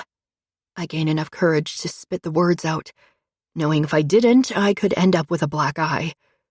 Xander doesn't look like he's opposed to beating women, and I don't really want to find out. Good. So you're telling me you had no idea your brother was doing illegal things? Drug trafficking, auctions, prostitution. I blink, the contents of my stomach churning. Now I know why my brother always had money, why he was able to afford clothes and my schooling. I didn't know. I knew he was making good money, but I didn't know what he was doing. He never shared his work with me, and I never asked. Xander stares at me, appearing to digest my response.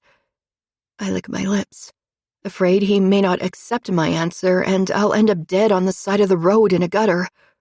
Or worse, raped and beaten.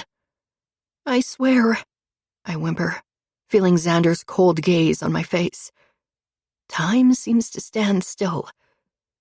Do you know what's going to happen to you if you lie to me? Or try to run from me again? I shake my head. No. Xander smiles, leaning his body into mine, causing me to curl into myself. If I find you've done either of those things, I will hunt you down and take you back to my club. Then I will fuck you bloody until you beg me to stop. And when I've had my fill, I'll give you to my men to be used. They'll fuck you as well, and then they'll slit your throat and watch the blood drain from your lifeless body. The SUV comes to a stop, and without thinking, I open the passenger door. All the contents in my stomach empty onto the ground. My eyes burn, tears slipping down my cheeks.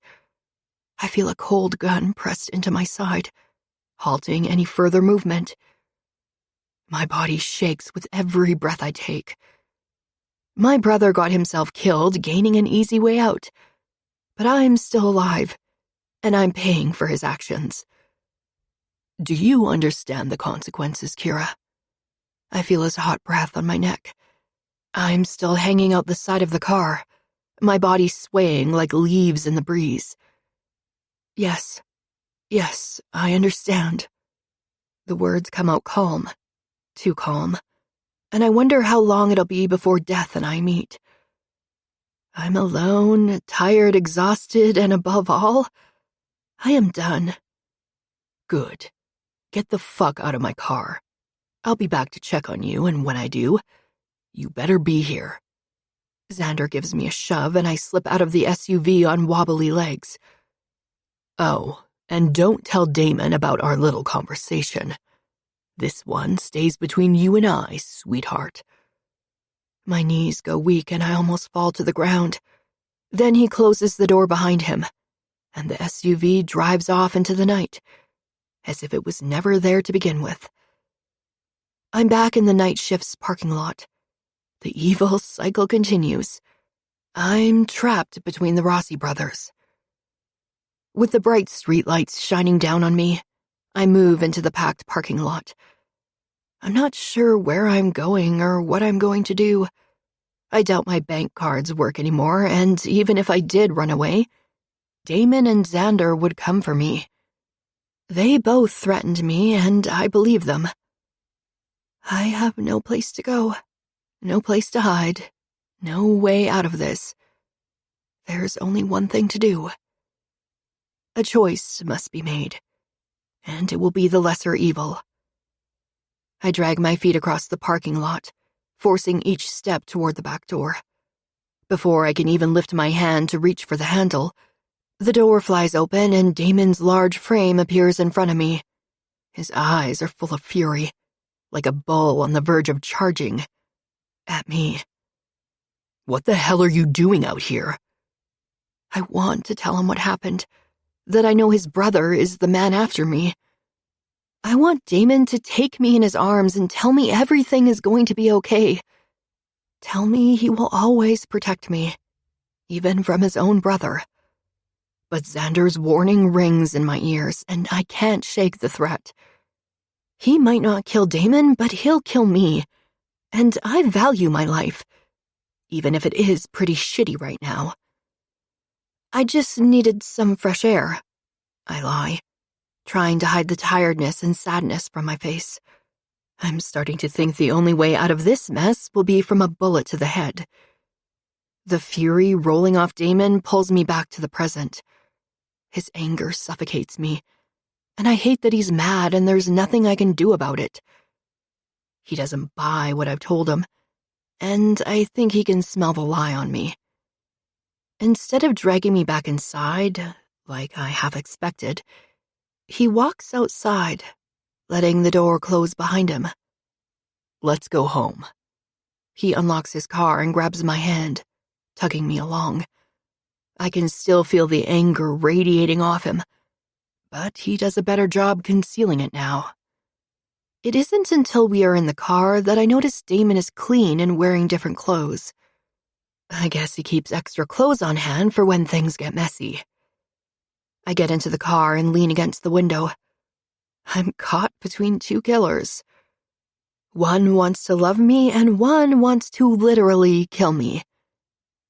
The chances of surviving this horrible predicament seem slimmer and slimmer every day. And still, when I close my eyes, I see myself with Damon, celebrating a life I know we will never be able to live. A life full of love and laughter, full of happiness. 12. Damon. I don't want to lose it, but I feel the blackness closing around me. This is why feelings never work, why I promised myself I would never fall for a woman. My thoughts are twisted and warped, mixing with my past. I know I need to care for Kira, but she makes it so fucking hard when she doesn't listen. When she's so naive and kind. It literally kills me to bring her into the darkness. She rests against the passenger window. Her eyes are closed, and she looks as if she is sleeping. I grip the steering wheel, trying to cool my heated blood, trying to stop myself from losing it. I keep the fury contained long enough to make it home, and as soon as I park and get out, I lose it. I unleash myself against the brick exterior of the house. My fists slam into the unforgiving brick over and over. The pain reminds me I am in fact human, and very capable of breaking bones. Blood starts dripping down my fists, but I don't stop until I've taken the edge off the top and first layer of skin of my knuckles. My chest heaves as I suck precious oxygen into my lungs. I turn around and see Kira waiting for me. Her eyes are sad, dull, and I wish like hell they were sparkling with excitement or desire. Hell, even fear would be a better emotion than the one I am seeing right now. Why did you lie to me? She averts her gaze, and the gesture gives her away, confirming she lied. When she doesn't answer, I start up the front steps and open the door, swinging it wide. She follows behind like a meek little mouse. I slam the door shut, then turn on her, right as she's taking her shoes off. Were you planning to run again? I thought we were past that, Kira. I thought you wanted my protection. Tears well in her eyes, threatening to spill over and down her cheeks. She croaks, her voice full of unknown emotion. You what?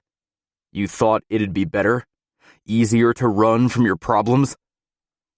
I squeeze my lid shut, frustration and anger coursing through my veins, threatening to break through to the surface. I run my fingers through my hair, pulling hard against the strands. I take a step toward Kira and watch as she retreats a step. Is that what you were doing? Running? Did you think you could get away from me again? I close the space between us in a second. My hands grip her hips with a bruising touch, and I stare straight into her brown eyes. I'd never run from you, Damon. Not again. My eyes trail over her beautiful face, her tired eyes, and down over her body. The air around us sizzles as soon as my eyes land on her throat.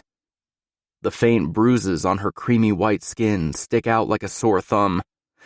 I lift my eyes to her face and see fear rattling around inside her. She's scared shitless, and I doubt I'll get an answer out of her about who did this, even if I ask. The sound of my phone ringing in my pocket angers me. I don't want to answer right now. I just want to make Kira tell me who the fuck I need to kill. I grab my phone anyway, nearly breaking the fucking thing when I see the name flash across the screen. I lift my gaze to Kira once more. Fresh tears have fallen on her cheeks. and I don't know how she still has more tears inside her. Suddenly, everything falls into place, and I make the connection. The reason why she would lie to me, why she is so fucking afraid right now, why there are bruises around her neck, like someone was choking her. He did this, didn't he? Xander? He put his fucking hands on you. Kira's wide-eyed expression confirms my assumption. I'm unsure how the bastard got into the club without anyone knowing, but it's clear he planted that bastard in her apartment to distract me. Or maybe he didn't, and I was just too fucking concerned with killing some fucker instead of protecting her. Either way, I feel like a pile of shit for not being there for her. Pulling Kira into my arms, I press soft kisses against her throat, over the bruises my piece of shit brother left on her skin. I will kill him for this, Kira. I will kill him. I whisper against her flesh, and she sobs into my chest. He told me not to say anything, she mutters. Why didn't you tell me he was your brother? I can feel the fragile trust blooming between us wither away. Xander and I might share some blood, but I don't consider him my brother. I didn't tell you because I didn't think it mattered. It doesn't change anything. I'll kill him for hurting you. Some of the tension disappears from her body as she relaxes into my touch, as if she knows this is where she belongs. I bend down to pick her up, and her arms snake around my neck, and her legs wrap around my midsection, holding on to me tightly. I can feel her warmth seep into me.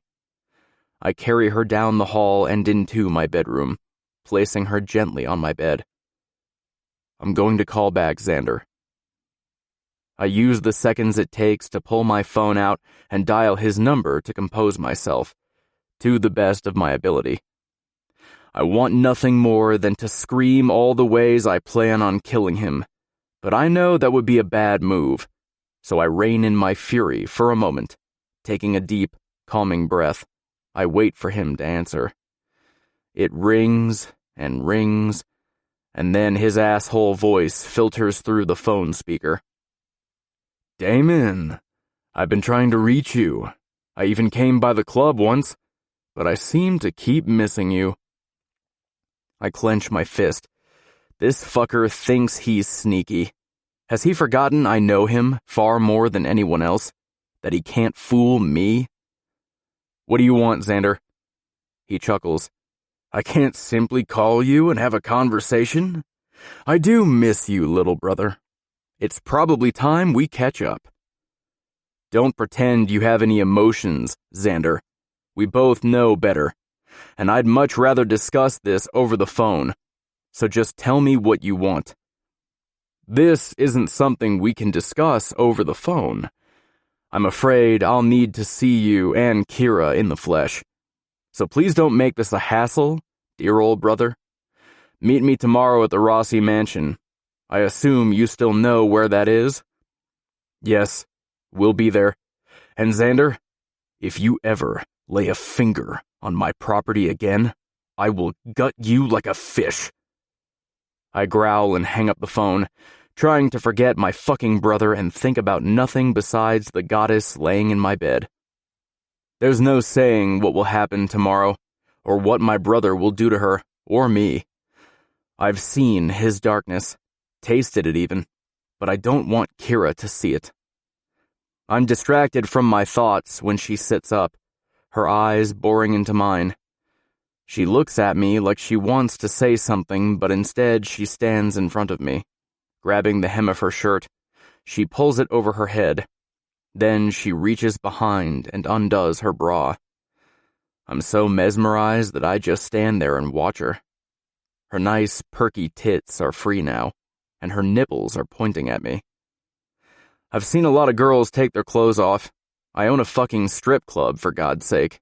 But this has to be the sexiest fucking striptease I've ever seen. Her eyes never leave mine. She is completely fixated on me while she slowly undoes her pants and pulls them down, taking her panties with them. I want you tonight. I want you to fuck me, she mutters, standing in front of me completely naked now. Who knows what's going to happen tomorrow? It's not set in stone, and after everything, I don't want to waste any more time. Everything she says is true, but that doesn't mean I want to admit it. I'll protect you tomorrow, and any other fucking day of the year. That's what's going to happen. As for the future, we'll take it one step at a time. I keep a small amount of distance between us, afraid that if I get too close, I'll swallow her whole. She's mouth-watering, and I want to possess her, own her, but not under these circumstances. I don't want her to do this because she is scared. I don't care. I still want you. I want it to be you. She takes a step toward me and starts unbuttoning my shirt. Her hands are a little shaky, but she has a smile on her face. She is nervous but not scared of me. She knows I won't hurt her. Still, I feel the need to say it out loud. We'll go slow. I'll try not to hurt you, and if you ever want me to stop, just say the words, and I will. I push a few strands of her hair from her face as she gets done unbuttoning my shirt. She shoves it off my shoulders and lets it fall to the floor. But no, we don't have to do this. We don't have to do anything today. Her cheeks a soft pink, and her eyes filled with arousal and excitement. She whispers, "Shut up and kiss me." I'm not used to following commands, but I am willing to make an exception today, and I obey. Leaning down, I press my lips to hers. She is close enough now that her pebbled nipples rub against my bare chest. There is no other feeling like her body against mine. My cock springs to life in response, so ready to finally be inside her. It's caught between us, pressing firmly against her flat belly. I nip at her lips, urging her to open to me. When she does, my tongue slips inside, swirling around her mouth, mingling with her tongue, tasting her. I kiss her like that for a long time, tasting her, trailing my fingers up and down her arms. I want this to be perfect for her. I might not be able to save her from all the bad in this world, but I can give her this moment. I can make certain it's all she ever thought it would be.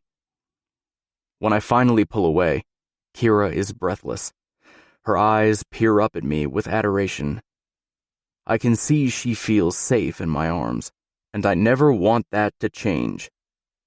With a soft smile, I ease her onto the bed, watching her face as I do. I'm going to make this good for you. So fucking good for you, baby. I whisper against her skin, peppering kisses over her throat, collarbone, and chest. Anger flickers inside me as I notice the bruises again. Then I move my lips lower. I take one of her hard nipples into my mouth, swirling my tongue around the tip, and she arches her back off the bed. Her hands make their way into my hair, holding my face against her tit. I wonder if I could make her fall apart with nothing more than my tongue on her nipple. I smile against her skin, saving it for another day. When I release her tit with a pop, I knead her other breast, rolling the nipple between two fingers, giving them equal attention. By the time I pull my hands away, she's panting. Her eyes are dilated, and I'd bet anything if I dipped my finger inside her, she'd be wet as the fucking ocean. Stripped of my shirt already, I shuck my pants and boxers in one swoop and drop down to my knees, gripping Kira by the ankles and pulling her ass to the very edge of the mattress. Propping herself up on her elbows, she licks her lips and eyes me, looking like a vixen. You going to watch me devour your pussy? I growl, a possessiveness overtaking me. She belongs to me. Mine. The word vibrates inside my head, but I don't think about what it means. Without warning, I dive between her legs like a starved man. My fingers sink into her smooth flesh, and she lifts her hips with every lick of my tongue, as if she knows exactly what she fucking needs. Damon, she gasps, her head falling back against the mattress. I smirk against her perfect pink pussy and grip her ass, lifting her hips upward, alternating between long licks and sucking on her little clit. It doesn't take long for her to start thrashing against the sheets. Pants and moans escape her lips, but I keep up my relentless pace until she falls off the fucking edge. Her pussy quivers, and her delicious sweet cream coats my tongue. Her legs are still shaking, and her eyes are squeezed closed when I press a finger against her soaked entrance. The thick digit enters her easily. Fuck. How I wish it was my cock claiming her right now and not my finger. I take a couple calming breaths, reminding myself it will be worth it. Soon. So fucking soon. I need her panting, soaked to the bone, and primed for my cock. You're so beautiful when you come. I nudge her legs wide and slowly insert a second finger, scissoring them. She mules, placing her arm over her mouth, as if she's worried the whole neighborhood may hear. Be loud, baby. Scream if necessary. Tell everyone how much you love the things I do to your body. I want to hear her. I want to watch her face as she falls apart again and again. I want to swallow every last drop of her cum. Using my thumb, I rub fast circles against her clit, all while moving 2 fingers in and out of her tight hole. My cock throbs, and all the blood in my body roars to life, beckoning me to take her. I push the knee down and continue fingering her, bringing her closer and closer to oblivion with each stroke. Only a few more moments pass, and she's coming again. Her orgasm drips down my hand as her pussy tightens around my fingers, damn near squeezing the life out of them. My own chest heaves, and when I ease my fingers out, I bring them to my lips and taste her sweetness one last time before I move above her. Kira opens her eyes. The brown is brighter than I've ever seen it. Need and desire shine in her eyes. The look she wears gives me confirmation that she wants me, and I know she is ready now. Her pussy is slick, prepared to accommodate my cock. I move her back up the bed, making sure there's enough space to climb on top of her. She watches every move I make like a hawk. Fear and nervousness is absent. There is only excitement and anticipation in her eyes, as if the moment can't happen fast enough for her, when I want the damn moment to last forever. With my entire body hovering inches from hers, I feel an electric charge between us. An invisible force is begging us to join, pulling our bodies together like we are magnetic.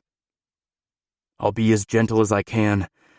If at any time you want me to stop, you tell me, okay? I take her by the chin, making certain she hears every word. When I release my hold, she nods. I won't stop you, Damon. I want you. I want this. I want it so badly it hurts. Her words slam into my heart, ripping off the Band-Aid from a wound that never healed. She needs me. She wants this, wants me. And I can't say I've ever had a woman want me for the unapologetic bastard I am. As I fist my cock in my hand, I stare deep into her eyes, knowing love truly is an incredible emotion. And I'm pretty fucking close to feeling it. 13. Kira. He looks at me like he wants to consume and cherish me all at once. I can feel how much he wants me, wants this moment between us. And I wish like hell that I could stop time just for us, so we can enjoy this moment again and again. Damon's body shakes as if it's taking an extreme amount of effort not to slam inside me. It feels like we've been waiting to do this forever, which is ridiculous. I only met Damon days ago. How is it possible I feel so strongly? It feels like he knows me better than anyone. I think the most important thing is that I feel like I'm the only one who knows him, the real him, the man beneath the mask he slips on every day. He shows bits and pieces of the person he really is, the man he thrives to be. Pressing between my legs, he exhales a shaky breath. He looks on edge, like if I reach out and touch him, he might cut me. But it's a risk I'm willing to take. I'll travel into the dark with him if it means he comes out a better man. He leans down, keeping most of his weight on one arm. The feel of his body on mine leaves me panting with need. He kisses me again. His lips are possessive and heated, and I want to take my hand and hold his lips to mine. But I also want him to slip inside me. I moan into his mouth, begging him to take me. I can feel him guiding himself to my wet slit, and I lift my hips to meet his touch. The silky smooth head of his thick cock is right at my entrance, and I shudder remembering how he made me come like this yesterday. My hands snake around his huge body, my fingers digging into his shoulder, urging him to come closer. His skin is so soft and warm beneath my touch. I don't want an inch of space between us. Even the air separating us feels like too much. Damon swoops down, pressing his lips against mine. He kisses me deeply, taking my mouth like a starved man. I melt farther into the mattress, my softness rubbing against all his hard edges. He ends the kiss and places his forehead against mine. We are both panting. Desire pools deep in his eyes, and he hitches my leg up, guiding his cock straight toward my pussy. He enters me slowly, his body quivering as he exhales a calming breath. "Kira," he pants, "you feel like heaven." I can see how much he wants me, how much he wants this. Swiveling his hips, he moves a couple more inches inside. My body stretches farther to accommodate his huge cock, and I gasp slightly, my chest constricting from the fullness. I've never felt anything like this before. I suck my bottom lip into my mouth to stifle a whimper. Will he be able to fit? Damon shifts his head and places it in the crook of my neck. I can hear him inhale as if he's trying to calm himself. "Fuck, Kira. You're so tight," Damon whispers against my hair as he works himself deeper inside me, until I feel him at the back of my channel. As soon as he's fully seated, he stills, allowing me to adjust to his length. There is a slight burning and an overwhelming fullness consuming me, but there is far less pain than I ever expected. "Baby," he hisses, "I've got to start moving soon." I can tell he's barely holding on. I feel the need pulsing through him. "I'm okay. Move. It doesn't hurt. I just feel full." My voice comes out as nothing more than a breath. A deep growl that sounds more animal than human rips from Damon's throat. And holy hell, he finally starts to move. He thrusts his hips slowly, pulling out of me before easing back in, setting a wonderful rhythm that has me panting. Warmth tingles down my spine. It's different than the kind of pleasure he's given me with his tongue and fingers. This is a deeper pleasure, soul-searing, body-consuming. Damon does this for a short time, his hips flexing just enough for me to feel him deeper than previously. Each movement gives me unbelievable pleasure.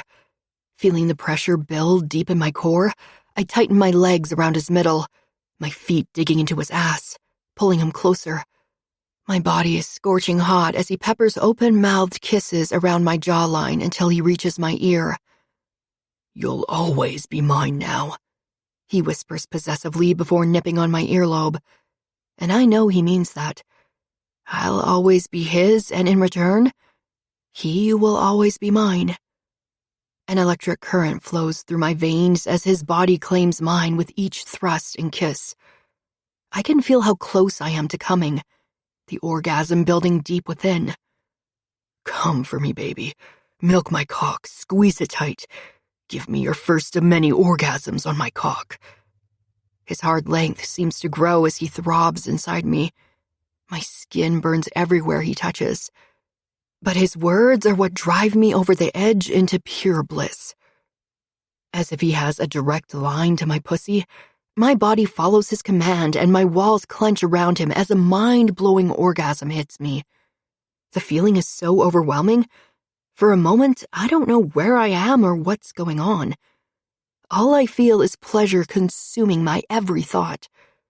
Completely disoriented, I hold on to Damon, clinging to his body as I try to catch my breath.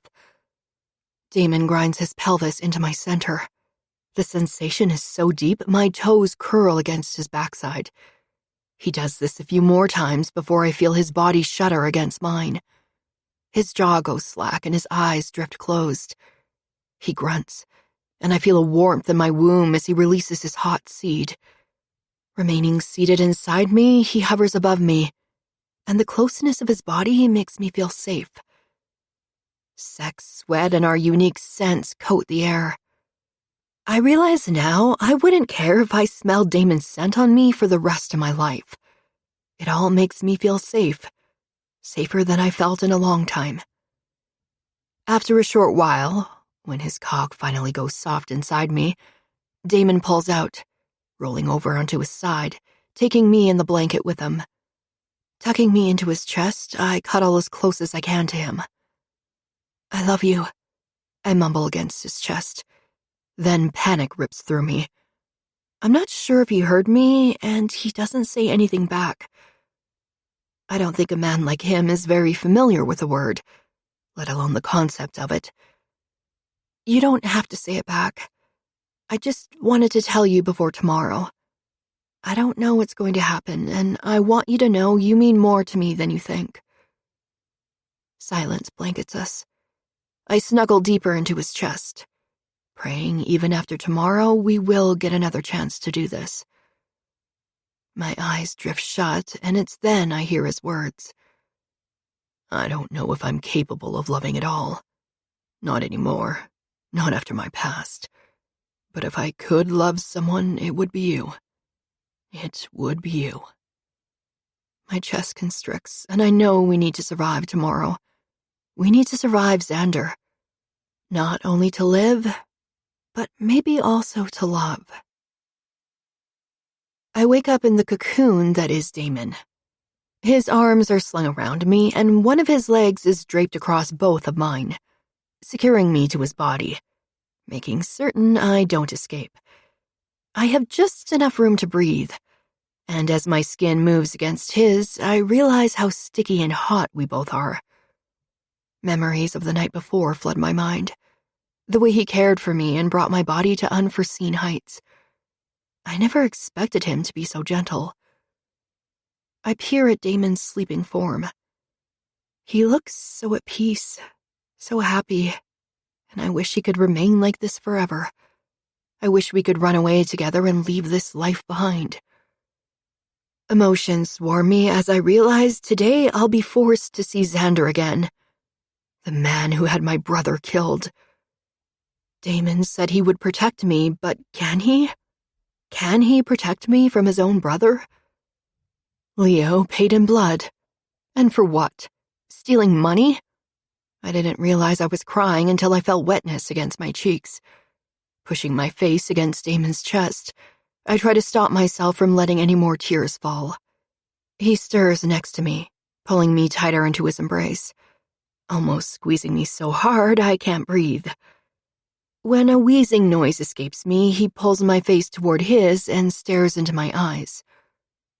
Are you okay? Yeah.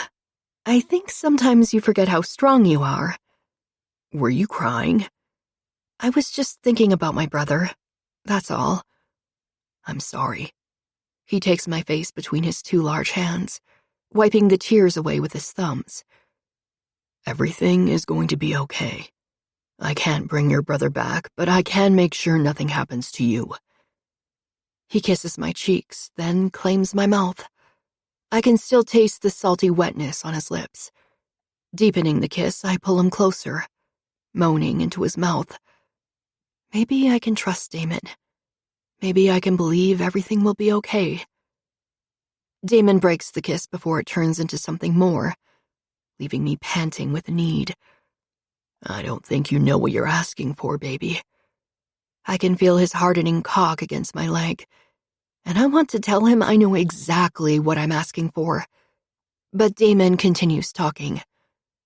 I'd love nothing more than to take your begging pussy, but you need a break after last night. So how about we go get some breakfast before I change my mind? Because I can guarantee you wouldn't want me to take you again right now. I nibble on my bottom lip mischievously. And why is that? You don't know what I want?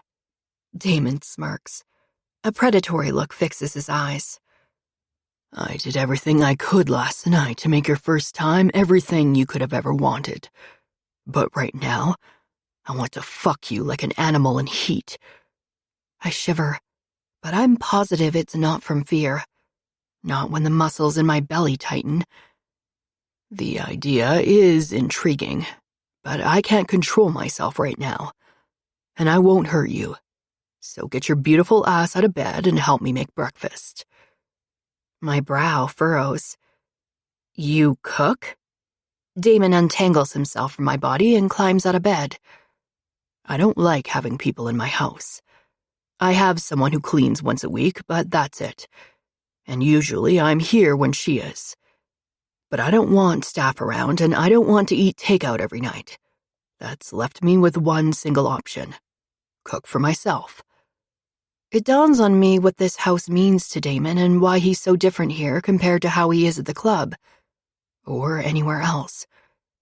This place is his sanctuary. It's the only place he can be himself. The only place he doesn't have to pretend to be anything else. He doesn't have to be a hardened criminal here because there's no one to answer to. So you don't like having me in your house? I ask playfully. You're the exception to any and all my rules. Not that it would matter anyway. This place is as much your home as it is mine. Now come put some clothes on. My self-control is withering away as we speak. I smile, loving that I have some kind of hold over him. He wants to protect me. He wants me safe and unharmed. And that makes my heart beat faster inside my chest.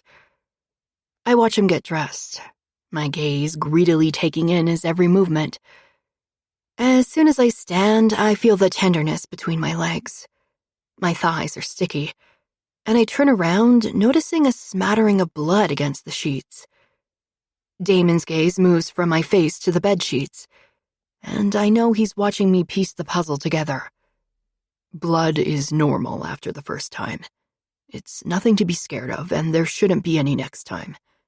It wasn't from me taking you too roughly, because I can assure you, I didn't take you as hard as I could have, nor as hard as I wanted to. My cheeks heat at the thought, my body burning up and my insides tingling with desire. I know you didn't, and I know you were holding back. Damon's jaw clenches in a way that makes me think he might be mad. Does he think he's weak for being so kind to me? Or maybe he's worried I thought he acted like a savage. But didn't I? I thought he'd take me as he had all the other women he'd been with. I'm sorry if I offended you. I didn't mean it like that. I just know you were trying to be kind. That you didn't want to hurt me. I'm digging a deeper hole. When Damon doesn't say anything, I decide to shut up and take a shower. I think I'm going to take a quick shower before I get dressed. I feel awkward now, and I hate it. I ruined a good morning all because I couldn't keep my damn mouth shut. Feeling shameful, I start toward the bathroom, when a hand on my shoulder halts my movements. Damon's grip tightens as he turns me into his chest. 2 fingers bring my chin upward, and I'm forced to look at him. It's okay to see me as the monster I am, Kira. But it's not okay to assume I would ever hurt you. I care for you like I've never cared for anyone. And just because I fuck like a beast doesn't mean I'd take you that way. I can control myself. I can put the monster away to give you a piece of my heart. I don't even realize I have tears in my eyes until I feel the damn thing sliding down my cheeks. I nod, pressing up on my tiptoes to kiss him. He lets me, but only briefly. Then he releases me, his eyes blazing with need. Go. Now, he growls, then turns around and walks out of the room, disappearing down the hallway. I stand there a moment longer, my feet cemented into the floor before I make my way into his bathroom. It's huge, magnificent, and has a fancy shower with multiple steam functions. It reminds me of those luxury showers you see in commercials or movies. I check out all the settings and decide that a nice steamy shower is exactly what I need. Turning the knob all the way to hot, I get in and let the water massage and heat my tender flesh. I always tense up when I get stressed out, and it makes my neck stiff and sore. The past few days have been stressful as hell, and you better believe my neck is letting me know it. I stand under the shower way longer than I intended, so by the time I get out, my skin resembles a prune. Feeling 10 times less stressed and 100 times refreshed, I wrap myself up in a fluffy towel. Glad to have a bigger selection of clothes here now, I grab some fresh underwear, an AC/DC t-shirt that used to be my brother's, and a pair of skinny jeans. I dress quickly, brush my teeth, and comb through a dark mop of russet brown hair.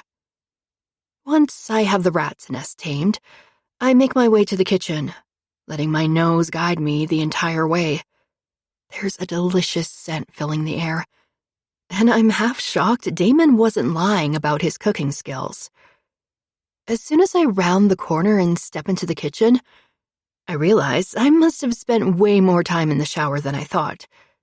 Damon has already finished cooking and is setting the table. Quick shower, huh? He snickers.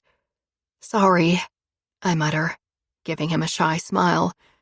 I feel bad about the fact that he had to make breakfast all alone, but a few extra minutes in the shower was completely worth it. It's fine. Sit, eat. You'll need to replenish if you plan on doing anything else today. He winks and points to a chair as he sets a plate down. A good portion of eggs topped with veggies and bacon cover it. I do as he asks, inhaling the aroma of the food. My gaze lifts to Damon's. He looks at home, appearing as if this all comes natural. And with every new thing I learn about him, I want to learn more. There isn't enough time in the day to learn what makes him tick. I lift my fork and dig in. It's hot as hell and nearly burns my tongue, but the flavor explodes in my mouth. The taste even better than it smells. The veggies are cooked perfectly, and the eggs are fluffy and mixed with a little bit of cheese. Wow, this is really good. Now, if you would say that with a little less surprise, I might actually take it as a compliment. He laughs, a belly-shaking chuckle. I'm slightly shocked, and I hope he can't tell. I want to hear that kind of happiness escape his lips again. I take a drink of orange juice, then swallow down the food in my mouth. His deep laugh echoes throughout the large kitchen. It's infectious, and I start laughing. I've never seen Damon so at ease, and it makes me happy and less nervous. Our carefree morning routine comes to a halt, though, when his cell phone rings. His eyes gloss, and all happiness drains from his face. The mask I often see him wear slips back into place. He lets the call go to voicemail, then the phone chimes again. I try to focus on finishing my breakfast and less on what he is doing, but my appetite is gone now. It's Xander, and he wants us to come to dinner. He's also invited the rest of our family. My brows pinch together in confusion. The rest of your family? Yes. I have 2 uncles left alive, and they'll be joining us. Damon doesn't elaborate, but he looks less than happy.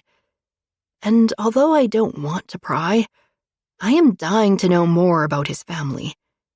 Partly out of curiosity and partly out of fear. For some reason, I feel like knowing more about him may make this less scary. At least if I know what I'm walking into, I can prepare myself. Forcing another bite of food into my mouth, I decide to ask him some questions. What happened to your parents? Damon's mood darkens, and I regret asking him. Maybe bringing up this conversation right after his asshole brother contacted him isn't such a good idea. I'm sorry, I shouldn't have asked. You don't have to tell me anything if you don't want to. I swallow the food in my mouth even though I feel like vomiting. My father wasn't what you would call a father. Every choice he made was for himself and his businesses. He was selfish, and he scared my brother and I in the worst ways. He did things to us no man should ever do to a child, let alone his own sons. We needed someone to protect us, but my mother turned a blind eye, as if she didn't see the fucking things he was doing. My mother died when we were 10, and that's when things took a dark turn. The most sinful smile I've ever seen appears on his lips, and it makes me shiver with actual fear. Thankfully, the fucker is dead now. A bullet to the heart will do that, though. In the end, he got what he deserved.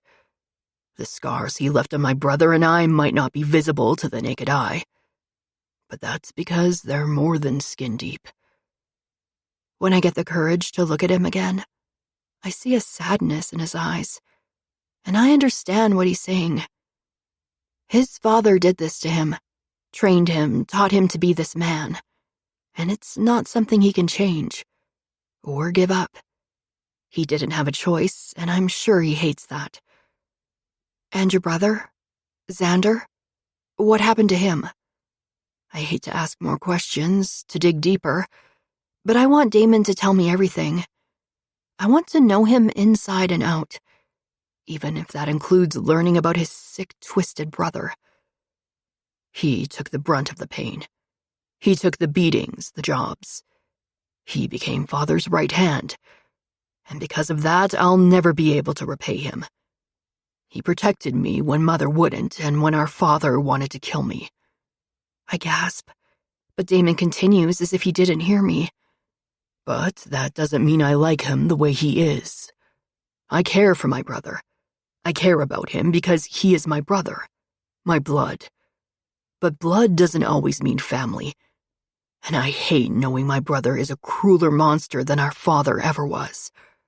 I hate that he let our father control him, train and groom him to be the leader of our family, and that even after our father died, Xander could have changed. He could have become better, made the family better. But he ended up becoming just like him. Worse, even. I lift a hand to my throat, knowing the bruises are still there. Damon would never do that to me. He'd grab me, stop me from going somewhere, pin me down. But he'd never rip the air from my lungs. He'd never look at me with a hunger to kill. Not the way Xander stared at me when he pinned me against the wall. Damon clears his throat, breaking my train of thought. He will pay for touching you, Kira. He knows you're mine, and he touched you simply because he knew it would hurt me. He looked at me with a desire to kill. And he would have killed you. I know because he is my brother. I know what makes him tick. I know what sets him off. But he didn't because he has other plans for us. I'm not stupid. He wouldn't call a meeting like this after years of being absent from my life without having some type of plan. And he doesn't let anyone live unless they serve his purpose. The thought terrifies me. Does that mean he'll kill Damon and I outright? I don't want to die yet. Not when I've just finally started to enjoy life again. I've lost so much already. My parents, my brother. But Damon has too. He lost both his parents and technically his brother. Did he kill your father? The question is on the tip of my tongue. I feel I know the answer, but I want Damon to confirm it. Yes. Not that the bastard didn't deserve it. It changed him, though. It made him evil. Damon sighs, and I can see the conversation is bothering him. I don't want to ruin our morning further. Desperate to change the subject, I try to think of something else to ask. Does it matter what I wear tonight? Is it the kind of dinner party you dress up for? Because if I'm expected to wear anything besides jeans and a t-shirt, we're going to have a problem. I force a smile, trying to lighten the mood. Damon doesn't skip a beat. I'll have Candy pick you up something and you can dress at the club. I have to swing by there before dinner anyway. It'll work out perfectly. The thought of Candy picking clothes out for me sounds scarier than going to dinner with his family. My face must reflect what I'm thinking. Don't worry. I'll tell her to keep the dress PG-13. Though I'd love to see you in something that shows off your body. But I don't want anyone in my family, especially my brother, to see what's mine. My body tingles, and I have half a mind to go kiss the hell out of him. But I can see he's still facing his demons, and I don't want to push him over the edge. Not yet. Instead, I remain seated, feeling protected and cherished, hoping like hell we can make it through tonight and come out together on the same side. 14. Damon. When we arrive at night shift, the place is empty, minus Candy and a few of my right-hand men. I'm a bundle of nerves, even though I have no reason to be. Well, sort of. I know I'll be walking into a shit show tonight. I wonder if Kira realizes what kind of dinner to expect tonight. Whatever my brother wants, he is going to use Kira to get it, and that annoys me. More than that, it angers me to no end, because caring for her, letting her into my life, makes me feel like I have a weakness, and that's something I've never experienced before. A weakness my brother will have no problem grabbing onto and using to prove a point. I can feel the tension Kira carries seeping into my bones. She doesn't like the man I am when we're here, but it is what it is. I don't want to hurt her feelings. When we make it to my office, after I do my rounds, I close the door behind us, sighing in relief. There is so much shit that needs to be done. New girls to be selected. I need to talk to Tony and Dave and set up a meeting with all my men to discuss keeping post, since clearly it's a fucking issue being that my brother got his hands on Kira in our establishment. My head is spinning, and yet the only fucking thing I can focus on is this stupid dinner with my sadistic brother, and the fact that my hands will be forced into playing whatever game he has up his sleeve. Kira clears her throat, interrupting my thoughts. I lift my gaze to hers from where I sit behind my desk. She is in her spot on the couch, where she sat the other day, though it seems like forever ago. I've been on edge since our conversation earlier, and I'm certain she can feel it, her facial expressions confirming it. Yes, I try to keep distaste from my tone. Her dark brown eyes soften me. She looks at me like I am her entire world, and I can't let her down. Not today or tomorrow. Never. We didn't... She stumbles over her words, her teeth worrying her bottom lip. We didn't use a condom, and I'm not on birth control? Fuck. The thought never occurred to me. Then again, I wasn't focused on anything but making Kira feel good. If you're worried about catching something from me, you don't have to be. I've never fucked anyone without a condom, and I get every woman screened who works here. You've slept with every woman here? I lick my lips, not really wanting to discuss this with her. She's sensitive. Far too sensitive than I have the patience for right now. No, I haven't slept with every single woman here, but I don't think it matters how many women I've slept with now that I'm with you. I lift a brow. Shame fills her eyes. Okay, I'm sorry. Her apology is full of heart, and I know she is just concerned with my feelings for her, and maybe a little worried I'll find someone else. But she has no idea what last night meant to me, or what every day being in her presence means. Don't be. But don't ask questions we both know you don't want answers to. I've slept with a lot of women. I have a lot of experience. But you have one thing they don't. I pause briefly, the words settling to the inside of my cheek. I have a lot of experience, but you have one thing they don't. My heart. I pause, panic seizing me. What's that? She asks, taking a seat at the front of my desk. I'm not ready for this moment, not even fucking close. I care for Kira, I want to protect her, but love her? I'm not sure I'm ready to admit it. Nothing, baby, nothing. Forget I said anything.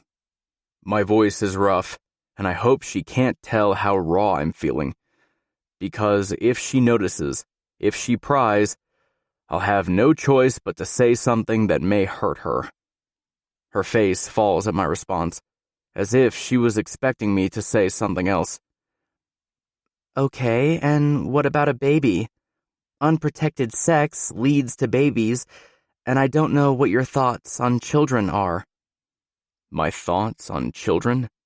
They're non-existent. The thought of having a baby couldn't be farther from my mind. Just imagining it seems odd. I don't think I can. However, for some reason, I like the idea of Kira's belly growing round and her breasts getting heavy with milk. Beyond that, I just don't know. A child? In my world? It'd only be another person to protect, another person to hide from my enemies. I'm about to give her some generic asshole response, like we'll worry about it later or we'll take care of it when the time comes. But seeing her worried face, I know I need to do better. I need to be better than that. For her. Only for her. We'll do whatever you want. If you want to start using birth control, I'll make it happen. If you were to get pregnant, I would be there for you every step of the way. I'm not going to leave you, if that's what you're worried about. I can see the tension leave her body, and a relieved smile spreads across her face. This is what I want, to make her feel happy and secure, for her to know I'll go through heaven and hell for her. A knock sounds, ending any further discussion. The smile on Kira's face falls, and I tighten my mask into place. It has to be this way. Come in. The door swings open, and Gunnar appears, followed by his girlfriend. Shit, I don't need this right now. Hey, boss. He's making a serious effort not to look at Kira, unlike his girl who is staring holes into her face. Kira, are you okay? The girl asks, the one who is clearly ignoring me as she steps closer. And Kira gets up like she is about to hug a friend. Sit your ass down, I order Kira. She regards me with a pout on her lips, but does as she's told. Then I turn my attention back to this girl. And you wait outside the door. I point and glare at the girl. Now I got her attention, but she's still not following my orders. She looks back at Kira, and I catch the exact moment she sees the bruises. Her eyes widen, and her eyebrows pull together. Did he do that to you? Is he hurting you? She yells, and I'm sure everyone in the club can hear her. Lily, please, it's not like that. At the same time, Gunnar steps in front of Lily, shielding her from my gaze. Babe, calm the fuck down, Gunnar scolds her. I grit my teeth, trying to relax myself. He better rein her in soon because my patience is running thin. Yeah, you might want to listen to him before I do the same to you, I snap. Gunnar visibly tenses. He knows I'm not playing games. Lily, however, doesn't get the memo, or she just doesn't care. No, I won't calm down. He's holding her prisoner, keeping her from coming to class, and now he is beating her? Look at her neck, Gunnar. Feeling my patience vanish into thin air, I walk out from behind my desk and come to a stop a few feet in front of Lily. I can do with my property whatever the fuck I want, so if I decide I want to choke her while I fuck her, then that's what I'm going to do. I mean business now, but I refuse to look at Kira. I don't want to see the way she's looking at me right now. Keeping my gaze trained on Lily, I stare her down, hoping to scare her enough to get her to leave, maybe even take a step back when I came around the front of the desk. But instead, she fucking lunges at me. She's not close enough to reach me, so I don't even take a step back. But I am slightly shocked. She's got balls. I'll give her that. She doesn't get far. Gunnar already has a grip on her, trying to keep her away from me. But I get the feeling that's not going to stop her. Jesus, Lily, calm down. Are you trying to get us killed? Either Lily is not hearing what he is telling her, or she doesn't give a shit. I'm going to go with the latter. Nevertheless, she's pushing buttons she has no business pushing. She thrashes back and forth like a wild animal in Gunnar's arms, and I have no doubt she will attack me again in a heartbeat if she gets loose. Out of the corner of my eye, I catch Kira starting to cry on the couch. Her perfect brown eyes fill with tears, and she probably knows what I'm going to do next. I pull my gun from the back of my pants and point it at her friend. My finger is on the trigger, ready to shoot any second. As soon as Lily catches sight of the shiny metal of my gun, she stills. Her eyes grow wide. With my free hand, I grab cash from the drawer and throw it to Gunnar. Get the fuck out of here before I put a bullet in both your heads. And Gunnar, from now on, you come alone or not at all. I won't have shit like this going down in my office. My word is rule here.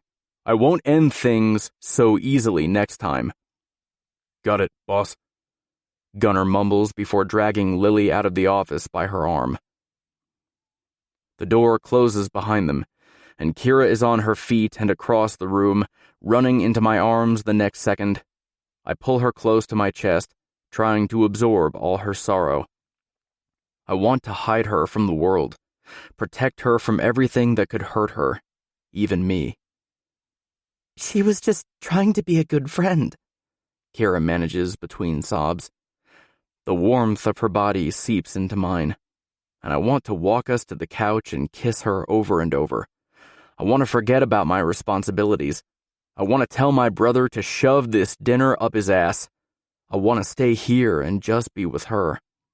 But I can't, and that's the harsh reality of the world we live in. I know, baby, but it's better like this. It has to be this way, I whisper close to her ear. Even in my own club, I can't risk people hearing me talk to her like this. It's bad enough that my brother knows how important she is to me. The more people that know about her, or my feelings for her, the bigger the target on both our backs. I hold her for a short time before releasing her. After all the things she's asked me today, I realize I never cared to ask her something in return. Probably because a part of me worries if I get too attached and something happens, it will kill me. Still, knowing little things about her can't hurt, right? What did Lily mean when she said, "I'm keeping you from going to classes"? Kira sniffles. I was going to college to get a degree. In what, I don't know yet. I'm still undecided, but I won't be able to return, so it doesn't matter anyway. Once this whole thing with my brother is settled, you can go back to classes. There will be a man protecting her on campus at all times, but we can talk about security measures later. I still won't be able to go. She's not looking for pity. This I know. She's simply stating the truth. And why is that? Because Leo paid for all of my schooling, and now that he's... She trails off, as if she doesn't want to say the word. I won't be able to pay for tuition, and even with a job, it's not going to be manageable. I have to eat and find a place to live, too. Shit. It never occurred to me Leo was supporting her, paying for her schooling, her housing. It's no wonder he got caught up in some bad shit with my brother. He was trying to take care of his little sister. He was trying to protect her, and he paid for it with blood. Kira, if you want to go to school, then you can. I'll pay for your tuition in full. You don't have to worry about money or paying me back, and you don't have to worry about a place to live either. Kira looks at me in disbelief. You can stay at my house. I've got food, heat, running water, everything you'll ever need. You don't mean that, Damon? She sniffles. Yes. Yes, I do, baby. I'll give you whatever you need to make it out of this shithole. You say the word, and I'll do it. The words have never been more convincing. I'll do anything for Kira. Paying for her college tuition is nothing. Allowing her to live with me, nothing. There is no cost for her happiness, not in my mind. I'll get everything arranged when we return from my brother's. Oh, fuck. Dinner. My brother's. I pull my phone from my pocket and check the time. We've got 2 hours before we need to be at the mansion. I'm going to call Candy. She's got your dress, and she's going to help you do your hair and makeup. I feel myself slipping back into the old me, the person I have to be. Kira must feel it too because she slowly retreats to the couch. Okay, she mumbles, placing her hands in her lap. I feel the organ inside my chest beat. It's pounding, pumping blood through my body, but I can't let it control my decisions. I need to use my head to protect Kira, not my heart. 15. Kira. I stare at myself in the mirror. Damon has me changing in the stripper's dressing room. I feel cheap, but I don't object. He has business to attend to, and he all but pushed me into Candy's arms as soon as she entered his office. Coldness washed over him earlier, hiding all his emotions now. He's changing, reverting to his old self. Slowly. So slowly. Maybe he doesn't think I see it. I don't know. I thought after last night we had made some headway, that things had changed, but... What are you thinking about inside that head of yours? Candy asks while I start to get undressed. She already has my hair up in big rollers, making me look ridiculous. I hope she doesn't plan to keep these in my hair as part of the hairstyle tonight. First of all, I'm glad you picked this dress for me. I was worried you would choose something, more like this. She holds up one of the stripper's outfits from the nearby rack. The damn thing is made with less fabric than some of my underwear. And that's being nice. Yes, I giggle. No offense, but I've never seen you in anything besides super revealing clothing, so I just didn't know what you would choose. Hun, I work in a strip club. Revealing clothing is our uniform. That doesn't mean I don't know how to dress for a dinner party. She winks at me, and for the first time, I wonder why she's working here. Does she like it? How does she know Damon? I think about asking, but then decide against it. Her business is none of mine, and with the shitstorm called my life, the last thing I need to be doing is questioning someone else's choices. Yeah, you're right. I'm sorry. I feel ashamed for judging her, when clearly my own life is in shambles.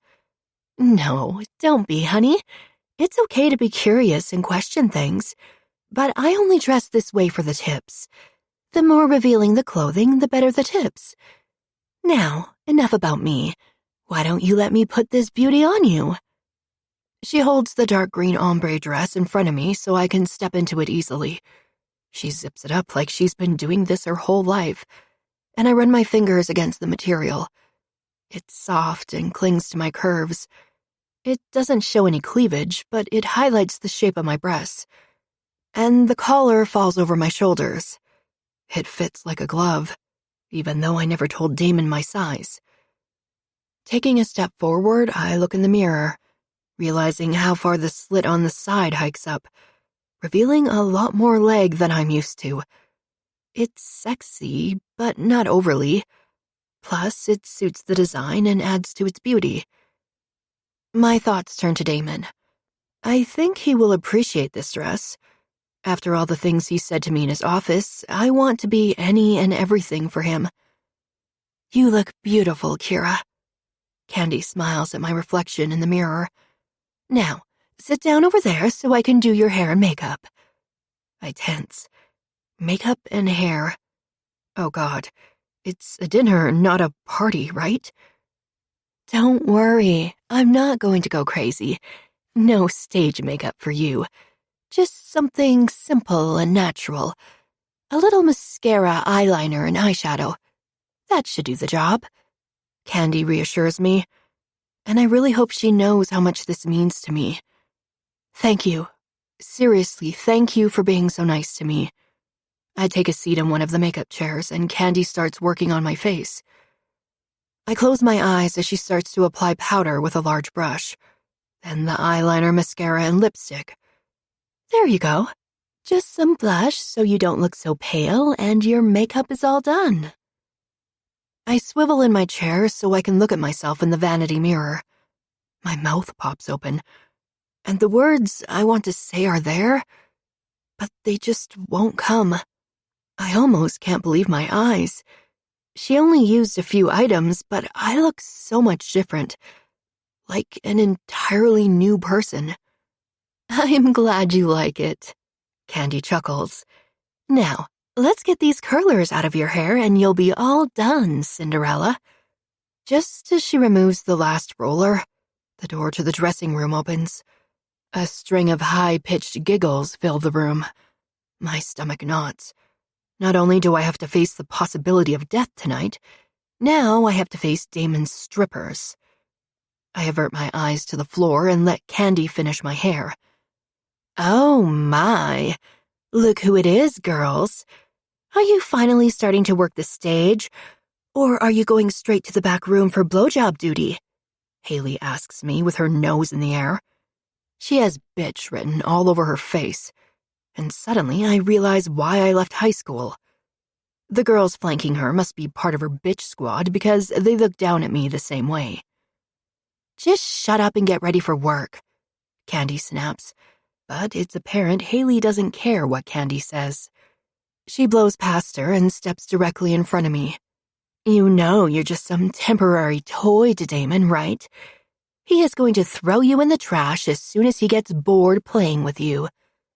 Each word stabs me like a knife straight to the heart. He's had a lot of girls, but he always comes back to me. Her pink painted lips twitch into an evil smile. He's been doing it for over a year. I've been his one and only, and to this day, I'm the only one who knows how he likes it. She keeps talking, and each statement twists the knife deeper and deeper. You will never satisfy him like I do. Hell, like any other woman. Her eyes move over my body. You're garbage compared to us. She all but spits, and she may as well have slapped me across the face. I'm sure it would have hurt a lot less. Haley, Candy shouts, but once again she's ignored. All eyes are on me and Haley. I can feel pressure building behind my eyes. Stupid tears are about to fall and mess up my makeup. I can't believe I'm letting this bitch have so much power over me, but I can't help it. Not when she's highlighted every insecurity I have and rubbed it in my face. Thoughts of Damon enter my mind. He said so himself. He held back with me. He wants to fuck me hard, and I don't know if I can give him what he desires. What if I can't and he comes back to Haley for sex? The thought sickens me beyond belief. Bile rises in my throat. This is the last thing I need right now. Not when I have to spend an entire evening with people who want to kill me. Oh, I'm sorry. Did I upset you, sweetie? When I look up at her, I want to slap that stupid grin off her face. She's close enough now that I could if I really wanted to. Maybe I should just teach you how to suck 'em off.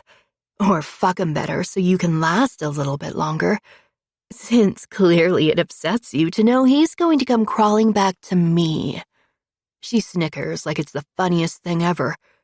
And it hurts. It hurts so bad. I can't compose myself a second longer. The tears slip from my eyes. I know it's weak and stupid to cry over something someone says to you, but I can't. A large body walks up behind her and I nearly flinch. The look in Damon's eyes is sinister. It promises death and destruction. You're fired, Damon snarls. Haley's eyes go wide before she turns to face Damon.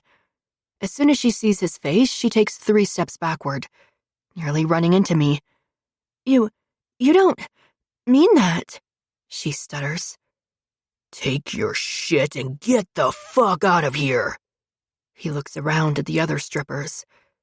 And you all better get the fuck ready for work or else you can leave too. Haley clutches her purse to her chest and starts crying. But even she's not stupid enough to stand around and question him. She scurries away, pushing past Damon and through the exit door. At the softening of his whiskey-colored eyes, I calm down, making the tears stop. Never in my life did I think I would be happy about someone getting fired, let alone watching it happen right before my eyes. I hide my excitement of her release. I don't hate many people, but after the things she said to me, I'm confident I hate her. I want to jump into Damon's arms and kiss him, but I know better. He wouldn't allow that, not in front of other people, especially the people who work for him. So I just clench my fists in my lap and wait for him to say something to me. Come on, we've got to go, he orders, an edge to his voice. He doesn't even give me a chance to respond. He turns around and heads out the door without looking at me. My legs move on his command. I make sure my dress is in all the right places, covering everything it should be. I catch Candy smiling at me out the corner of my eye as I follow Damon out of the dressing room. I want to thank Candy for all she's done, but I know I don't want to speak out of line. I return the smile, hoping when and if I come back, I'll get a chance. I can barely keep up with Damon's fast pace as he makes his way through the club. It doesn't help my case of keeping up when he's almost a foot taller than me and I'm wearing heels. I see some of the men looking at me, their eyes lingering far longer than a moment, and I drop my gaze. I want to hold up a sign that reads, "Don't look at me if you value your job or life," to warn them to stop before Damon sees. When we reach the back door, he finally stops. But by then, I'm out of breath. I suck in copious amounts of air, trying to figure out how the hell he isn't struggling. When he turns around and looks past me, checking if we are alone, I don't understand why. And then I feel his lips on mine. His kiss is consuming and steals the remaining oxygen from my lungs. I moan into his mouth at the touch of his hands roaming my body, skimming over the thin material of my dress. It feels like nothing separates his fingers from my skin. When he breaks the kiss, I'm even more out of breath than before. You look so fucking beautiful. If we didn't have to see my asshole brother right this second, I would lock us in my office and fuck you until Sunday. I don't really know how to respond. All I know is I'm turned on and want him to fuck me. I want him to fuck me like he wants to, not like I'm a fragile doll he's afraid he might break. I don't care where or how. I just want him to fuck me. I want you. I pawed his chest, realizing he changed his clothes as well. He looks mouth-watering in his black-on-black suit. I can tell it's hand-tailored and it fits him perfectly, making him seem bigger, meaner. You know I want you too. Fuck, I want you so much my balls ache. He takes my hand from his chest and places it against his thick cock, barely restrained by his dress slacks. But we can't. Not right now. We're already running late. And if there is one thing you will learn about my brother, it's that being late isn't tolerated. I pout, looking up at him, wanting to kiss him, but knowing he's right. Okay, maybe later? I lick my lips, anticipating his answer. Definitely later. Right now, we really need to go. Damon helps me step into the Cadillac, and I buckle up. I'm nervous, and I think it's more from the unknown than anything else. The low hum of the engine fills the cab as Damon speeds down the road, heading out of town. Most of the ride is in silence. Damon's tense, and his grip on the steering wheel has his knuckles white. The ride is longer than I expected, and the more we drive, the less houses I see. I'm slightly terrified we'll be out in the middle of nowhere with no escape plan. Or maybe that's the purpose of this entire thing. Where is it we're going? I haven't seen a house for like 5 miles. My eyes scan the scenery. There really isn't anything out here. Nothing but road and trees. I can't disclose the exact location, but it's as far away. Secluded deep in the woods. My father built this place, and Xander moved back when he took over the business. I haven't been here in a few years, so I'm not sure how much it's changed. Eventually, the car slows, and I see a huge metal gate in the distance. As we grow closer and Damon slows down even more, the nervous knot in my belly starts to unravel. I feel like I might puke and faint at the same time. Damon doesn't pay any attention to me as he pulls into the driveway and up to a little panel box. He types in a code and the gate opens. The path is dark. So dark I can barely see anything. We drive through the gate and I hear it close, making a loud creaking sound as it does. The noise adds to my nervousness. I feel like we're driving into a prison compound, and I'm not sure when my release date will be. Damon continues down the long driveway as if he's driving into his own personal hell. I wonder what he's thinking, what he's feeling, but I don't have the courage to ask. After a few minutes, I spot lights in the distance. The place is huge, and I do mean huge. You lived here? I gasp, realizing Damon wasn't lying when he called the place a mansion. Yes, and it was some of the worst years of my life. I swallow around a knot of fear lodged in my throat. Damon pulls the SUV around a huge loop before putting it in park. I shiver, looking up the steps leading to the entrance. This place is more than intimidating. I'm going to warn you now, Kira.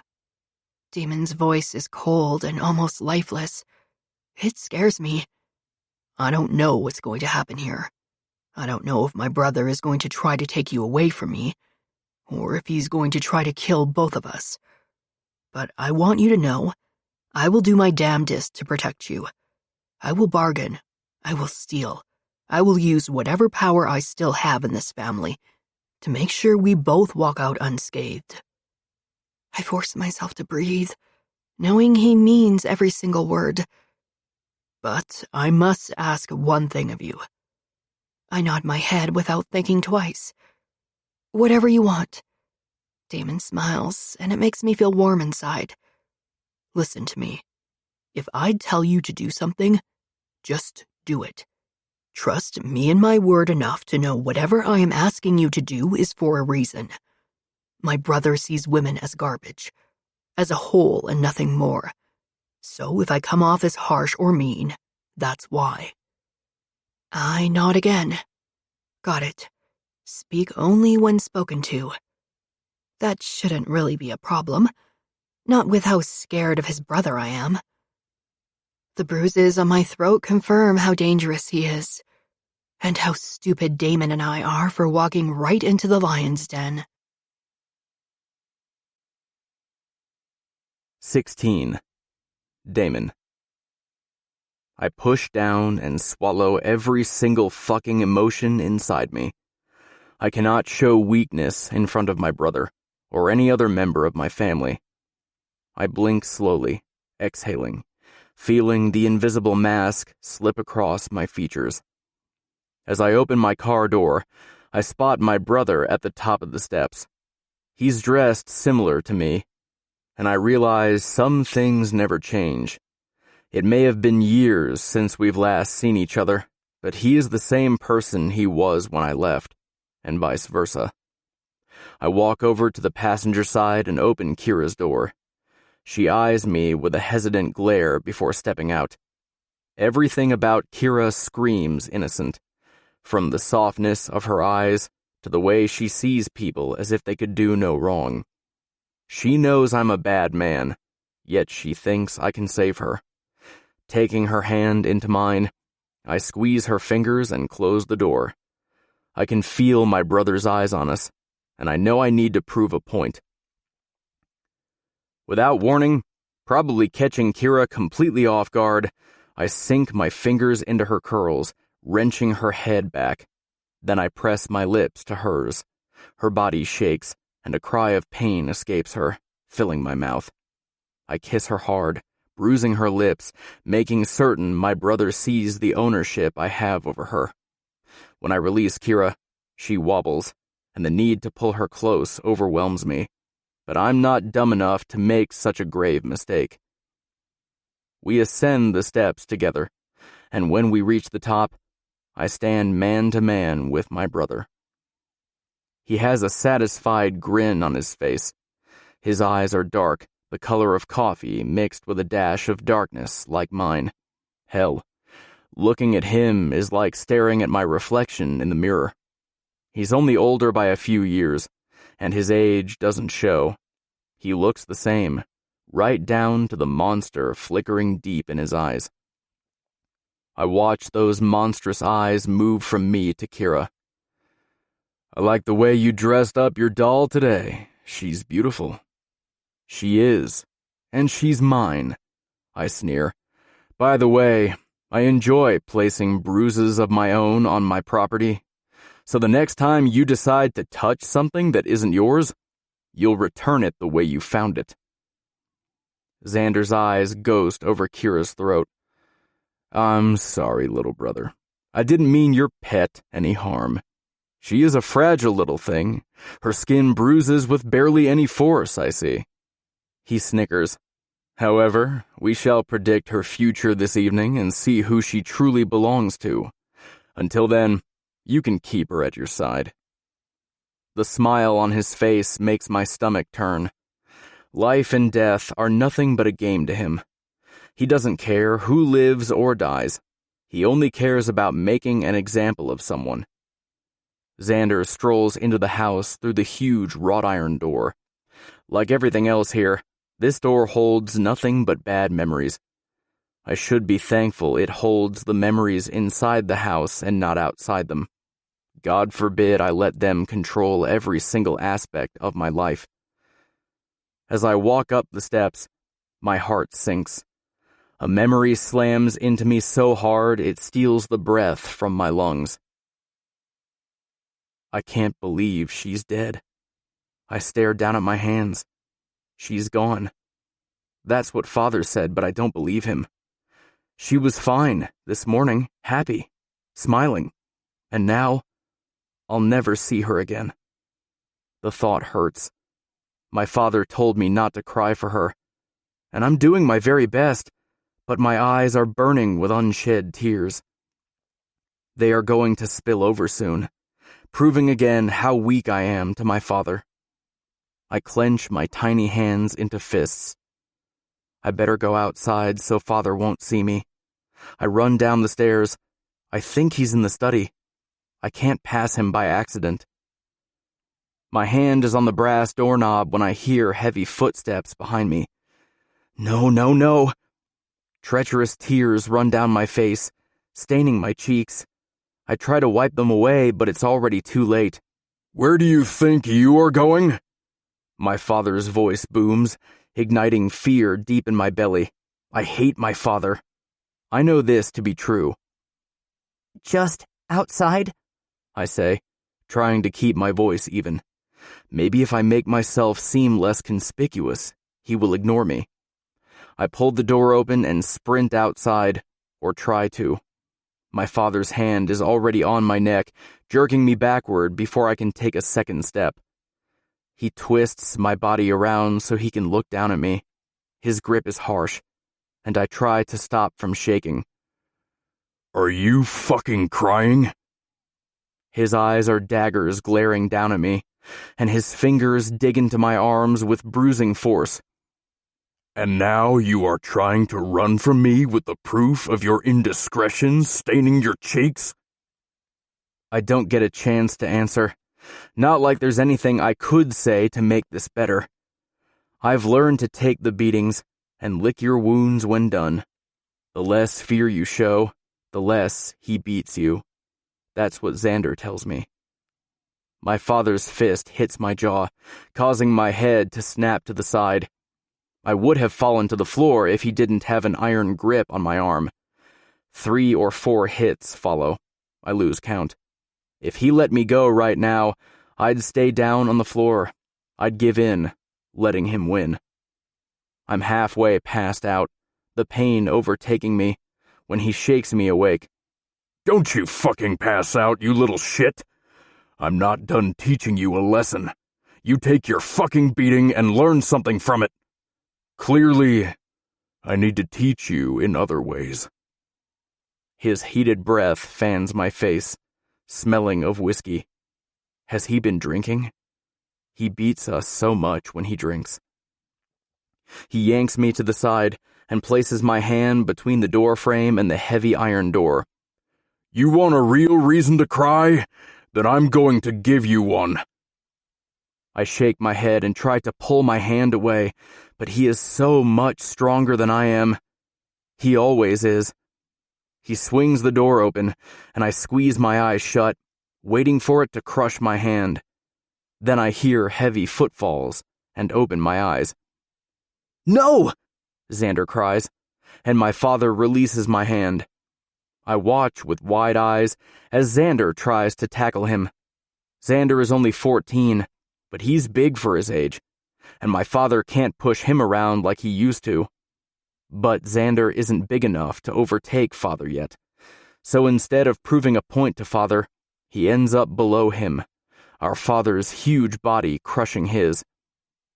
Xander! I yell, wanting to save him the way he saved me. I see him mouth the word, "Run!" And as badly as I want to stay and help, I know when my brother tells me to do something, I should do it. You're no better than him, Xander. Too fucking weak. Pitiful excuses for men. My father's voice carries, following me as I climb the stairs to my room, locking the door. Tears slip down my cheeks. I wish I was stronger. I wish I could protect us like Mama did. But Mama's gone. It's just Xander and I. Xander's voice drags me back to reality, pulling me from the horrendous nightmare. Our uncles will be pleased to know you actually showed up tonight. I roll my eyes. Oh, I'm sure they will be.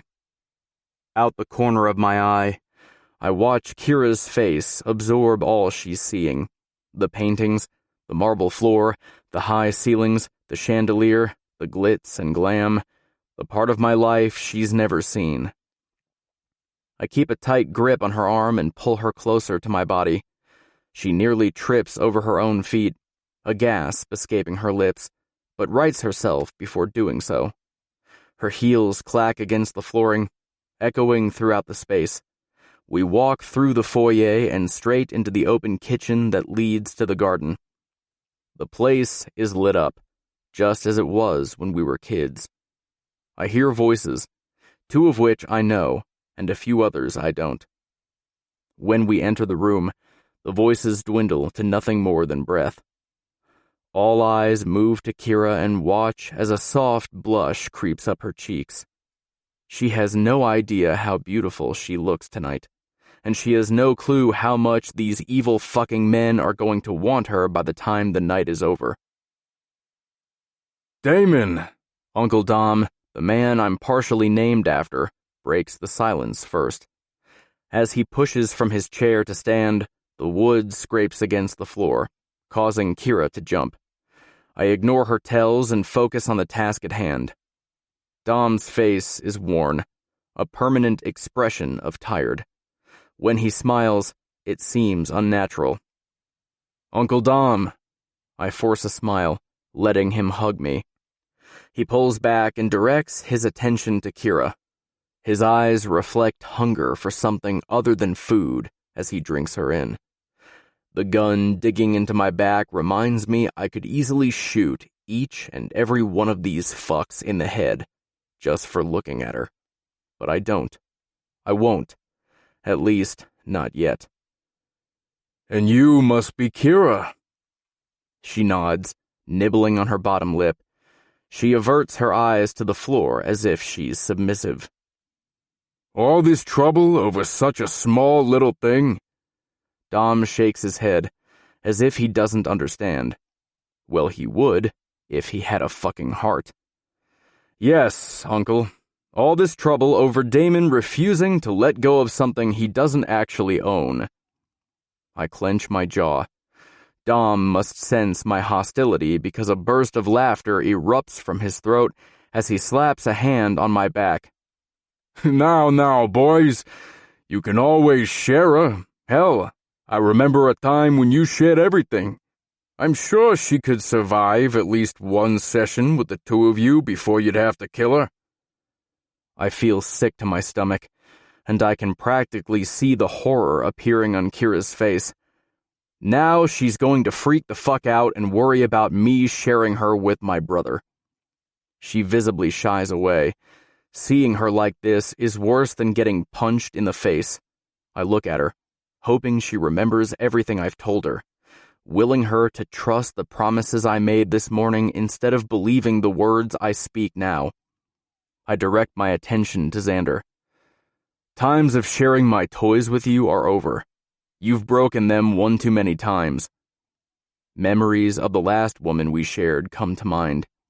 Please, no, please, stop, she screamed, her eyes pleading with Xander, begging for him to stop. All I did was stand there, swirling the whiskey in my glass, having already gotten my fill of her. I can still remember the sound of her shriek as he fucked her face and placed the barrel of his gun beside her head, warning if she pulled away, she was as good as dead. What she didn't know was that no matter what, she was dead.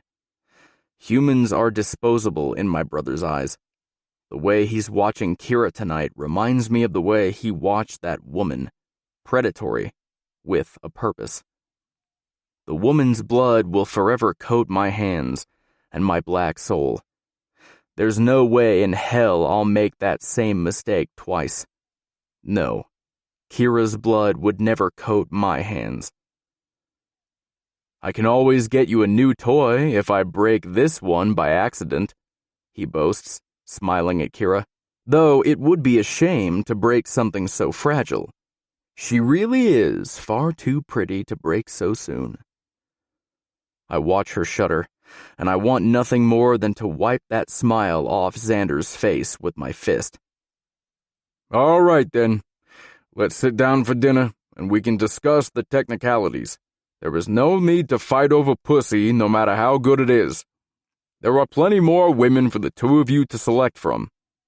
Uncle Dom chuckles, like he's enjoying our little bickering match. He motions for us to follow, and we all walk into the dining room.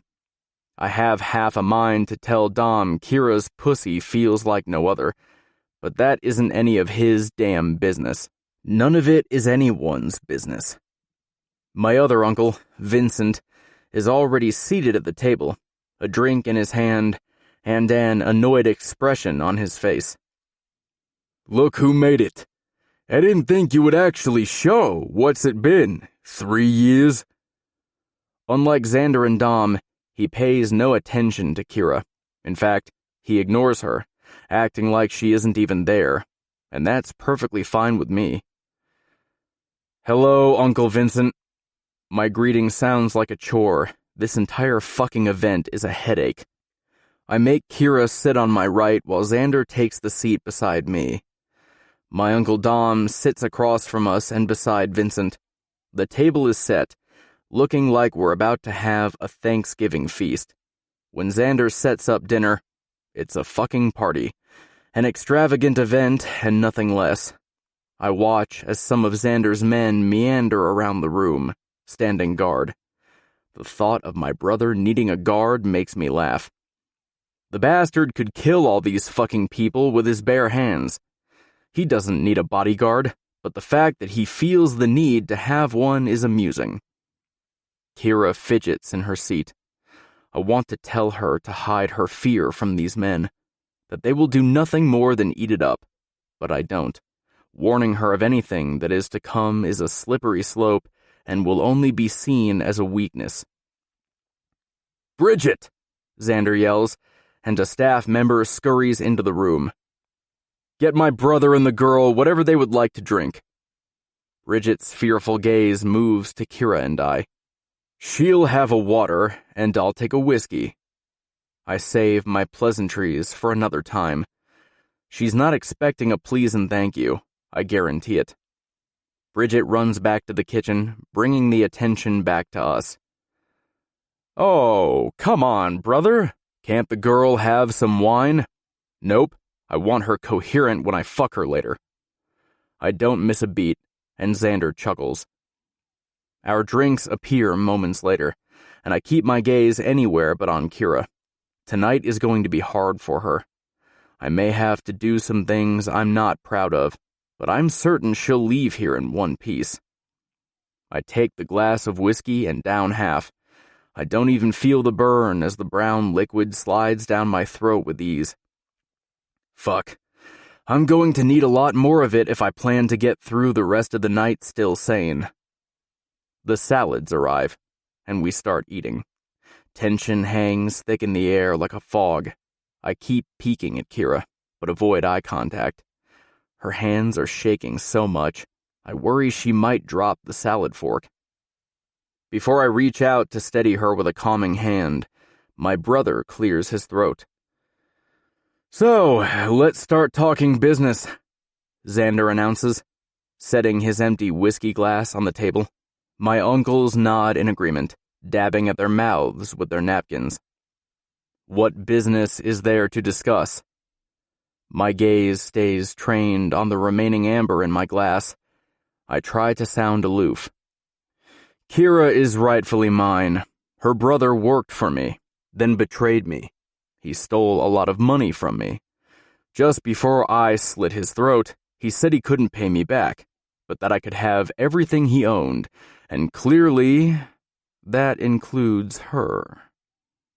He points the salad fork at Kira, and I have to bite my tongue before I tell him to fuck off. Sparring with my brother isn't going to make this conversation smoother. I have to say, killing him was fun, though. I tortured him for a while to make sure he was telling me the truth, though I suppose anyone will say what you want them to when they're staring down death. Xander keeps staring at Kira. I know what he's trying to do, and I hope Kira isn't falling for it. Playing into my brother's hands does nothing but feed the monster. He cried when I cut some flesh out of his leg. He begged me to stop over and over and over. Those are the most fun, when they beg for the pain to stop. Personally, though, I loved it when he promised me your virginity. That was the best part. Like he expected your frail virgin body to pay for his debts. I'm about to interject when I catch Kira's movement out the corner of my eye. She grabs the knife and lunges at Xander, her beautiful face wearing a mask of fury. Xander remains seated. His sadistic smile tells me he knows he's proved his point. I only have a split second to decide what to do, knowing neither one of my choices is going to be pleasant. I grab her wrist first, slamming her hand on the table, making her drop the knife. She whimpers, her eyes attempting to meet mine. I don't know why she's crying. She knows what's coming. She should have listened to me. Fucking Christ. My uncles are laughing like they're watching some comedian on a stage, but I know none of this is a laughing matter. Kira played right into my brother's hand, and now I'm left with no choice in the matter. Now I have to show them I have her under control. I have to hurt her. I grab the knife she dropped and force her hand flat onto the table. She struggles in my grip, but there's no fighting my hold. I tighten my hand over her wrist, watching as pain contorts her features. You really shouldn't have done that. I hoist the knife in the air and bring it down to stab her hand. I use such force, the tip of the knife embeds into the wood of the table between the knuckles of her index and middle finger. Next time, you'll lose a finger, I warn, releasing her wrist as I push her to the floor behind me. I don't dare look at her face. If I see her tears or even fear, my mask will crumble to the ground, giving us both away. I take my seat, keeping my back to her. You are done eating with us. Go upstairs to one of the bedrooms and wait for me, naked and on your knees.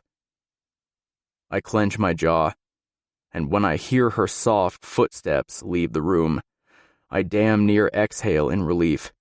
She's gone. She's safe. For now. My brother has the biggest fucking grin on his face, and I decide right now I'm going to kill him someday. Well, that was fun, he snickers. She's a bit of a feisty one, brother. I'm glad you've trained her well. He pauses, taking a sip of his drink. It will make her transition into my care that much easier, since she technically belongs to me. My uncles nod in agreement, and I clench my fists under the table. She is mine. You won't touch her. I don't give a fuck what you had going on with her brother. She is under my protection now. Dom shakes his head. Damon, you know it doesn't work like this. The only way you can keep a woman under your protection is to make her family. Why the fuck didn't I think of that? Fine, then I'll marry her. I don't think of the repercussions. I simply think marrying her will help her, give her the protection she needs. Xander scoffs. I can tell he's shocked, but he doesn't let on much. Only his eyes widen a little. You're going to marry your plaything, just to prove a point? Fuck. Her pussy must be made of gold, or she can suck some good cock. When I don't respond, he laughs. Suit yourself, I guess. But that doesn't bring my money back. It doesn't right or wrong, brother. I roll my eyes. I'll pay you whatever Leo owed you, but I'm sure this isn't about the money. I know my brother far better than anyone in the room. Money isn't what he's after. He has a reason for calling me here. He just used Kira to ensure I would follow through. Yes, you're correct. I don't really want the money, but there is something else I want, besides your pet. I wait for the blow to come. You could start working for me again. My blood runs cold. No fucking way. Before I can utter a single word, Uncle Dom cheers, lifting his glass in the air. Well, perfect. I'm glad we were able to come to an agreement so quickly. You get to keep your pet, and the two of you are working together again. All's right in our world, and the Rossi Empire will prosper another year. Xander smirks like the fucking monster he is before excusing himself and getting up from his seat. I know there is no point in fighting him. There's no point in any of this, actually. I basically gave myself back over to my brother, all to protect the fragile woman who owns a sliver of my heart. I did this for her. I did this for love. Another glass of whiskey is set beside me as the main course is brought to the table. I decide now that Kira is safe, I may as well drink myself into a drunken stupor. Since I just signed up to marry her and fucking work for my monstrous brother again, I think I deserve a drink. Or maybe 20. 17. Kira. I think I may have had a mild heart attack. I clutch a hand to my chest, my heart beating so fast it hurts. Even now, as I walk around the mansion by myself, it doesn't seem to want to slow. I tell myself to breathe, and I do, though the action is painstakingly slow. I want to cry. I want to run out the front door and hide until it's time to leave. I'm stupid, so stupid for playing into Xander's twisted game. I should have known better than to take his bait. But he knew exactly what to say, exactly what to dangle in front of me to make me lose control. I stroll the seemingly endless hall, feeling frazzled and stressed. Damon said to go to a bedroom upstairs. Well, he should have given me a damn roadmap with instructions. All the doors are closed, so how am I supposed to know where the bedrooms are? Or what rooms I can enter and what rooms I cannot? It feels like a trap, like one wrong move and something is going to jump out and get me. I already had a taste of fear downstairs when Damon nearly took my finger off. What's the worst he could do now? Cut one off? I open the first door to my right and pop my head in. It's dark, but the light from the hallway allows me to see this is a sitting room of sorts. I close this door and try the next. My stomach clenches. What if Damon finishes his meal and I haven't found a bedroom? Worse yet, what if his brother gets to me before he does? With shaky hands, I twist the knob on the next door. I sigh, my eyes taking in the huge walk-in shower and clawfoot tub. Clearly, this is a bathroom, and one that's bigger than the bedroom in my apartment. Who has a bathroom this big? I shake my head, my feet starting to ache from walking in these heels. Leaning against the wall in the hallway, I slip them off my feet. The floor is cold against my feet, but it's a welcome feeling to my burning hot skin. I tiptoe down the hall, stopping at another door. What I find behind it is so unbelievable. I think I might have landed in an alternate universe. This room is unlike any other I've seen. The walls are painted pale blue, the furniture is white, and the room is lit with a nightlight that casts stars across the ceiling. Is this a nursery? I hold a hand to my lips. Is this Xander's child's bedroom? No, it can't be. Maybe it's one of his workers' children? Or someone else's? There is no way Xander has a baby. No way. A calming melody plays from a small toy sitting on top of the dresser. My feet move forward without my brain agreeing to do so. I only make it 2 steps before a voice drags me back to the present. I don't think this is the bedroom Damon was referring to when he told you to go upstairs. Xander's voice sounds like nails on a chalkboard. Impulsively, I turn around to face him. His expression is hidden in the shadows, and I wonder what my punishment will be for crossing such a line. I didn't know. You ever heard the saying, curiosity killed the cat? I nod, unable to make my tongue work. My throat is completely closing up and my pulse beats furiously in my ears. What's he going to do? Will he make Damon punish me? Or will he do it himself? I want to sob as he takes a step forward, making me flinch and take a retreating step. Instead of coming for me, though, he steps around me and walks to the side of the crib. I watch his every step, his every movement. I'm compelled to stare at him. I'm under a trance, and I can't break gaze for a second.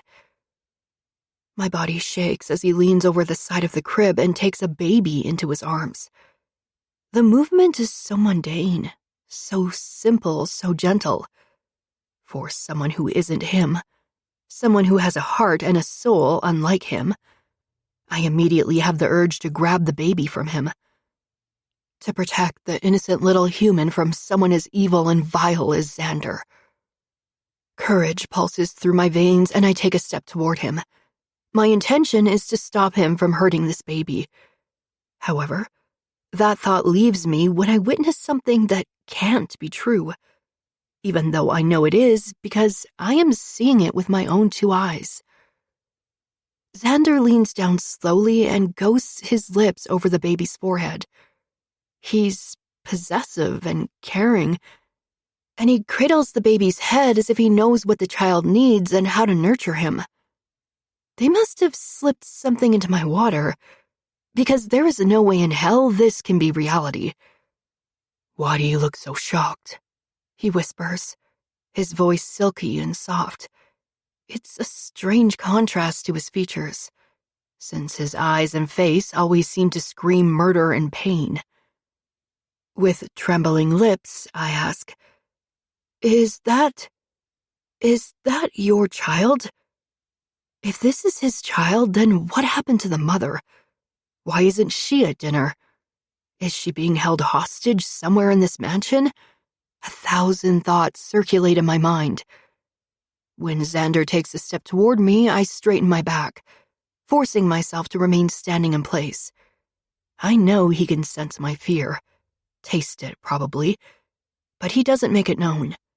He just closes the distance between us, bringing the baby closer to me. In the dim lighting of the room, I can only make out some of the baby's features, but what I do see answers my question. Cradled in a blue blanket sleeps a dark-haired baby boy. He's sleeping so peacefully, I'm afraid breathing will wake him from his happy dreams. Lifting my gaze from the baby to Xander, I realize he's watching me. I smile. He's beautiful. He is. And he's the primary reason I brought you and Damon here. His safety is my biggest importance. And just like you would do for your brother, I will do anything and everything to make certain my son is safe. I nod, swallowing past the knot in my throat. Xander is a dark and sadistic man. But watching him hold his son, seeing how much he cares for him, proves there is a deeper caring side to him I didn't think existed. He walks back to the crib, kisses his son once more, and places him back down. Then he turns on his heels and heads straight for me. His facial expression is masked, and I'm afraid of what may happen next. When his hand touches the small of my back, edging me forward, my knees buckle. I'm not going to hurt you, Kira. There is no point. I got what I wanted already, and my brother got what he wanted as well. And what is that? I gulp, afraid to even ask. We slip out into the hall, and I let him guide me. You. He wanted you. I exhale sharply, realizing Xander has figured us out. He's realized I am his brother's weakness. No, he doesn't want me.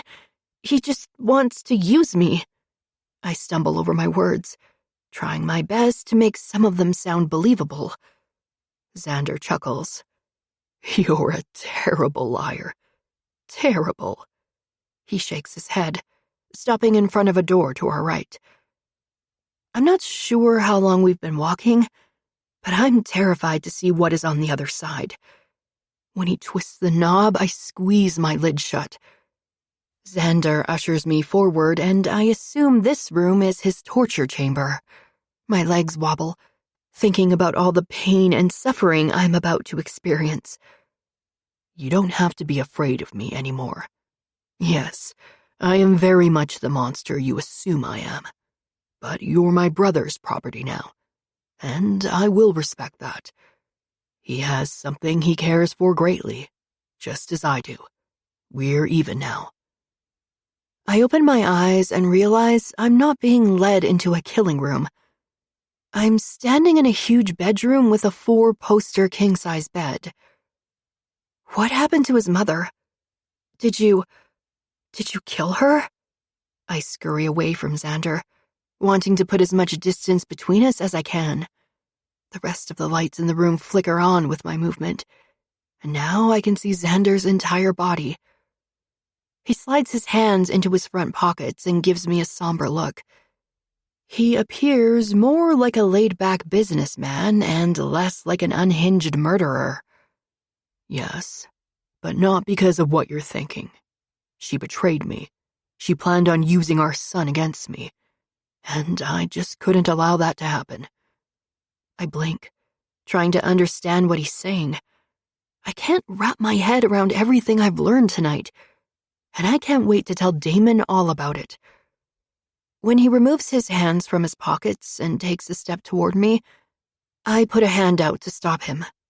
He smiles, returning to his normal self. Loyalty means everything to me, Kira. And even though my relationship with my brother has been turbulent over the years, my brother is still my brother. He is blood, and I will kill anyone who hurts him, including you. Do you understand me? I lick my lips. I would never hurt your brother. I try to decide whether I want to tell him how much Damon means to me, how much he makes my heart sing and my body shudder. I love him. I love him with my entire being. Hurting him isn't something I'm ever going to do. Xander smiles. I know you won't hurt him, and I know you love him. I may not be as emotional as my brother. I may not show feelings at all sometimes. But I can tell you love him, simply by showing up here with him.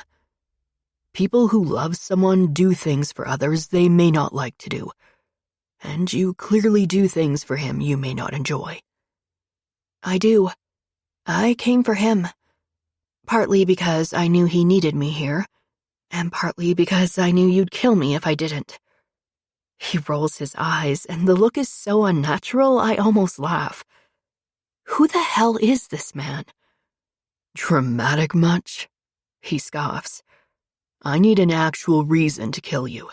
Simply not accepting an invitation to dinner isn't one. Though, not accepting would have sped up the process of me coming back to get you, to push Damon's hand where I wanted it. Chess. This is all a game of chess. And I suppose Xander has everything lined up, ready to steal whatever it is he wants most. He controls the entire board now. I'm going to go back downstairs and enjoy the rest of the night with my family. You'll be a good girl and wait up here for my brother, right? Naked and on all fours, I think he said. He winks and turns to leave. I blush, realizing he heard what Damon said. Then again, everyone did, I suppose. It wasn't like he was quiet when he dismissed me. Oh, and one more thing. His eyes pierce mine, the dark orbs promising pain and misery. Don't tell Damon about my son. He has his weakness, and I have mine. But my son is an innocent in this war, and I want him to remain hidden for as long as possible. I'm trusting you to keep this between us, Kira. Yes, I promise. I can't believe we are actually agreeing on something. I don't care that Xander might be a monster. That baby is an innocent in this world, and the less people who know about his existence, the better. Thank you. He smiles one last time before slipping out the door. I rush to the bed and lay on it. Xander just said, "Thank you." Though that's not the most shocking revelation to take place this evening. Finding out I won't be going anywhere in a body bag anytime soon takes the cake. I sit at the edge of the bed in my dress, counting down the seconds until Damon comes back. Seconds turn to hours, and eventually my eyes grow heavy. I slump against the silky sheets, burrowing into them. I tell myself I'll only sleep for a short time, But as soon as my head hits the pillow, I'm out. My dreams carrying me to a faraway land. 18. Damon. I'm not sure how much I've had to drink, but by the time I stand, I'm well aware of the effect of the alcohol. I'm not wasted, but I'm definitely tipsy. I make my way to the patio overlooking the garden. The garden is my favorite and least favorite place rolled into one. It protected me from my father when he went on his beating sprees, but it also reminds me of my entire fucked up childhood. Why didn't you burn the thing down to the fucking ground? I ask, meeting Xander, watching as he takes a puff from his cigar. The sweet aroma tingles my nostrils. It's far too beautiful to burn to the ground. Plus, you'd miss it as much as me. Even if it is a stark reminder of our father, it's also a reminder that we had each other. I notice a change in his attitude. He's calmer, happier, and I don't fucking like it. He's much too happy, which only means one thing. There's something going on I don't know about. We did have each other. When you killed Dad, you changed. You took over this fucking place and you turned it into a darker man than our father. Venom coats my words. I want him to feel all the pain I have the last couple years. But I know he won't feel shit. Not without having a heart. He has no weaknesses, no fucking vices. Not like me. You're right. I did turn into something worse than our father. I did it because I had to. I did it for you. That's it. I've heard enough of his nonsense today. I turn to make my way back to the house. Whatever game you're playing, I'm not going to play with you. My life was fucking perfect before you walked back into it. I'm so pissed off, angry he dragged me here to play his sick, twisted game. It feels like we're kids all over again. Except now he's holding the fact that he protected me from our father over my head. I'm going to bed, I mutter, walking through the kitchen, and my brother follows. Oh, yes. He inhales smoke into his lungs, then exhales a moment later. That's right. You have something waiting for you upstairs. He smirks, and my blood runs cold. I might have left dinner a little early to help her find her way to your room, and I made sure she remembered to kneel for her king. I don't even let him finish his fucking statement. I'm so angry, so mad at myself, at Kira, at the fucking world we live in. I stomp up the stairs, taking 2 steps at a time. All I need is to see her and touch her, but as I run down the hallway leading to my old bedroom, I'm overtaken by emotions. She's going to be my wife. I've sacrificed everything for her, and this is how she repays me, by letting my brother show her around his mansion. I might be unreasonable, but fuck, I can't think straight right now. I'm fueled with enough madness. Once I reach the door, I almost kick it in. The lights turn on as I walk into the bedroom. I take in a sharp breath, relief flooding my veins. Kira is lying on the bed. Her hair resembles a halo, the russet brown circling her head. She's still wearing her dress, and her tiny hands are cupped beneath her cheek. A small wave of calmness washes over me, knowing she is safe, but only from the monsters downstairs. She's not safe from me. Never me. Walking up to the bed, I take in her perfect little body, peacefully sleeping in a room that holds so many horrible memories for me. I clench and unclench my fists a few times, trying to ward off some of the fury inside me. With a gentleness I'm not aware I even possess, I slowly unzip her dress and shimmy it off her shoulders. She stirs but doesn't wake up, not even when I pull the dress all the way off her body. My mouth waters. Underneath the beautiful dress, She is wearing black lace lingerie. It makes her creamy white skin more prominent. My dick is on high alert. I was hard earlier, but now I'm hard enough to break fucking steel. I thought seeing or touching her would calm the anger in my veins, but now that I'm here, I feel just as unhinged. I need to have her. I need to make sure she knows she'll belong to me until the end of days. I rip off my expensive suit, throwing it to the floor, then pull her panties down, and just when I start to climb on top of her, spreading her thighs with my knee, she wakes up. Damon? Her voice is thick with sleep, but when the tip of my rock-hard cock nudges her entrance, she is suddenly wide awake. I'm going to fuck you, Kira. I'm going to fuck you really hard. It might hurt, but I need you right now. All sleep vanishes from her big brown eyes, leaving nothing but panic in its wake. Part of me expects her to push me away and beg me not to do it, but she doesn't make a move to stop me, and I can't wait any longer for her to give me an answer. With one hard thrust, I bury myself inside her, all the way to the hilt. Fuck. She feels like heaven. She cries out in pain, but I can't stop. I'm too far gone, consumed with need for her. My mind is clouded, and my body simply works on its own. I pull out of her tight channel, then thrust back with equal force, making her cry louder. As she takes her bottom lip between her teeth, I peer down at her, watching her eyes squeeze shut. I catch a tear rolling down the side of her face with a kiss while I keep thrusting into her. Her salty tears coat my lips, and I drag them along her jawline before finding the sensitive spot on her neck. She smells like strawberries, and me, and I want to savor and devour her all at once. I kiss her neck, moving down to her shoulder while pounding her. She cries out with each hard thrust. I worry I might be hurting her, but her cries slowly turn into a low whimper with every stroke.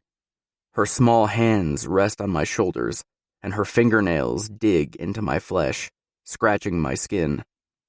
The sensations consume me, but I barely feel any of it. All I feel is her hot, tight pussy strangling my dick. Mine. She is all mine, and soon everybody will fucking know it, when she bears my name, when her belly's ripe with my children. The thoughts urge me forward, and I keep pounding until her cries of pain turn to cries of pleasure. I can feel her pussy gripping my cock, pulsing around me, but it's still not enough. I can't get enough of her. I need more. I need her deeper, harder, faster. I pull out and get on my knees, pulling her with me. I flip her over and prop her on all fours. Not wasting any time, I enter her again. I grip her hips and pull her toward me every time I thrust, burying myself as deep as I can. I know she's saying my name, but I can't tell if she's begging for more or begging me to stop. I hope it's not the latter, because I couldn't stop if I wanted to. Sweat runs down my skin, coating over every part of my body. All my muscles ache, but I still can't stop. I can't stop fucking her. After pulling her body upright until her back meets my chest, I reach my arms around and take her perfectly shaped tits into my hands, each filling my palms just right. I take her nipples between my fingers and squeeze harshly. Her head falls back onto my shoulder, and a loud moan escapes her lips. Releasing one of her tits so I can touch her elsewhere, my fingers travel between us where our bodies connect, until they reach her swollen, wet nub. I groan upon contact of her slippery bundle of nerves. Even if it hurts at first, I know she wants this. She fucking wants me, even being the monster I am. Using 2 fingers, I rub her clit faster and harder while maintaining the same rhythm. You like this? I'm so out of breath, I barely get the words out. You like getting fucked hard? You like me owning your pussy? Owning your entire fucking body? As I reach the end of my sentence, I feel her come apart. Her swollen pussy squeezes my dick impossibly tight, sending me off into my own orgasm. My balls draw together as the tingles in my spine spread through my body. The biggest load of my life shoots from my cock into her tight little hole, filling her with my warm seed. Kira goes completely limp in my arms. Her breathing is labored, and her head bobs to the side. I want to keep us like this forever, but I can't. I won't be able to hold myself up much longer, let alone her. I lay her down, placing her head on the pillow, then take the space beside her, pulling her into my arms as soon as I hit the mattress. I close my eyes and listen to her breathe, wondering if she is already asleep. I'm almost certain she might be until she starts talking. Damon, what happened after I left dinner? Are we safe? Are you okay? Her voice is hoarse, and I'm sure if I could see her face, it would be filled to the brim with every known emotion. Yes, we are safe. My brother is not going to try to hurt you anymore. I made a deal with him. Her whole body goes stiff in my arms. A deal? She whispers, as if it's a secret. I know I'm being an asshole, and I'll most likely regret it tomorrow, but I just want her close right now. After all we've been through, I want her close. But more than anything, I want her to shut up and go to sleep because the voices inside my head, the demons, won't go away until I close my eyes and inhale her sweet scent. He wants me to work for him, and I agreed to do it. I hope the conversation ends here, but of course, it doesn't. That's it? He just wants you to work for him? That's why he nearly choked the life out of me? So you would work for him? She doesn't understand the repercussions of saying no to my brother, or that her life would be on the line if I disagreed, so I'm not surprised by her lack of understanding. I'm working for him in exchange for your brother's debt being paid. But I had to do something else to ensure your continuous protection. I won't lose you, Kira. Not now, not ever. And, well, technically, I haven't done it yet, but I promised I would as soon as possible. What is it, Damon? Her voice is shaky, and I bet she thinks I'll have to kill somebody. I need to get married. Silence settles over us. To who? I can't believe she just asked me this. Does she expect me to marry someone else? To you, of course. We're getting married. Soon, very soon. You will officially be mine, and everybody in the world will know it. She twists in my arms, breaking my tight grip. Her movement causes the lights to turn back on, and it's then I see the horror in her gaze. You're not serious, right? You didn't actually tell your family you would marry me, did you? She seems upset. The look in her eyes tells me so. How can she be angry with me after I've given up everything for her? After all I've done to protect her? It pisses me off. I can't believe you're fucking mad over this. I did this for you, Kira. For us. It was either marry you or worry my family might kill you.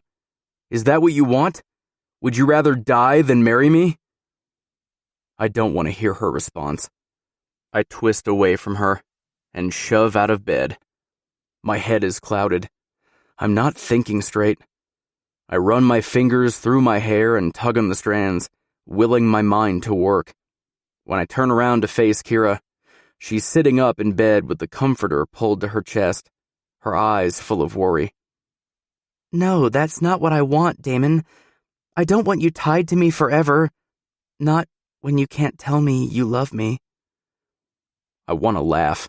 Actually, I want to destroy this fucking room and all its contents. But I'm tired. So fucking tired. My gaze drops to the mattress. and I see blood. It sticks out on the white bed sheets, and I nearly vomit on the floor, realizing I've truly become a monster. I fucked her hard enough to make her bleed. If I was Kira, I'd hate me too.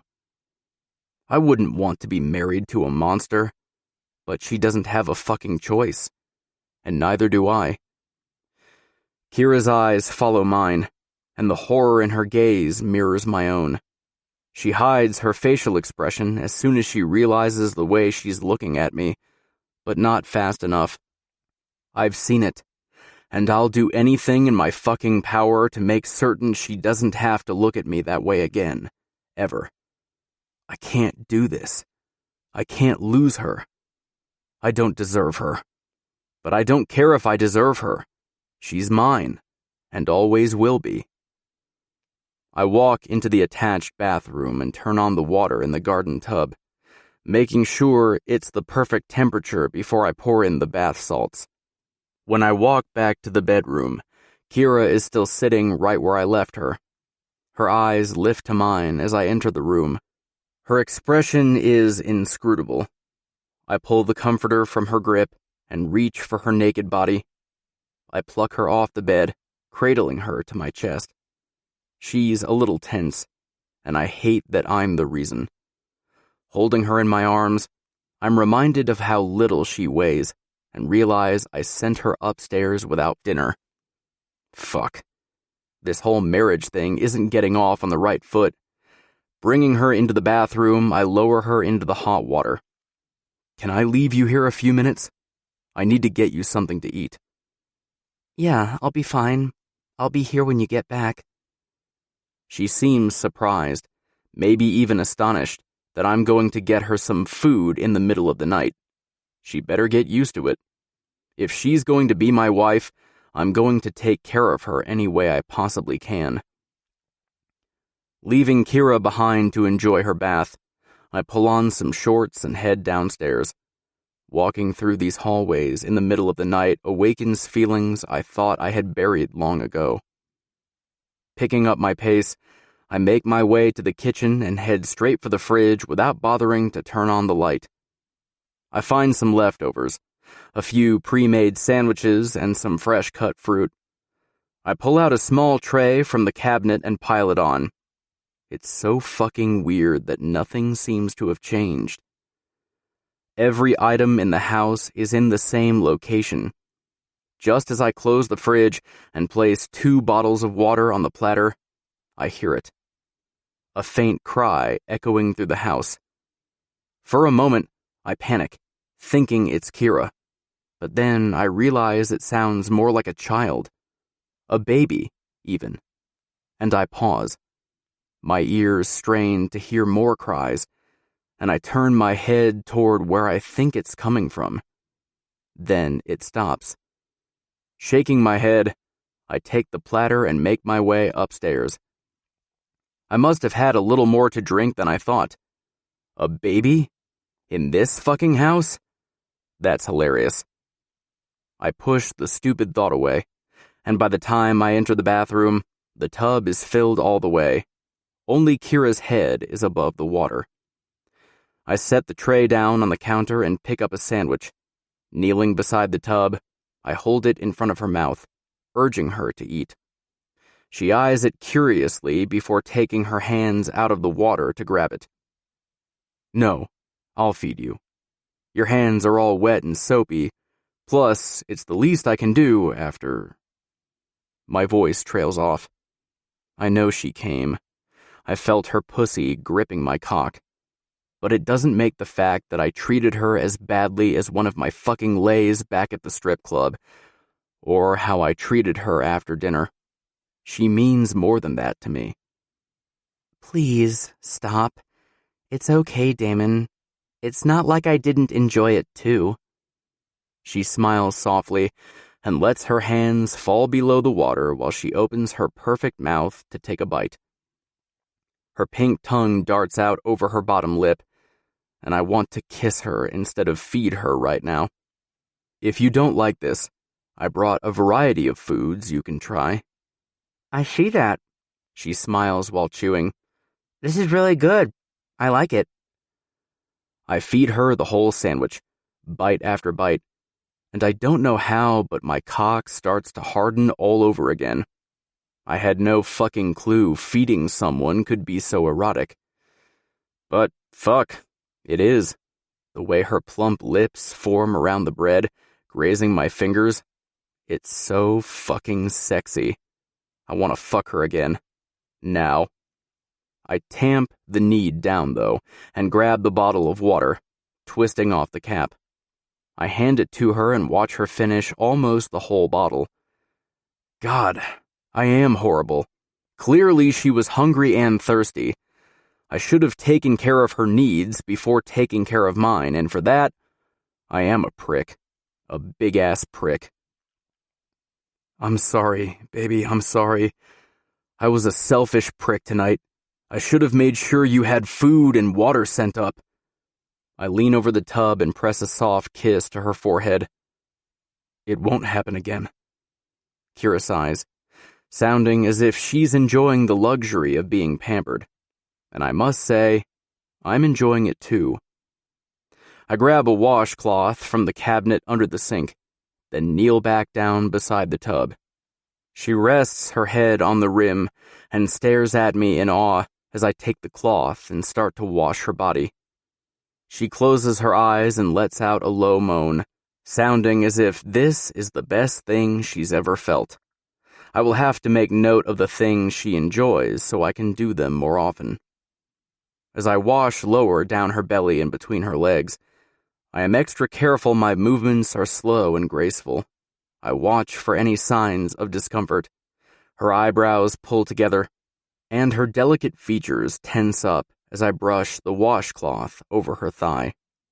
She is trying to hide that I hurt her, and I don't understand why. Not when we both know I see it. Her teeth sink into her bottom lip, and she whines when I go over the sensitive area. Seeing the pain in her eyes makes me want to stab myself in the heart 100 times. She is so fragile, so fucking innocent in every way, and I took her like a fucking savage. I tore her from the inside out, making her bleed. My insides feel like they're being ripped from my body. I should have stopped. I should have taken her slower. I should have prepared her, made her come once or twice. But I was so caught up in the need to make her mine, everything but my lust for her slipped my mind. It's okay, she tells me, as if reading my mind. Her words make it worse. She is trusting me with everything, with her life, her body, her heart. And I've done nothing but fail her. It's me who's responsible for her safety now. Me who's supposed to make sure no one hurts her. Above all, it should never be me that hurts her. I slow my movements and pull the washcloth from the water. There's a red tinge on it, and I squeeze my eyelids shut, tossing the fucking thing over my shoulder. It's not okay. And it won't happen again. It shouldn't have happened at all. And it will not happen again. I say it more to myself than her. She doesn't control my body, or my fucked up mind, so it's not her fault I lost my cool. But I want it to happen again. I shake my head, the frustration in me mounting. You don't mean that, Kira. I run my knuckles along her cheek, feeling how fragile her skin and bones are beneath my touch. I've killed people. I've bathed in their blood. But when I'm with Kira, I want to forget that part of myself. I want to cherish and hold her. I stare down at her. You don't have to pretend with me. I'll protect you no matter what, no matter how. You don't have to pretend you like being hurt because you're scared. I'm not scared, she admits with a shy grin. I want you to be satisfied, and I want to be the one satisfying you. I don't want you to feel like you have to go somewhere else for your needs, even more so now that I know we're getting married. I want to be able to take whatever you give me, whatever you want. Is this about what Haley said? Did she tell you I didn't want you? That I'd leave you? Anger doesn't even begin to describe how I'm feeling. Listen to me, Kira. I grip her chin firmly now. Don't fucking believe a single word she says. She's no one. A fucking whore. And not that it matters, but this has nothing to do with being satisfied. I was satisfied making love to you. I was satisfied fucking you, being inside you. Hell, I was satisfied just with the simple fact that you let me touch you. Her eyes fill with tears. But there's a difference between all those things and tonight. The difference has everything to do with me and the fact that I let my anger get out of control. I let it cloud my thoughts and my judgment, and I took that anger out on the one person who didn't deserve it. I feel my own eyes begin to water, but I blink the emotions away. I hurt you, and I'll never let myself get that out of control again. I'll find another way to manage, but it won't mean fucking you when I'm that far gone. She gives me the sweetest smile I've ever seen, and I lean down and press my lips against hers tenderly. My heart starts beating out of my chest, and the pain of what I did pumps through my veins. I knew when she first told me she loved me, I loved her too. I was just too weak, too consumed with fear to say it. But after tonight, I won't hold back anymore. I let the words fall helplessly from my lips. I love you, Kira, and I cannot wait for you to become my wife. 19. Kira. His words play on repeat. I love you, Kira. Shock isn't even a word I could use to describe or explain how I feel. I'd been saying I love you to him for a while, but I didn't think he would actually say the words to me, and never out loud. It's like he's changed. Something inside him has cracked, and he's finally slipping his mask off and letting me in. He's been acting like he cares for me. But is it love? I didn't think it was possible for a man like Damon to admit he was in love. Yet here we are, in the bathroom of this giant house where he grew up with his brother. His tiny little secret right down the hall.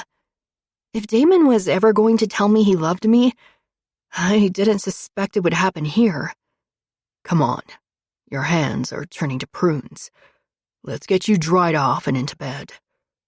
As I stand, I notice my legs are still weak, causing my knees to threaten to buckle beneath my weight. I was seriously exhausted before stepping into this hot bath, and now my muscles are relaxed, making me even hungrier for sleep. When I step out of the tub and into the large, fluffy towel Damon is holding out, the soreness between my legs flares, reminding me of the rough way he took me earlier. I was shocked at first, and he did hurt me in the beginning. But once my body adjusted, I enjoyed the way he took me. He was hot and possessive, and he made my body shake with need. The orgasm was mind-blowing. I'm so confused by the way he made me feel. I don't think I can explain it to Damon in a way he'll understand. At least not tonight. But I do hope he does it again. Because there was something so primal about the way he wanted me, needed me. Like he had to have me. Thinking about it makes my muscles clench and my body hum. I realize we, once again, didn't use a condom, and my mind shifts to the secret down the hall. When will Xander tell his brother about his son? How long will I have to keep this secret from Damon?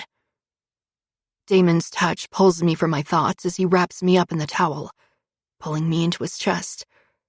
As he starts to dry me off, I thank the good Lord for delivering a man to me who I consider to be one of the best alive. My eyes comb his well-defined upper body, his shoulders, and the cords of muscles in his throat. His biceps flex and my core clenches. My gaze slips lower over his abdomen and down to his V. His muscles tighten with every move he makes, and I can't stop the urge I have to reach out and touch him. I want to feel him under my fingertips. I trace his pecs, enjoying how smooth and warm his skin feels and how hard the muscle is beneath it. It's so small I almost miss it. But when my fingers go back over the same patch of skin, I notice a small blemish, an abnormality on an almost perfect surface. What's this? I trace the small indentation, becoming aware Damon is done drying me off and now staring down at me as I feel him up. It's a bullet wound, Damon says, as if it's obvious I'd know that. Yeah, I gathered that it was a wound. Why? Who shot you? I have a fierce need to protect Damon, which is strange since he can kill with his bare hands. I love him, and the thought of someone shooting or hurting him bothers me a lot.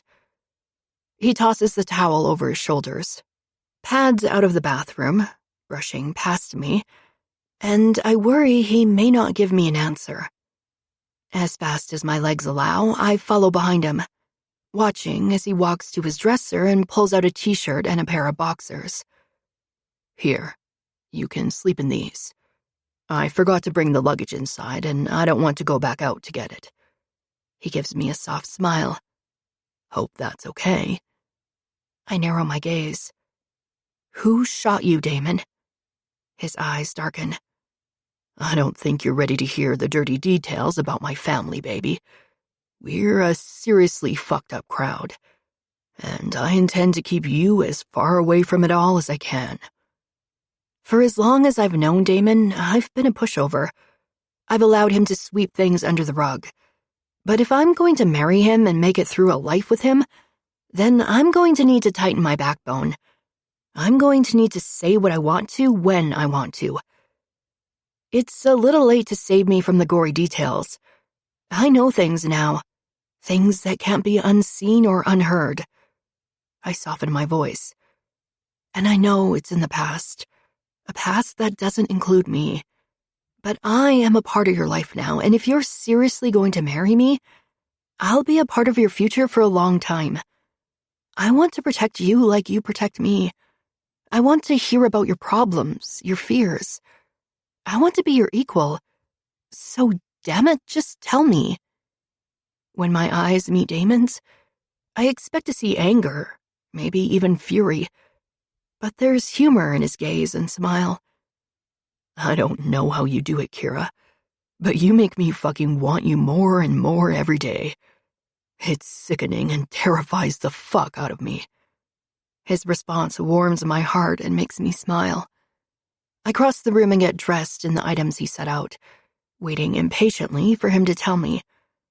I have to roll the boxers more than a couple times to get them to stay on my waist, and when I pull on his shirt, it lands at my knees. I feel and look like I've been swallowed by cotton. When I settle onto the mattress, Damon sits beside me and reaches for my hand, like he needs to be touching me in some way to tell me the story. I don't mind. His touch is comforting, kind, and I love that he's finally showing me his different sides. He reminds me of a kaleidoscope.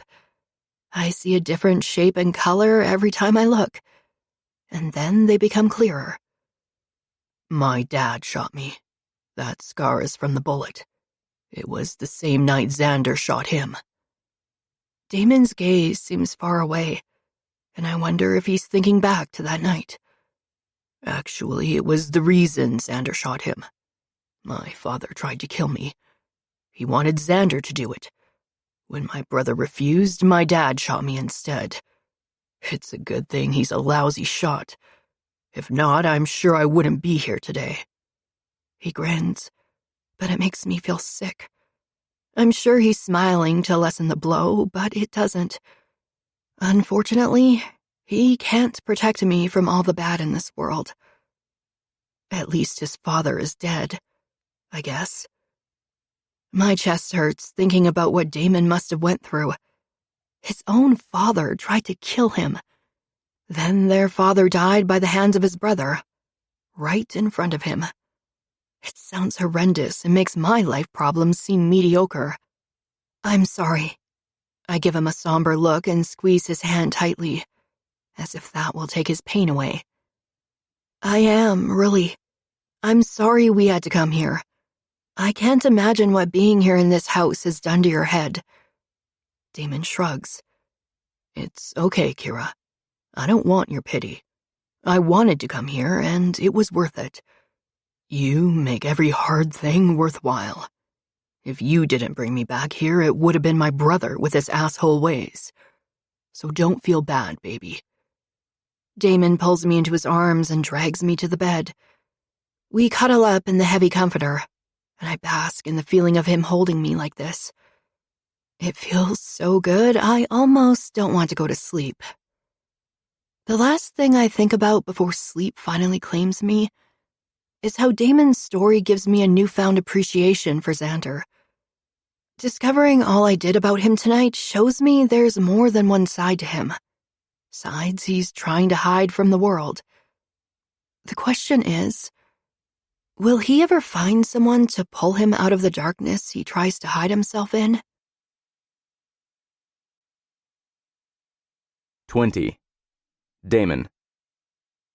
The girl on the stage, whatever her name is, dances around the pole aimlessly. She's uncoordinated and looks like she might barf. She also can't hold my attention for longer than 2 seconds, so why the fuck would I hire her? I take a calming breath through my nose and exhale out my mouth. I look back over my shoulder at Kira sitting at the bar with my laptop in front of her. She finally re-enrolled in classes, and we agreed, until I can get a man I trust to guard her, she will take only online courses. I can't believe how attached I am to her.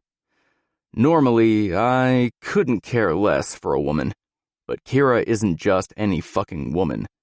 She is the woman. My soon-to-be wife. My world. I turn back around in my chair and hold a fist to my head. This is the first time I've been back at the club in almost 2 weeks, and it's only because I had to hire some new girls. No one here knows about our engagement, mostly because I don't share my personal life with the staff, and because it's no one's fucking business. I'm not hiding, but I'm not going to put an X on her fucking back for being hitched to me. The door opens next to the stage, and 3 of my best dancers walk in. They smile brightly at me as if I'm going to cut them a bigger paycheck for doing so. All right, you, and you.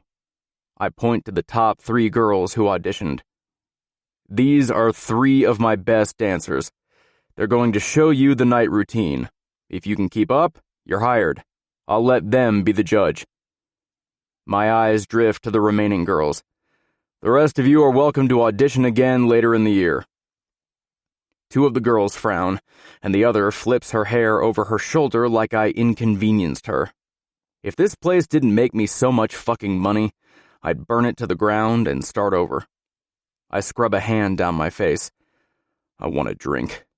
It's not late enough in the day, though.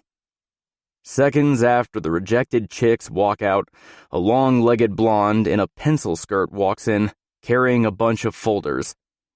Hello, I'm Maria, the wedding planner, she announces, setting off a chain of giggles from the girls who know me. The woman looks shocked as she notes the half-naked girls near us. I'm sure this doesn't happen every day in her line of work. Sorry, lady. You're at the wrong place if you think someone is getting married here. This is a strip club, not a church. Georgia snickers, her eyes dazzling with amusement. I shake my head. She has no fucking clue how wrong she is. I get up from my chair and hold out my hand. Don't mind them. You're in the right place. We've talked a couple times on the phone. I'm Damon. Nice to finally meet in person. Mrs. Rossi? She seems confused for a moment as she addresses Georgia, clearly thinking she's Kira. I brought everything you asked for, and I just need you to choose from the selections. Kira, I call out, my voice gentle. I turn around and find her standing right beside me. Why don't you take Maria to my office where you can have some more privacy? If you need anything, let me know. Sure, this way. Kira beams and leads her to the back. My gaze flickers to the girls on stage. I expect to find them dancing, but instead, they are all looking at me like I lost my fucking mind. Jesus Christ. I definitely need a drink. As I sit back down in the chair, the side entrance door opens again. Diego fist bumps Hero as he walks through the door. I smile. Hero, you just missed the show. We had some great girls audition today. Would have been nice to have your help selecting a few. I smirk, wiggling my eyebrows. Elise walks closely behind him. He shakes his head, disgust filling his features. Next time, maybe. Elise apparently doesn't think anything I've said is funny and elbows him in the ribs. He holds his side, pretending it hurts, and I almost roll my eyes. As much as I hate affection of any sort, except showing Kira love, I really do care for Hero and Elise, which is weird to think about since I tried to kill Elise at one point. Kira just took the wedding planner lady to my office. They're making final decisions today or something. I tell Elise with a shrug. I pretend like I have no clue what's going on, but I've helped Kira select everything she wanted for our wedding, down to the damn napkin color. Elise smiles, but I still see the lingering sadness in her eyes. Even though me helping track Hero's father down probably saved her life, I still don't think she likes me very much. But she tolerates me, and that is good enough in my eyes. She's been through hell and back, and I cannot imagine how I would feel if something like what happened to her happened to my Kira. Yay, let me go help them then. Elise gives Hero a kiss on his cheek before heading toward the office. Hero sinks into a chair beside me and watches Elise walk away. Once she's out of earshot, he speaks. I never really thanked you for what you did that day. I mean, without you, I might have gotten there too late. I hear the anguish in his voice. Finding her like that broke him, ripped him apart inside, almost more than killing his stepfather. You're welcome. While she was in the hospital, we found out she's pregnant. My eyebrows lift in surprise at his confession. Holy fuck, Hero is going to be a father? The idea seems ridiculous, but the more I let it sink in, the more it makes sense. Hero and Elise are having a baby. Kira and I are getting married. Two ideas that would have been nothing more than a joke a few months ago are now a reality. Congratulations, Hero. I slap his back, recalling when he told me he loved her. How stupid I thought he was. Now, look at me. Funny how karma comes around. Hero smirks. You're next. I shake my head. No, I want to enjoy Kira for a while on my own. I don't dive into the technicalities of the marriage. I'm sure Hero has thought up his own reasons for it. Reasons that probably make me look crazy as hell, being that the last time he saw me with her, I was a raging dick. I didn't think I'd want kids. Like, ever. Not after everything with my own father. I clench my fist, understanding far fucking more than he thinks. Love changes people, I state, looking him head on. Sure fucking does, he chuckles. I guess it's never too early for a glass of whiskey. Not with all the happiness surrounding us. It's almost like we're fucking normal, instead of overrun with crime and drugs. Candy, bring me 2 glasses of whiskey, please. I yell over my shoulder. Hiro's eyes go wide. When did you start saying please? I grit my teeth. Fuck, he noticed. Recently. I'm trying to be fucking nicer to people. Not everyone deserves my dick tendencies. Or at least, that's what Kira says. I can tell Hiro thinks it's funny as hell, but he's just as whipped and in love with his woman as I am. Candy appears with 2 glasses of whiskey. I grab one and hand the other to Hiro. He eyes me for a moment, waiting until Candy is out of earshot. Then he lifts his glass for a toast. To being pussy whipped. The shit-eating grin is a permanent fixture on his face, and I can't fucking believe I'm toasting to this. I shake my head and raise my glass to his, and we clank them together. To being pussy whipped. The whiskey burns my esophagus, blanketing my belly in warmth. Are you excited to be married? Hiro asks after downing his drink in one gulp. He wipes his mouth with the back of his hand. He's still working for me, but not as much as before, and I understand why now. I shrug. It's marriage. I doubt anything between me and Kira will change. Do you love her? His question hits me right in the chest. I've never confessed to anyone but Kira how much she means to me. I don't plan on hiding it from anyone, but I don't want to make it known either. If hiding my feelings from everyone but her protects her, then that's what I'll do. Yes, at first, I wanted to hate her because she got under my skin and refused to listen to me. I think back to how big of a pain in the ass she was. God, she was a thorn in my side. Yeah, I can relate. Our women fight tooth and nail even when we're trying to do the right thing by them. That's what we should have toasted. Hiro laughs. Then the ringing of my cell interrupts our conversation. My mood sours as soon as I see Xander's name flash across the screen. What? I growl, trying to sound as annoyed as possible. Of course, Xander completely ignores my attitude, which pisses me off even more. Damon, I need you to come to the mansion. We have some important matters to discuss, and you should bring Kira as well. It's enough that he is commanding me. Now he wants to tell Kira what to do as well? My annoyance turns into anger. I hate that he has such a hold over me. I need to find a way out of this mess. But for now, it will be best to keep him happy. We'll be there tomorrow night. I would prefer you come today. He's not asking. He's telling. But I have something with Kira planned. Something far more important than meeting my brother's needs. Well, I'd prefer not to come at all, but we both know how that would go over. So how about we come tomorrow? Suit yourself. His tone is clipped. My mouth pops open. A response is on the tip of my tongue, but I don't get to say shit because, like always, the bastard hangs up. What the fuck was that? I shake my head, slipping my phone back into my pocket. If I look confused, Hiro doesn't say shit. All done, Kira chirps behind me.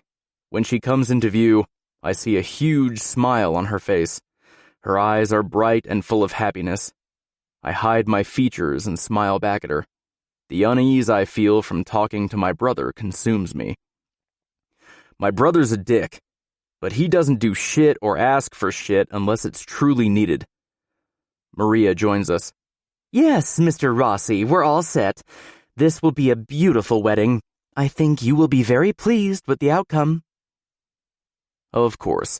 After all, she's getting a big fat paycheck when this is over. I've drowned out the dancers on the stage, as have Hiro and Kira.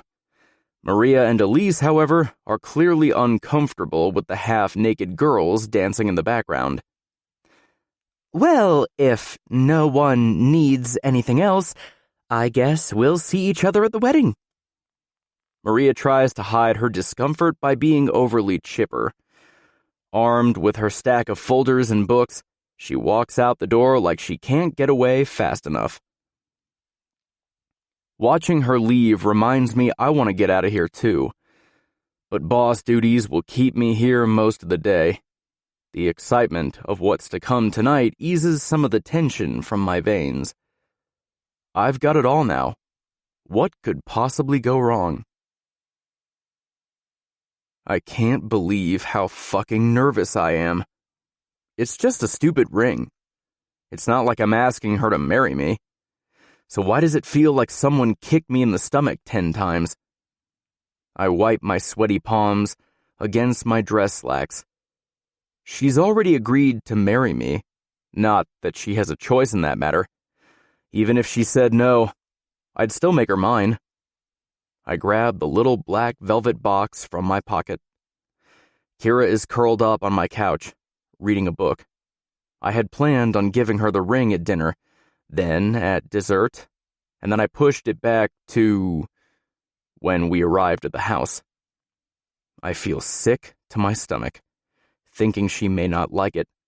Maybe I could give it to her after she's done reading? It'd be rude to interrupt her, right? Fuck this, I'm being ridiculous. I just need to do it. I waltz over to her, and she looks up from her book, confusion written all over her delicate features. I got you something. I pull out the box, then sit down next to her. I hope you like it. I swallow my anxiety. Her eyes go wide, and understanding settles onto her face, as a softness takes over her features when I hand her the tiny black box. She doesn't say anything until she flips open the top and sees a 2-carat diamond ring set in a white gold band. Damon, she gasps, her hand clutching her chest. It's beautiful. You really like it? We can get something else if you don't. I rub the back of my neck. My cheeks heat. Fuck. How long has it been since I felt this way? Kira gazes up at me, her mouth gaping open. Are you kidding me? It's stunning. I love it. We're not returning it, and we're not getting anything else. I take the ring from the box, grab her hand, and slide it onto her slender finger. Thanks to Candy's trickery, I obtained Kira's ring size without having to ask, thank fuck. Simply so I'd be able to see this moment as it should be seen. Her eyes sparkle as she tears up. She looks at her hand a few more moments, then throws them around my neck and crawls into my lap. I hold her tight against my chest, burying my nose into her hair so I can breathe her in. She's soft, and I run my hands up and down her body. I want to strip her bare and hold her close while I move in and out of her with a rhythm that might kill us both. My lips are seconds from pressing against her skin when the fucking doorbell rings. Who the fuck has the balls to ring my doorbell? It rings so seldom, I hardly know what it sounds like. But right this second, I want to disable the fucking thing and rip it from the front door. Wait here. I mumble against her hair. It's probably nothing, maybe a Girl Scout selling cookies, but I'd rather check and be safe, especially when it comes to Kira. I'm irritated as fuck. My fists are clenched. Fucking people are always ruining shit. Once I look through the small pane of glass and see who it is, my annoyance reaches a newfound height. Motherfucker. No. What the fuck is she doing here? I yank the door so hard, I worry I might break it. I open my mouth to tell her off, but I can't even get a fucking word in. Damon, I've been trying to reach you. Haley's high-pitched voice makes my ears start to bleed. And the fact that I've ignored every one of your calls and texts didn't make it clear enough for you? First, she fucks with Kira. Then she shows up on my doorstep and ruins my fucking night. And for what? Just Just give me a chance. I'll do whatever you want. I'll let you fuck me whenever you want. Tears swim in her eyes, and I might be a cold, callous asshole, but I don't care. Get the fuck off my property before I have you removed. Haley shakes her head, hiccuping as she takes another step forward. I'm seconds away from slamming the door in her face when she rushes me. Her small frame slams into mine, hardly moving me, but it's enough for her to gain entry. It's not her throwing herself at me that causes me to lose my fucking mind, though. It's her lips crashing into mine. Disgust and anger fill my veins, and without even thinking, I push her away, wiping my mouth with the back of my hand. I'm not one to hit women, but I really want to fucking hit Haley right now. She steadies herself, as if she's prepared for me to push her, and then I see it. The metal glint of a gun pointing in my direction. I can disarm her in a second, but it takes less than that for a bullet to release from the chamber. She points the gun at me, and I don't even flinch. It's because of her, isn't it? Haley screams and looks past me. I glance over my shoulder, looking, following her gaze. When I find Kira standing a few feet behind me, I nearly come unglued. My heart pounds out of my chest. Fear cripples me when I hear the click of the safety being released and see Haley pull the trigger. There's no way I can stop the bullet. No way, but I still lunge for it. Everything happens impossibly fast, yet I feel like I am moving in slow motion. I'm trying to shield Kira with my body, but I am too slow. I feel the bullet whizzing by my head before I hear the bang. I'm so close to the gun. I can't hear anything but a ringing in my ear. My head swings back to Kira. She looks scared and shocked, but unharmed. Relief hits me like a wave, but then washes away just as quickly. Kira is still in danger. I turn back to Haley. I am right in front of her, fully shielding Kira. The gun is still pointed at me, but Haley makes no move. Anger like I've never felt runs through me as reality settles in. She shot at Kira. She fired a gun at my soon-to-be wife.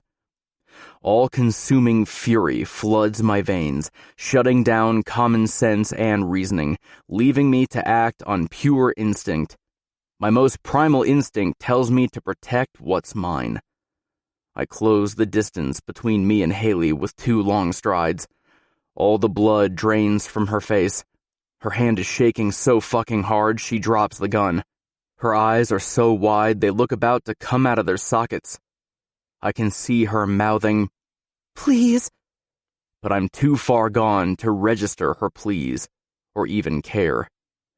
My hands move effortlessly, of their own accord, wrapping around her thin neck. I grab the base of her skull, my fingers dig into her flesh, and with one hard twist, I feel her bone crack as I snap her neck.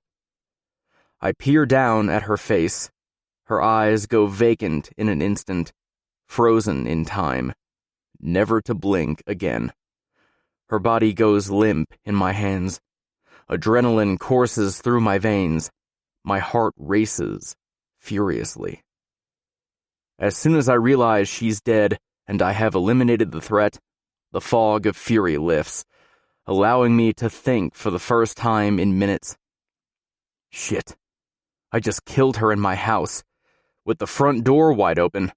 Fuck.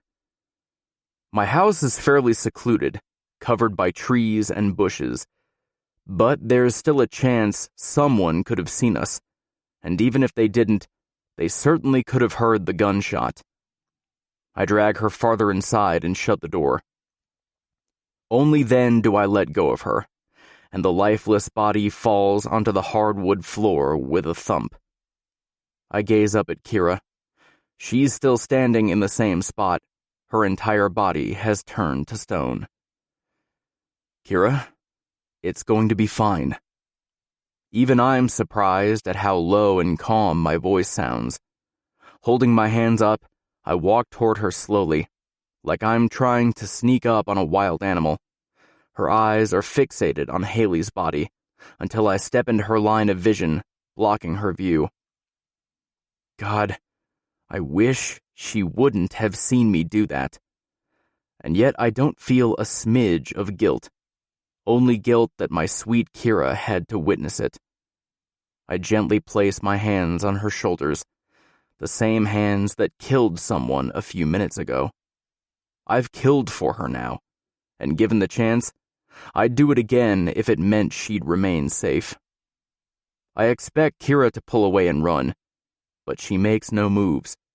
Her eyes move from my chest to my face. I see fear leave her gaze when our eyes meet, relief flooding her features. In an instant, she leans into my body, her tiny arms wrapping around my middle.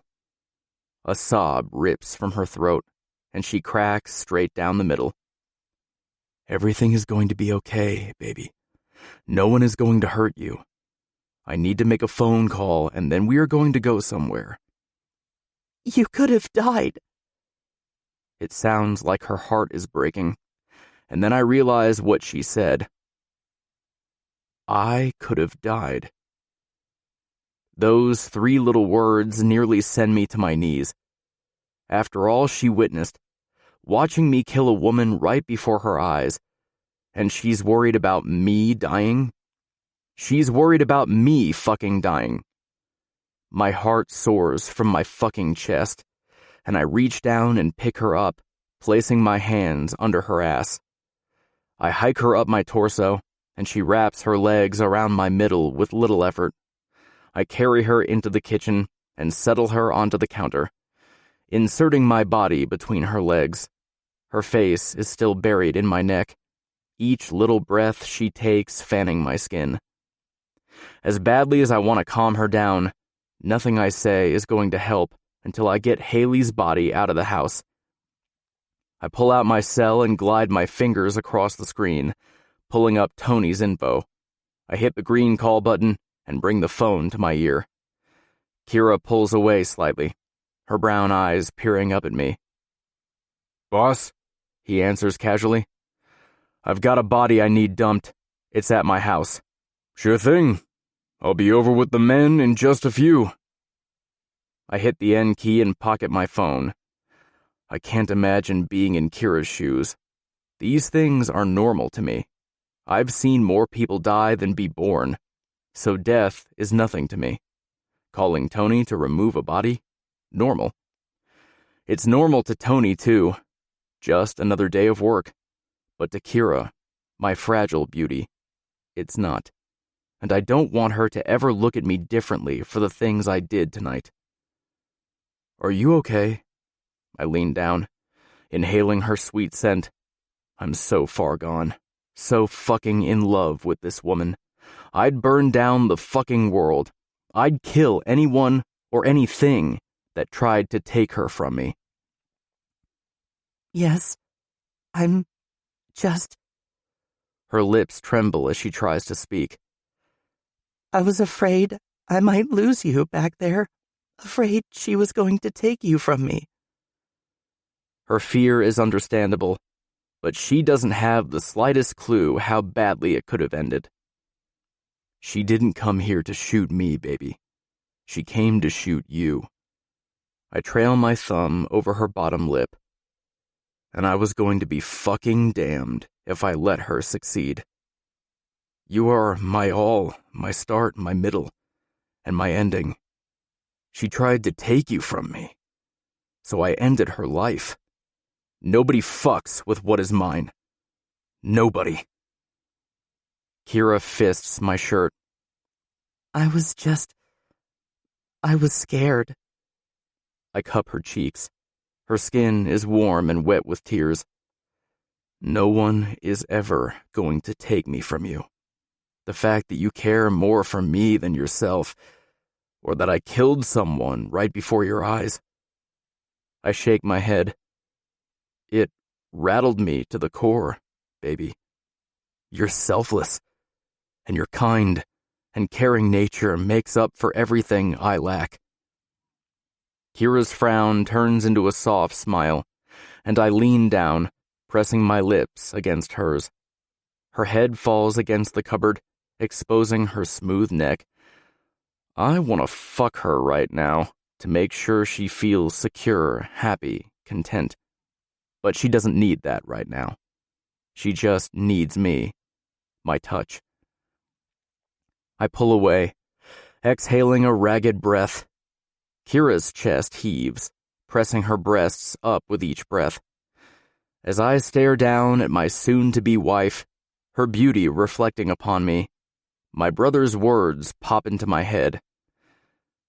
Damon, I need you to come to the mansion. We have some important matters to discuss, and you should bring Kira as well. I'm not dumb enough to think this was a coincidence. The fact that my brother called and demanded I come to his home, then Haley has a mental breakdown and shows up at my house with a gun. It's all fishy as fuck. And I'm going to figure out what the hell is going on. Baby, we need to go pack a couple bags. We're going to go stay with Xander for a little bit. Worry flickers in her eyes, and I know she's still in shock. She's going to need some time to digest all this. Actually, you know what? Wait here. I'll pack some stuff. Okay, she mumbles, not even making a move to get up. I rush upstairs to our bedroom, my feet slamming against the wood floor with each step. When I make it to the room, I go through the drawers, grabbing panties, bras, t-shirts, yoga pants, anything I can get my hands on. I pull a small suitcase from the closet and shove all the shit into it. I don't worry about my own clothing. I have a bunch of shit at Xander's place anyway. Once done, I race around the bathroom, grabbing a bunch more of Kira's shit. And when I get back to the kitchen, I toss the suitcase aside and look at Kira.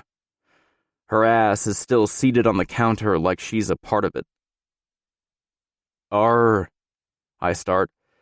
But the sound of the doorbell ringing interrupts us once again, and I grind my teeth together, pulling away. Stay put until they get the body out of here, okay? I hate the way I sound and how bossy I am being. I don't think she would get up anyway, since she hasn't moved since I put her on the damn counter. Kira nods her head, placing her hands in her lap. She still seems shaken up, but I know she'll move on. She knows nothing's going to happen to me, and anyone who tries to hurt her may as well commit suicide because they're dead for trying. I step over Haley's body and peek through the glass, checking to make sure it's Tony. When I see his round face and two of my men flanking him, I open the door. After he and the other men enter, Tony's eyes scan the scene. He doesn't ask questions, and even if he did, I wouldn't give him answers. He doesn't need to know what happened. I pay him to clean up the mess and keep his mouth shut. Boss? The three greet me in unison, and I tip my chin at them. Make it look like an accident. I don't care what kind. My stomach churns as I walk away, leaving Tony to clean up the mess. I march back into the kitchen, walk over to Kira, and cup her cheeks. I rub my thumbs up and down them, breathing deeply. Everything is going to be fine, baby. Everything is going to be fine, I whisper, praying like hell my words aren't a lie. If anything happens to Kira, I'll kill everyone. Every single person. 21. Kira. I stare at my hands as we stand in the kitchen, waiting for them to move Haley's body. Her death hasn't fully sunk in. Strangely, I don't feel bad. You're supposed to feel bad when someone dies, right? I was sad when my brother died. I should be sad Haley's dead. I should be terrified the man I love killed her, snapping her neck right in front of me. He did it without thought, like his body knew what it was doing, like it was something he did every single day. I'm still waiting for feelings to come, but I feel nothing. My emotions twist out of control, and all I can think about is I could have lost Damon. And if I had, it would have been at her hands. A horrible thought enters my mind. I want to forget it, but once it's there, I can't seem to get it out. If I would have had the chance, I would have killed her myself. If I were as strong as Damon, no. I know I would have broken her neck myself. Damon is standing right in front of me, watching me as if I'm seconds away from exploding. He's probably wondering how I'm going to handle all this. What would he think of me if he knew what I was conjuring up right now? My dark thoughts are interrupted when Tony steps into the room. All done, boss. All right, come on, baby. Damon offers me a hand, helping me off the counter. He guides me out of the room, grabbing the suitcase he packed on the way out. We walk through the foyer where Haley's dead body was laying across the floor. It's gone now, but my eyes are still fixated to the spot. I walk around the area like it's going to burn my shoes if I touch it, like the wood is tainted or something, as if her death has left an evil residue on the floor. Damon holds my hand, practically dragging me out the door to his car like nothing happened. It's strange to go from someone dying to pretending like nothing happened. When we make it to the car, he opens the door and all but lifts me into the passenger seat. I know I need to say something, anything, to make him aware I'm okay. But I don't want to say a word. I don't think I can without breaking down. All I can think about is a world without Damon. I knew he was dangerous, that he came with an X on his back, but I guess in my eyes, he seemed invincible. But after tonight, I know he's not. He's just as close to death as the rest of us. Maybe even closer, considering what he does for a living. I don't even realize Damon's in the car and we're driving down the road until I catch a pair of headlights coming at us. Would you please say something? Damon's white-knuckling the steering wheel, clearly upset by my silence. But I don't know what to say that I haven't already. I'm okay, I mumble. I can see the worry in his gaze, and I don't want him to be concerned about me, because it's not me I'm worried about. It's going to take time, but I'll be okay. I spent so much time trying to run from him and fearing him, only to end up being terrified of losing him. Even after all this, all we've been through, all he's done, I love him beyond this life. I'll love him forever. For the rest of the drive, I stare out the window and watch the scenery whizzing by, while I try to remember the person I was this morning. Damon doesn't say anything else after I tell him I'm okay, and I'm thankful. We pull up to the Rossi mansion, and I take a deep breath before opening my door at the same time Damon does. We both get out of the car, and Damon grabs the suitcase from the back. My feet feel heavy as I trudge up the stairs, my hand in his. It isn't until we're halfway to the front door that I notice Xander standing at the top, waiting for us just like he did last time. He looks like the king, like he owns the whole fucking world. Little brother, I wasn't expecting you today. I thought we agreed on tomorrow. Xander calls out in a cheerful voice. He gives me a smile, showing off his straight white teeth. I blink, my gaze swinging to Damon's, wondering why Xander was expecting us tomorrow. I know right away there's something he isn't telling me, and I don't like it. Not at all. Damon gives his brother a heated glare, looking as if he's about to break someone's neck again. Let's get inside and have a drink before we talk about anything.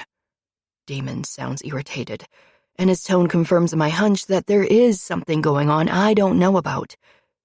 Be my guest. Xander gestures for us to enter. Damon's hand tightens in mine, and he pulls me over the threshold and into the house. Did I mention I hate being here? We walk into the dining room, and my eyes move to the table where we had dinner, then out over the patio and garden. We really should discuss this in my office, Xander's eyes bore into mine. Alone. I want to smack the stupid right out of him. If he thinks I'm giving them privacy, then he's dumber than I thought. She goes with me. Someone just fucking shot at her, and I had to kill the bitch. So I don't really care what you have to say about it, Xander. Fine. I see you are in a foul mood. Maybe you should just call it a night and we'll talk tomorrow when you are more settled. Xander gives us a wicked smile and steps aside for us to pass. You're right. Let's go get some rest. We'll deal with this tomorrow. Damon tugs me past Xander and up the staircase. I don't complain. Lying down in a bed right now sounds amazing, especially when Damon is going to be lying next to me. I practically sprint up the stairs. I'm more than eager to get away from Xander, ready to lock myself in the bedroom with Damon. As soon as we enter, the lights filter on and he closes the door, flicking the lock into place. I highly doubt that lock would stop his brother from coming in, but I guess it's the thought that counts. I'm sorry. Remorse, maybe even guilt coats Damon's words. It doesn't sound right. The word sorry falling from his lips. I get the feeling he doesn't say it often, if at all. Why? You don't have anything to be sorry for, I say, turning around to face him once my ass hits the bed. He releases the suitcase and it falls to the floor with a thud. Then he's on me, crossing the space between us in a second. I'm sorry because I brought you into this shit world. You could have left. Hell, you should have. But you stayed. And after tonight, after how close I came to losing you, it's killing me I might have lost you. Damon, you didn't bring me into this, my brother did. The words pain me, but that doesn't make them any less true. I know Leo was trying to support me, and that makes my guilt even worse. But in the end, it was Leo who got caught up in this. He could have found another way. We could have found another way together. My brother is the one who started this with whatever he did or didn't do for Xander. He got himself killed and left me to deal with his mess. You took me in when you didn't have to. You take care of me and protect me. So don't tell me sorry for doing what you do, when I wouldn't have it any other way. There is so much more I want to tell him, but it doesn't seem like there are enough minutes in the day. I want to profess all the emotions coursing through me right now to him. I want to make sure he does not have an inkling of doubt in his mind about us. I want to tell him I'd kill for him too, and I couldn't imagine my world without him now. Damon is no longer just my protector. He's my soon-to-be husband, my everything. I want to tell him all that and more, but I can't, because his lips are pressed to mine in an all-consuming kiss. I feel every single emotion in that kiss. Adoration, lust, desire, safety. I feel it all. His tongue pushes into my mouth, and all I can think of is his tongue all over my body, on my neck, my breasts, my stomach, trailing all the way down to my pussy. My muscles clench around nothing but air, and I wish it was his tongue dipping inside me. I moan into his mouth and grab onto his shirt. I fist the material in my hands, desperately wanting it off. He breaks the kiss long enough to give me a panty-melting smile before ripping my shirt off. I hear material rip, but I don't care. Everything separating our bodies from becoming one is an inconvenience. Slamming his lips back onto mine, our teeth clash. My arms snake around his neck, pulling him closer. I need him closer. So much closer. I feel his fingers unfasten my bra, and I help him get it off. With a gentle nudge backward, I'm lying on the bed as he peels off my yoga pants, then tosses the remnants to the floor. I watch him start to take off his own pants, biting my lip when his huge cock finally springs free. My body is restless. My thighs keep rubbing together in anticipation, and I can feel how wet I already am. just from kissing. I want more of him. His fingers, his mouth, his cock. I want him to own me and worship me, all at the same time. I want you, Damon, I purr, reaching for him. I barely recognize my voice as my own, it's so heavy with need. Damon lets out what sounds like a primal growl before he's back on me, his eyes as black as the night sky. I spread my legs as wide as I can to give him full access. And he takes advantage. My body feels like molten lava, his gaze burning through me. Need floods me as I watch him fist his swollen cock, rubbing the tip along my wet slit. My pussy clenches, begging with each flutter for more. For him. I want you, Damon. I want you to fuck me like you did last time we were here. I lift my gaze to his and cup his cheeks. I see confliction in his gaze. I don't know if I can. His voice cracks, and the way he's looking at me kills me. But I want him to know I trust him, that I love him, and I want him to know he'll never hurt me. You won't hurt me. I stretch to kiss him again, molding my lips to his. I trust you, Damon. I love you, and I know you won't do anything to hurt me. I hurt you last time. I can't do that again. I vowed I wouldn't, and I won't. His fingers trail down my arms, and I shiver at his touch, excitement zinging through my veins. Only in the beginning, and only because I wasn't ready. Trust me. I'm ready now, and I want you. I want you so bad it hurts. I lick my lips. Fuck, Kira. I watch him swallow. His gaze turns heated, and I can tell the moment he chooses to let go. There's a newfound roughness in his touch, and it's exhilarating. If you change your mind, just say the word. He murmurs against my lips before slanting his mouth against mine. The kiss is all-consuming, stealing air from my lungs. When his fingers dig into my hair, tilting my head back, I think I might explode. He doesn't stick to kissing my lips. No. His mouth trails down my neck and over my chest, sucking on the tender flesh over my pulse. I fist the sheets as pleasure fills my veins. I'm ready to melt when he suddenly pulls back, then stands next to the bed. I miss his skin on mine and whimper at the loss. Grabbing me under my knees, he pulls me toward him so my ass is hanging right at the edge of the bed.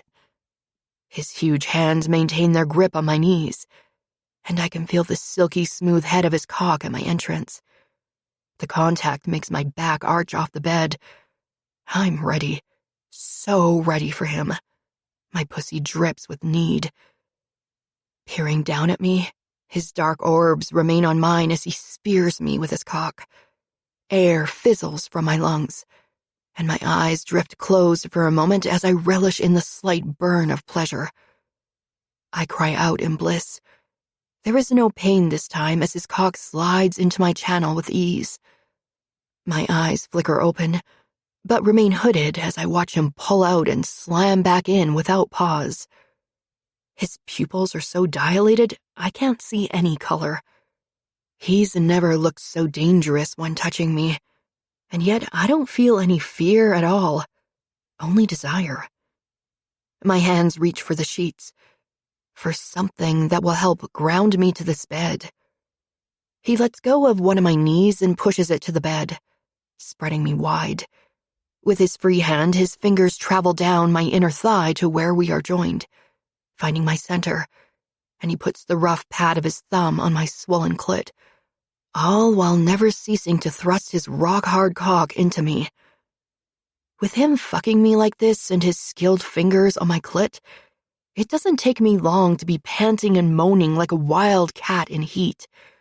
My body thrashes, and I feel the orgasm coming. Starting with a low tingle in my belly, the feeling spreads through my body like a wildfire. Every cell in my body is burning up, scorching away, only to be reborn in the next moment.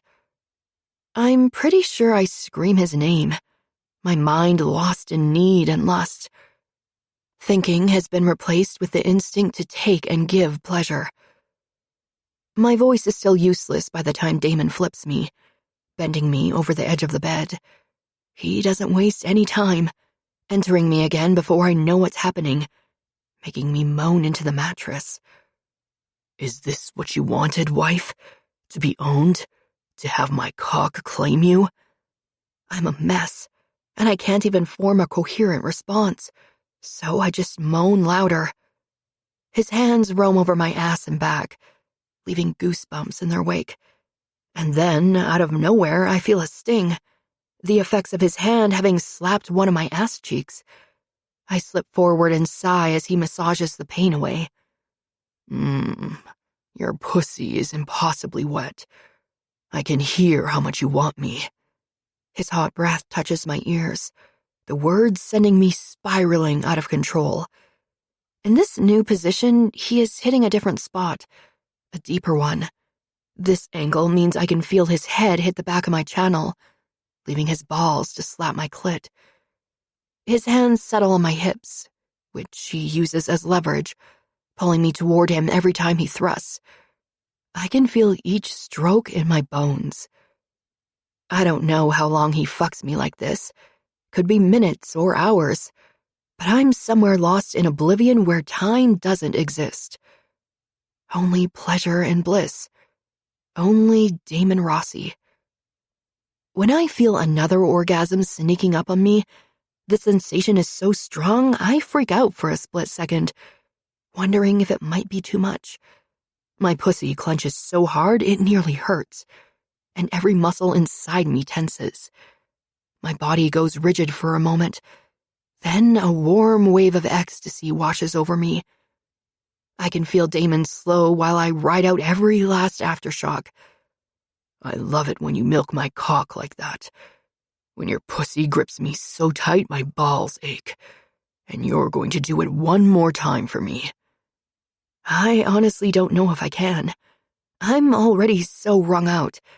I don't know how Damon keeps this up. His stamina is insane. His dick still feels hard. Maybe even harder than when he started fucking me. My throat aches as I swallow, and my voice is hoarse from moaning and crying so much. All I can muster is a quiet whimper. I don't know if I can, I whimper, my body shaking, my heart racing out of my chest. I have a hard time getting the words out between Damon's steady thrusts, each one promising love and endless pleasure. Oh, you will, baby. You're gonna come so fucking hard around my cock. I want you to squeeze me. Give me that orgasm, baby. Squeeze my cock. Milk every last drop of cum from me. He doesn't sound like he is going to take no for an answer, and something about his demanding tone has me riding another wave of pleasure. I feel a hand ghost against my ass cheeks, squeezing and kneading the flesh. Without warning, he reaches around and drags his finger over my sensitive clit, past where we're joined. You're so fucking wet. Your juices are dripping down your leg. Normally, that would be embarrassing, but it's not. It's hot as hell. I whimper, wishing he would rub my clit again, but he doesn't. Instead, he slips his fingers between my ass cheeks. I gasp when he finds my puckered asshole and starts to massage it. My back stiffens, and Damon moves his other hand from my hip and pushes me down, forcing me deeper into the mattress. I feel the panic start, my body clamming up. Kira, I'm not going to hurt you. I promise this is going to be nothing but pleasurable for you. His voice is so reassuring, I sink back into the mattress. Just relax. You're going to like this. You're going to come so fucking hard, baby. I want to tell him okay, but I am far too gone. I'm long past speaking.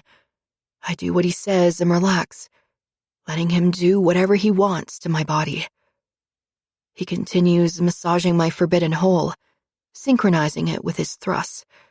Within a few strokes, I'm whimpering, feeling my orgasm build deep in my belly. I start to appreciate the foreign feeling of his finger on my asshole, and when my pussy starts to quiver, he slips one of his thick digits inside my ass. Fear and excitement tingle through me as he continues to thrust deep inside my pussy, while keeping his finger inside my ass. There is something so wrong, so dirty about this. It gives it an edge I can't really explain. Suddenly, I want more. I want him to keep pushing, keep violating me. I shove my ass back into his finger, letting him know I want more. I told you you would like this. He chuckles. Is all I manage to get out, and the sounds are muffled by the mattress. My body shakes as he starts to move his finger in and out, slow at first, and faster as he pumps his cock deeper and deeper. You're sure a dirty girl. You're my dirty girl. Yes, yes, I scream, finding my voice. Come for me, beautiful. Come all over this cock. Show me who owns this cock. His dirty words are all I need, and I fly, soaring over the edge. His finger slips from my ass, and he continues his thrust. I'm coming, I cry. Blinding light appears before my eyes as I squeeze them shut. As my pussy squeezes the life out of Damon's cock, he pounds into me harder. His grunts fill the air, and his thrusts are so deep I think he might kill me. Fuck, baby. You're a pussy, he hisses through his teeth, and in seconds I feel his warm seed fill my womb. He holds on to me tightly, thrusting a few more times before pulling out all the way. When he does, I sag against the mattress, unable to do much of anything but breathe. His body lands beside mine, and he tucks me into his sweaty chest, as if he too feels like he needs to be touching me all the time.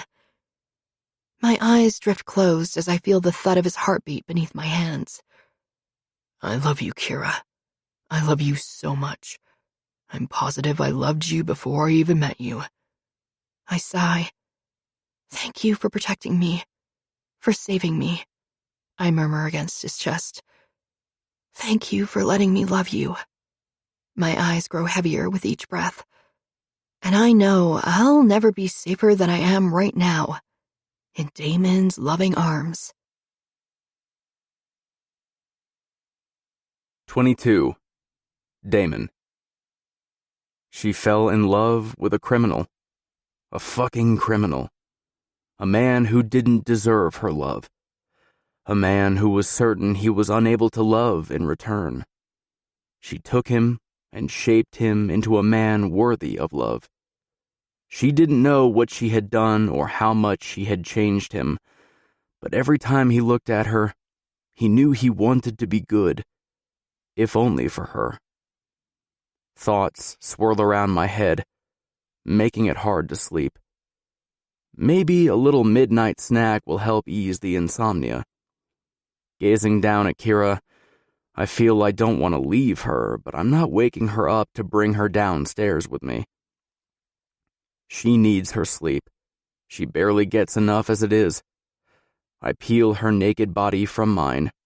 She's sticky with sex, and I love that my scent clings to her skin, marking her as mine. I pull the comforter to her shoulders and slip from the bed, pulling on a pair of sweatpants. I tiptoe from the room and close the door. Hopefully she doesn't wake up while I'm gone. Being away from her even for a short time enrages me. I want her with me everywhere I go, to be my shadow. But even possessive as hell Damon realizes how fucked up that is. The hall is dark, but I know this house like the back of my hand, and this monster isn't scared of anything. I walk down the hallway and hear a soft cry. It pierces the air, meeting my ears instantly. I turn my head, pointing it in the direction I think I heard the cry. It's so strange. It sounds exactly like the noise I heard the last time I was here. I hold my breath, so there is absolute silence surrounding me, and for a few moments there is. Then I think I must be going crazy for the second fucking time when it goes away. But a few seconds later, I hear it again. My feet move to follow the sound when I hear something else. I stop again and strain my ears. Is that Xander's voice? I shake my head. There is no what? Another low cry echoes through the hall, interrupting my thoughts, accompanied by Xander's soft voice. My brother's tone sounds soothing and kind. Warm, even. There's no fucking way that's my brother. But it's definitely his voice. I know it. What the fuck? I move farther down the hall and closer to the door where I'm pretty sure the crying is coming from. My stomach does a somersault the moment my hand grips the knob. I hear Xander's voice clearly now, and I'm more confused than I've ever been in my entire life. The crying has stopped, replaced by the soft cooing of a baby. This must be some sick joke, some twisted fucking mind game of his. There is no way I'm going to believe my brother is caring for a baby, or has one. I push the door open, wholeheartedly expecting him to be holding a tape recorder. What I see is the biggest mindfuck of all. A nursery decorated in light blue, a large white crib, and Xander sitting in a rocking chair holding a baby. A fucking baby. I can't take my eyes off the baby he's cradling in his arms. What the fuck is going on? Did he steal someone's kid? Come on in, little brother. It's time for you to meet your nephew. I think I've lost the ability to blink, hell, to even speak or walk for that matter. This has got to be a nightmare. I watch the small baby in Xander's arms reach up and wrap his tiny fingers around Xander's thumb. Don't just stand there, come look at him. He has a strong grip already. He'll be big and strong in no time. It's Xander's voice I'm hearing, but I'm unfamiliar with the tone, and the words don't make sense. Once my legs start working again, I step all the way into the room and move to where Xander is sitting. I look down at the small child.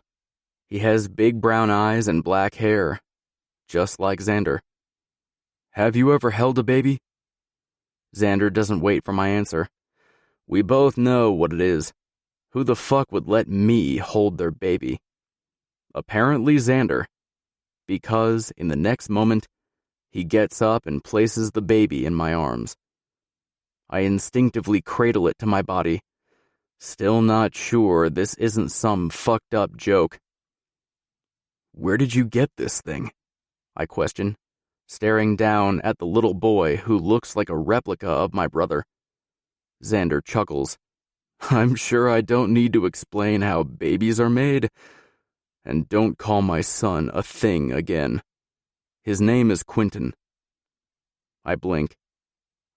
Okay, but seriously, where did you get him? We both know you will never claim a woman. And last I knew, you need a woman to give birth, not a man. There is no amusement on his face. In fact, he looks pissed. Loving a woman is a weakness I cannot afford. He moves his gaze down to the baby still cradled in my arms. And yes, a woman gave birth to my son, obviously, but she is out of the picture now.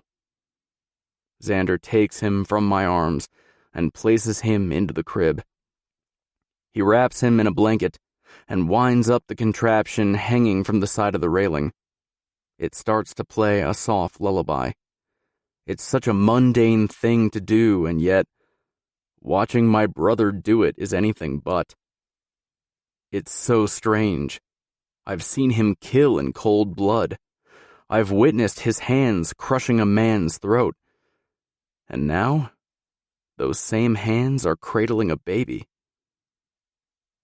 You killed her, didn't you? My voice booms over the sound of the music. Of course I know the answer already, but Xander's evil smirk confirms it. Loyalty means everything to me. I discovered she was hiding things, exploiting information, so I did what I do with loose ends. I roll my eyes. You ended the life of your child's mother? How do you think he is going to feel about it when he's grown and finds out? I consider what I feel like when Kira becomes pregnant someday. I could never picture killing her after she gave birth. The thought of killing her for any reason has my stomach twisting in pain. Don't look at me like that, Xander sneers. She used me. She got herself pregnant, and then, after she had our son, she tried to run away with him. Like I would ever allow that. That's the thing about my brother. He offers 0 chances. He's ruthless. For a long time, I didn't even think he had a heart, until I watched him cradle his baby boy to his chest. I run a hand through my hair. I can't stop looking at the crib. It's impossibly hard to rationalize my criminally insane brother has a kid, and that he's raising it on his own. How the hell can he be a good dad when our dad wasn't? How is Kira? The lazy smile on his lips bothers me. Fine, shaken up, but she was more concerned with my well-being than her own. The bullet was meant for her. I told you to come here as soon as you could, but like always, you disagreed. Xander shakes his head, walking out of the room, a frustrated scowl on his face. I follow him out. What do you mean you told me? You knew about this, didn't you? I'm livid. My blood pressure spikes. Of course he knew. He doesn't answer, and he doesn't stop walking until we reach the study. I'm clenching my fists so hard the muscles in my forearm ache. Answer me, Xander. Did you know? Because if you knew and something would have happened to Kira, you'd what? He lifts a brow, a glass of whiskey in his hands. Shoot me? Kill me? What would you do to your big brother to protect the woman you love? Love? You don't know shit. Fear for Kira's safety trickles up and down my spine. Amusement twinkles in my brother's dark gaze. Admit it. You love her. That's why you didn't hesitate to marry her. It's okay to admit you have a weakness. My jaw aches as I start to grind my molars. She's not a fucking weakness. But she is, isn't she? Is Kira a weakness? Maybe. But she can hold her own. It's my job as her man to be concerned for her safety, though. That's what a good man does. You judge me like you have no weaknesses of your own, but I must ask you, who's going to protect your son from all your enemies? Xander's facial features turn murderous. My son is not a weakness. Not if no one knows he exists. I almost burst into a fit of laughter. You're going to hide your son from the world because of a few enemies?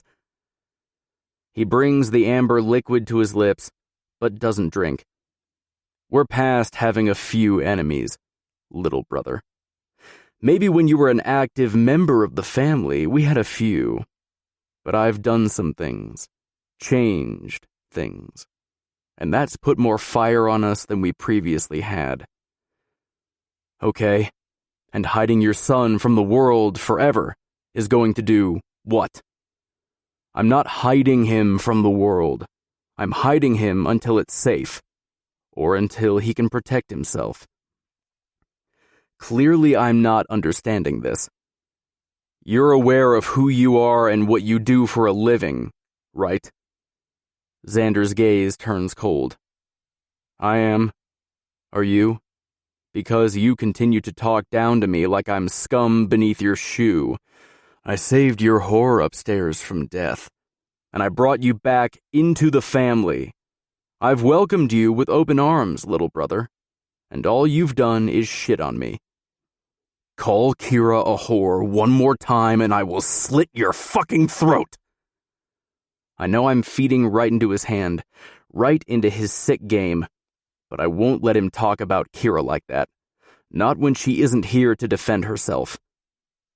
This seems like very irrational behavior for someone who isn't in love. He has a dark smile plastered across his face.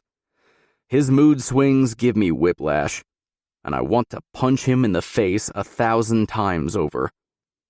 It doesn't matter, Xander. If I love Kira, then I do. So fucking what?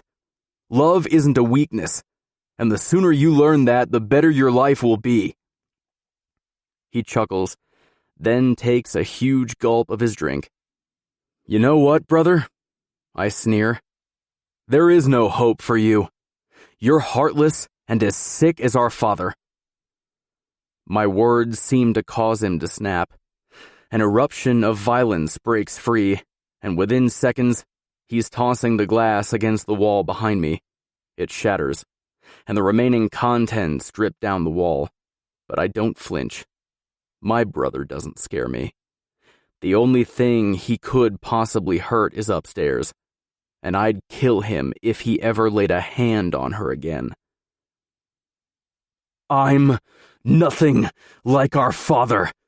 Nothing, he booms. In fact, I've done every single fucking thing I could to make certain I didn't turn into that bastard. But since you're so keen on assuming I am just like him, why don't you fight this fucking war against him on your own? My brow furrows, confusion settling in. What are you talking about?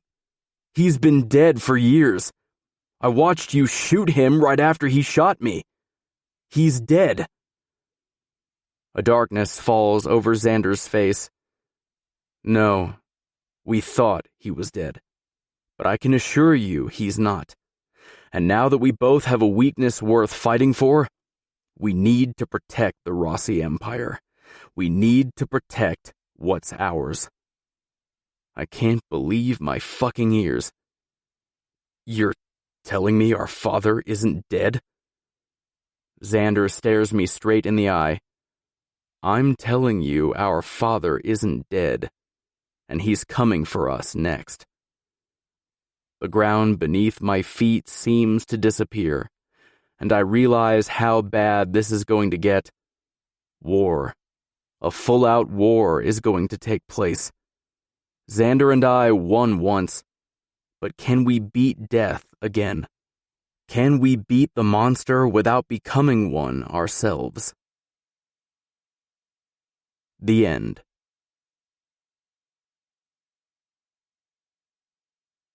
This concludes the reading of Protect Me by J.L. Beck and C. Hallman. Copyright 2019 by J.L. Beck and Cassandra Hallman. This book was read by Heather Firth and Austin Rising. This unabridged recording was published by arrangement with the Whalen Agency and was produced in 2020 by Blackstone Publishing, which holds the copyright. Neither this recording nor any portion of it may be reproduced or used for any purpose without prior written authorization from Blackstone Publishing. If you would like to obtain a monthly update telling you about new releases, call 1-800-SAY-BOOK. That's 1-800-729-2665. For a complete listing of our titles, visit our website at www.downpour.com. Thank you.